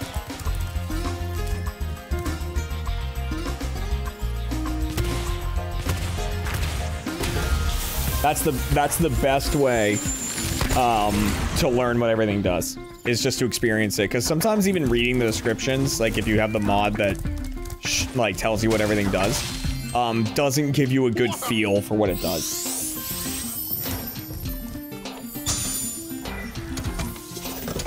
Oh, and do the challenges. Some of the challenges are really fun. Some of them really suck, but some of them are really fun.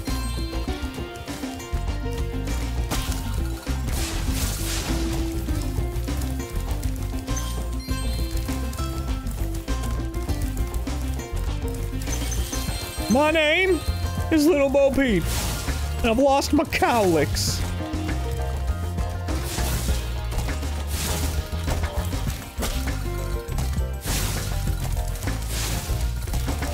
Fucking cookie dough looking elephant. Oh my god, I watched a video today where people were eating ice cream and I wanted ice cream so fucking bad. And just saying cookie dough made me think about it. But it's fucking Sunday, which means it literally could not be further from my next cheat day.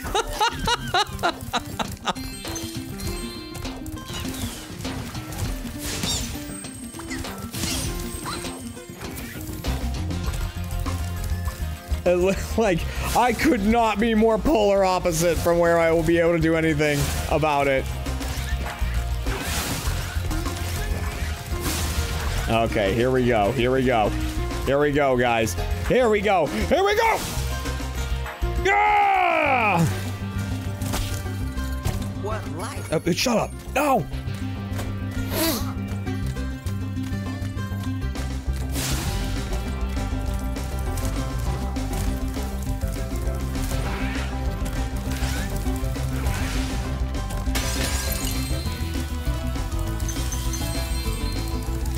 I have to decide what else I'm gonna cook this week, too. So the fajitas I made will last us another day, right? Like, it'll be our dinner tomorrow. So what do I want to cook on Tuesday?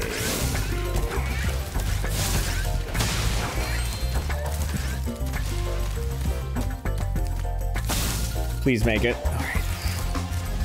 Thank you.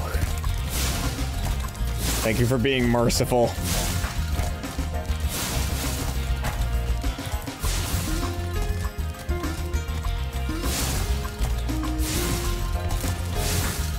They also, for some reason, switched it up in this game, in the Reignited Trilogy, where hitting them with the flame attack makes them go way farther than hitting them with the charge attack. But in the original, hitting them with a charge attack made them go way farther than hitting them with the flame attack. They switched it for some reason. I don't know if that was intentional or not, but I don't know why they did it. Happy birthday, Canyon by Design.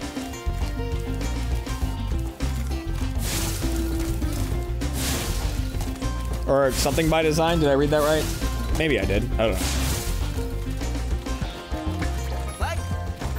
There are 2 more Calyx out there somewhere, but I haven't seen them in days.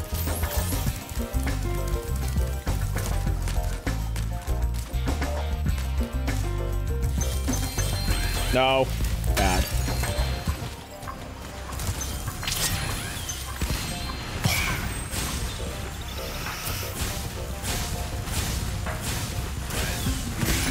Did I get him?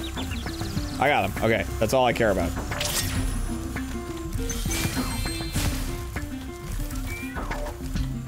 No. You get up there. And you... Come here. You go up there. Nice.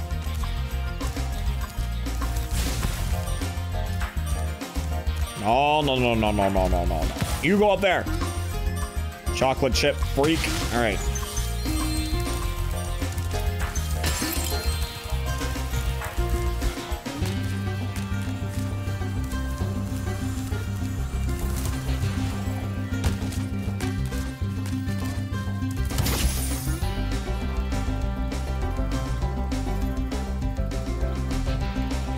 Therefore, chest day and cheat day are the same because A and S are next to each other. No. Tomorrow is actually chest day. Hooray.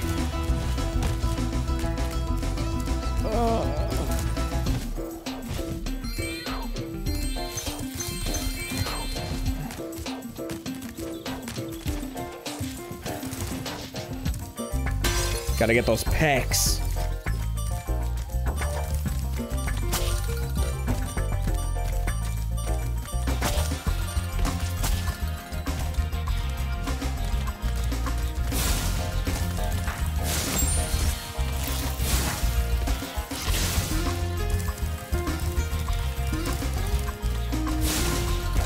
So I can get another, I can't tell if that was weird or not, compliment from my masseuse.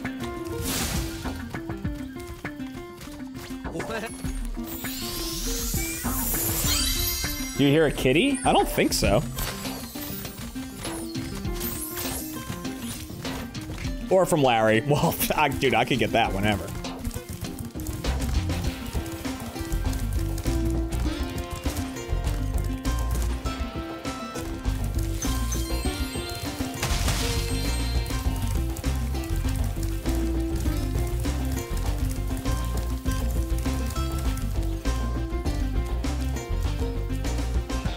Yeah, Larry, gas me up real quick.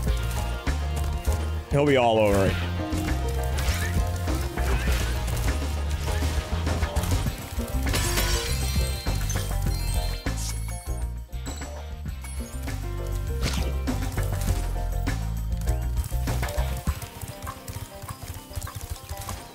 I mean, we'll see how I'm feeling in, like, March, after I've been doing what I'm doing for, like, 2 months. What I'm nervous about, though, is if I do a subathon, in April, I don't want what happened last time to happen again, where, like, I'm doing really, really well, and then I do a subathon, and it, like, ruins everything. So, I'll have to take that into consideration.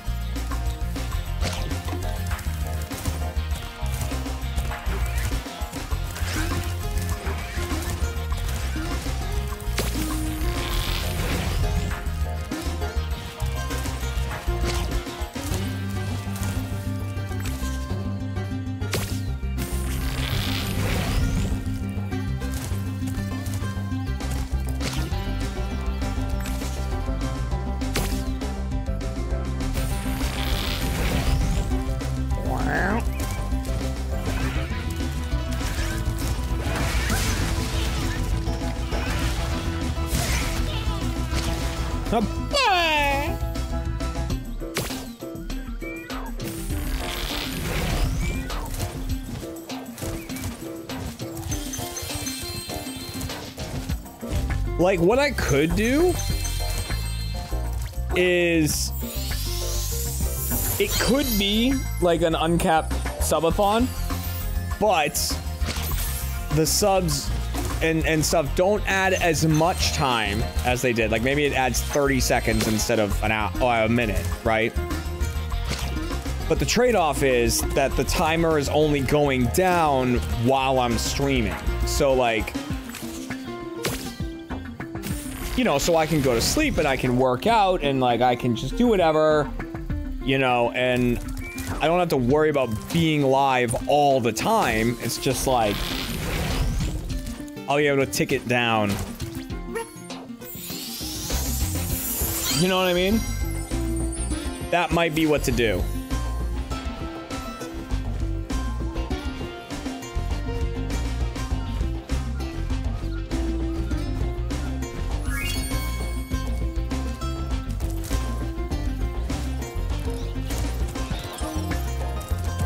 Okay, now we just need the gems and we are out of this level, which I think is just gonna be the mystery. It's just gonna be this thing. Hopefully, if I got all the other gems, it's just gonna be this thing. I need to make sure that I work out.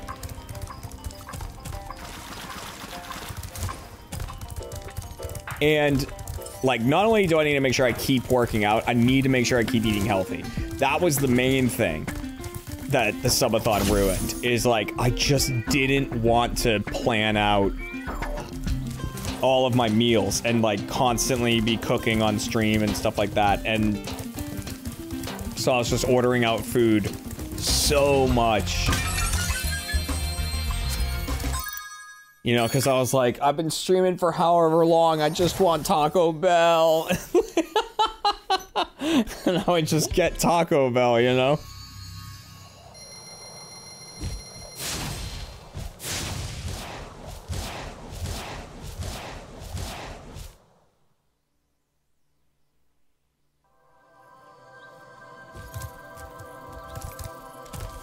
Well, God, it's already midnight? Christ.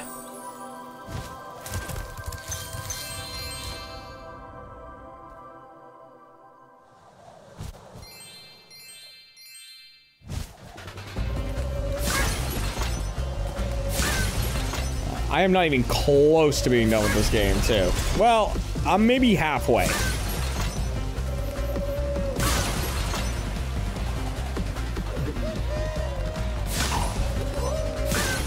I don't think I'll be finishing this tonight. I mean,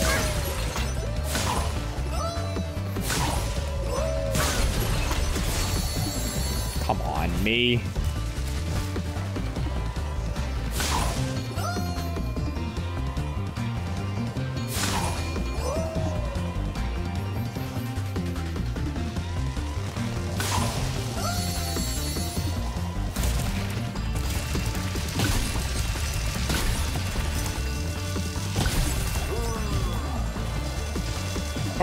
dude, I'm messing this one all up. There we go.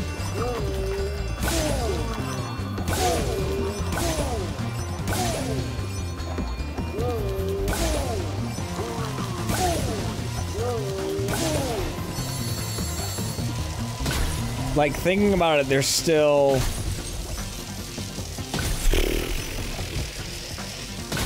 I mean, this is the last level on the lower part of this map, but then I go up top, and there's Fracture Hills, Scorch, and Magma Cone, and Oasis, and another Speedway. Great. Then I go to the third world, where there's another 4 or 5 levels? I think it's 4 in a Speedway. So it's still a significant...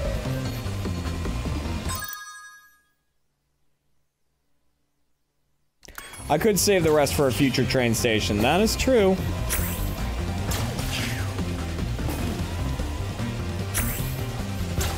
I mean, I also need to save my strength. A 4-person pirate crew tomorrow? My God.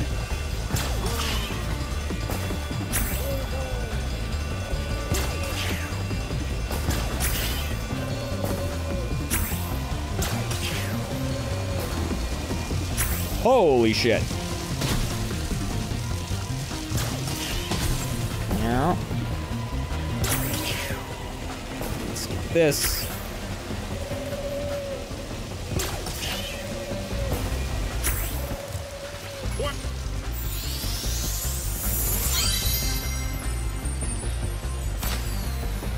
So yeah, we got Sea of Thieves tomorrow at 4 p.m. Eastern time. That's gonna be me, Kat, Novus, and Tom. So we're gonna set out on our pirate crew. Like it's gonna be stupid. I know it's gonna be stupid. Yeah, we'll do some Tall Tales.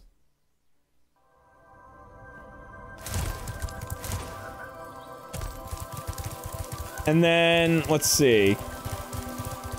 So that's Monday. Then Tuesday is going to be, I believe, Risk of Rain with Greg, and then we're gonna do Binding of Isaac multiplayer with Greg and Tay after that. That will probably kick off around the 4 o'clock mark as well.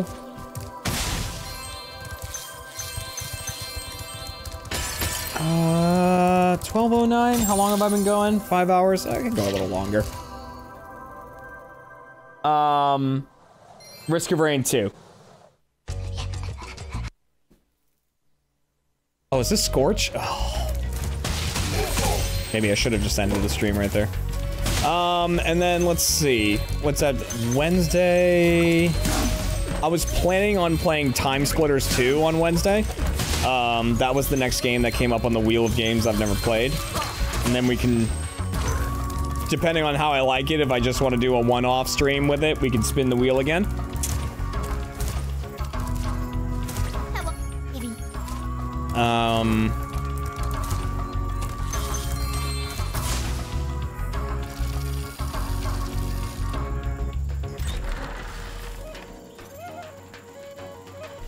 I gotta figure out how to play Time Splitters. I gotta find a good emulator. Oh, Jesus Christ! The hell?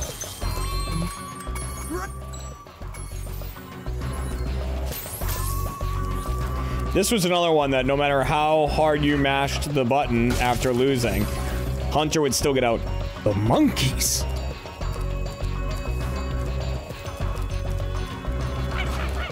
Because it was like the monkeys have escaped from the zoo or something like that. But like you would mash the button after failing and you go, the monkeys?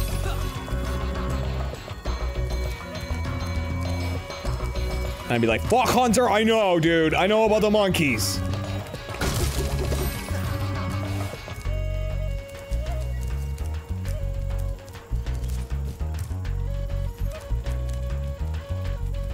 Yeah, Kat and I have already played It Takes Two. We really enjoyed it. It was really fun.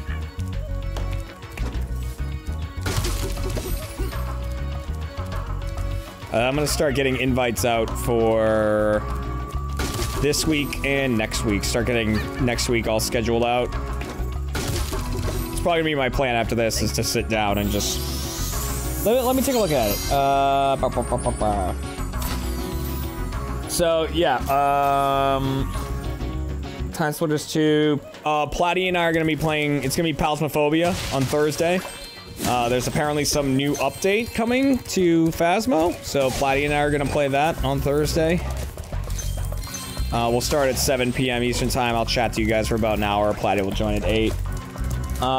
Fuck around Friday. Saturday, we're doing our community day, so that's gonna start at noon and it's gonna go till midnight. So it's gonna be 12 hours of gameplay. It's going to be, the games that are a definite. It's gonna be just me playing games with you guys. The games that are going to be definites are Jackbox, Mario Kart, and Sword and Shield Dynamax raids. Those are like definite ones, and then I'll get a couple other ones in there as well.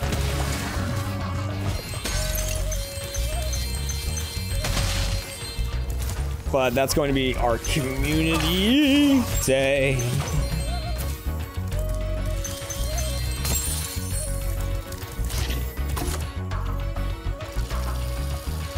Then Sunday is going to be... We have a birthday party to go to. That's gonna actually go kind of late, so there might not be a stream on Sunday the 14th. And then I think we already have plans for the 15th. Yeah, I'm in a couple lobbies with Chilled. I think it's... Oh boy. I think it's like... It's something and then Among Us after. I think it's Jackbox and Among Us on the 15th. I haven't written it down yet. I have to do that.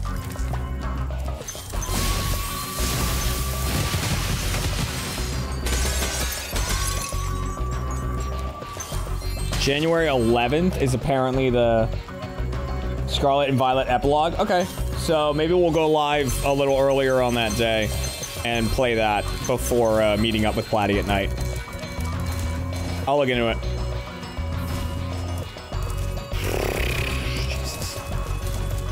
And then I currently have Wednesday the 17th at 7 p.m. slotted for the karaoke stream. That's part of the sub goals.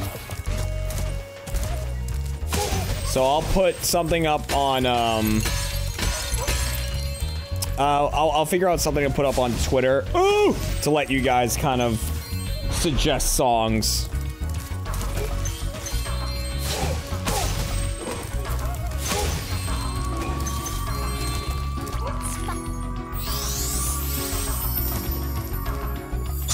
A Left 4 Dead lobby would be fun to see. I love Left 4 Dead. Left 4 Dead is one of my favorite games. But I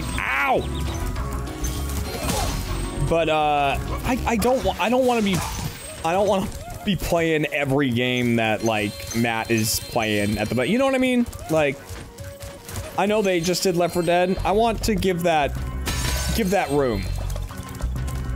I don't need to oversaturate a game that, you know what I mean?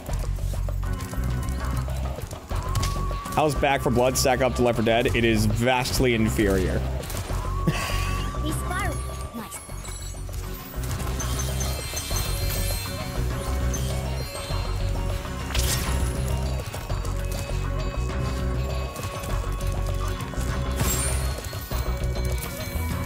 Wow, Spark's just too good for that butterfly, huh?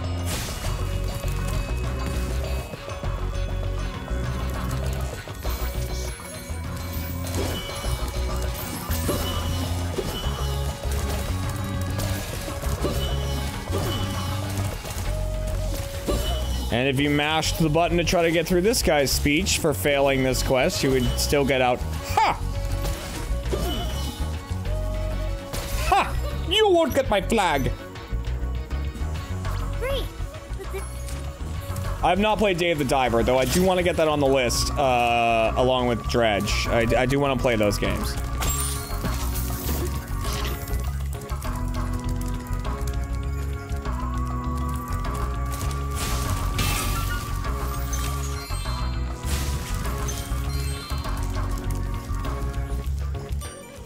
Oh. Get down here.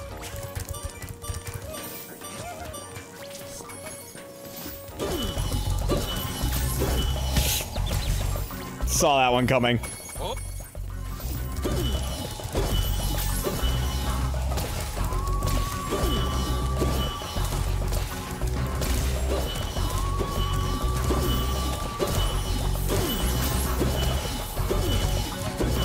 Can you guys believe that they changed the dark-skinned guy's name, or the dark-skinned guy with the turban's name, to Bob instead of Bombo? Can't believe that.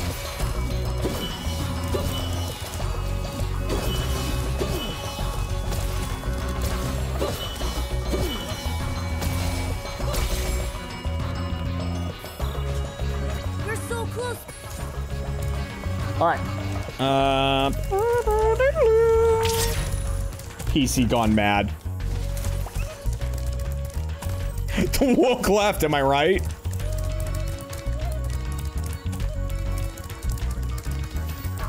Next thing they'll be saying Dr. Seuss can't own slaves or whatever they're mad about nowadays. I can't keep up with it anymore.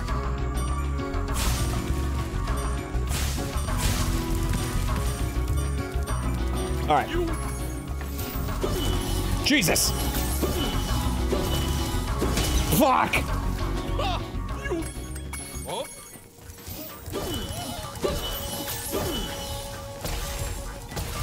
Nope. Okay.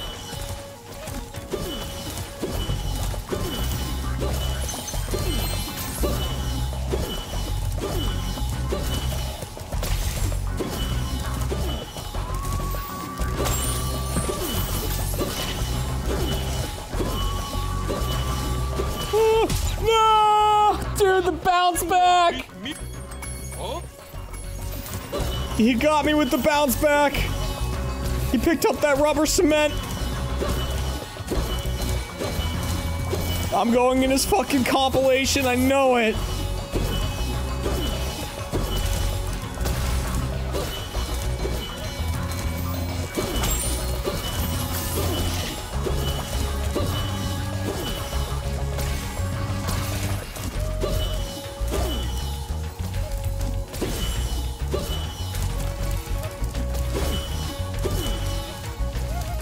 Dude, this guy's, he's gonna hit me with a cross-map tomahawk at the beginning of the match, too. I know it.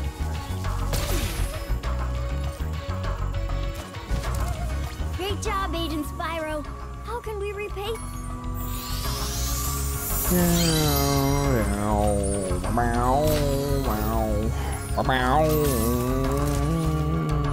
Ow.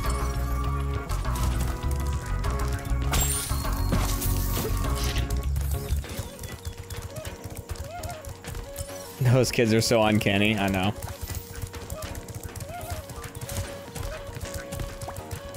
Time is at 12:20. Ow!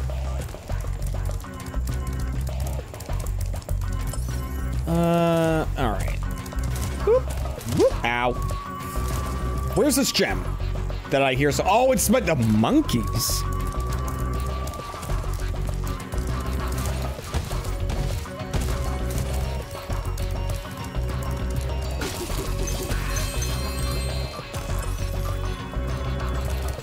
There was another. Is it also up here? Oh, it is. Where are all these gems? Dude, I missed so many.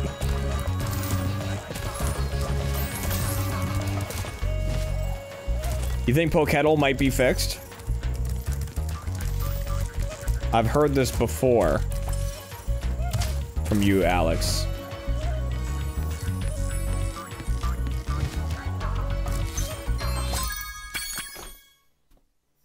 When will the lies end? Alright, let's see. Alright, so that's where we'll end Spyro for now. We might finish this up for like a train station. I want to see how far into it I am. Out of curiosity.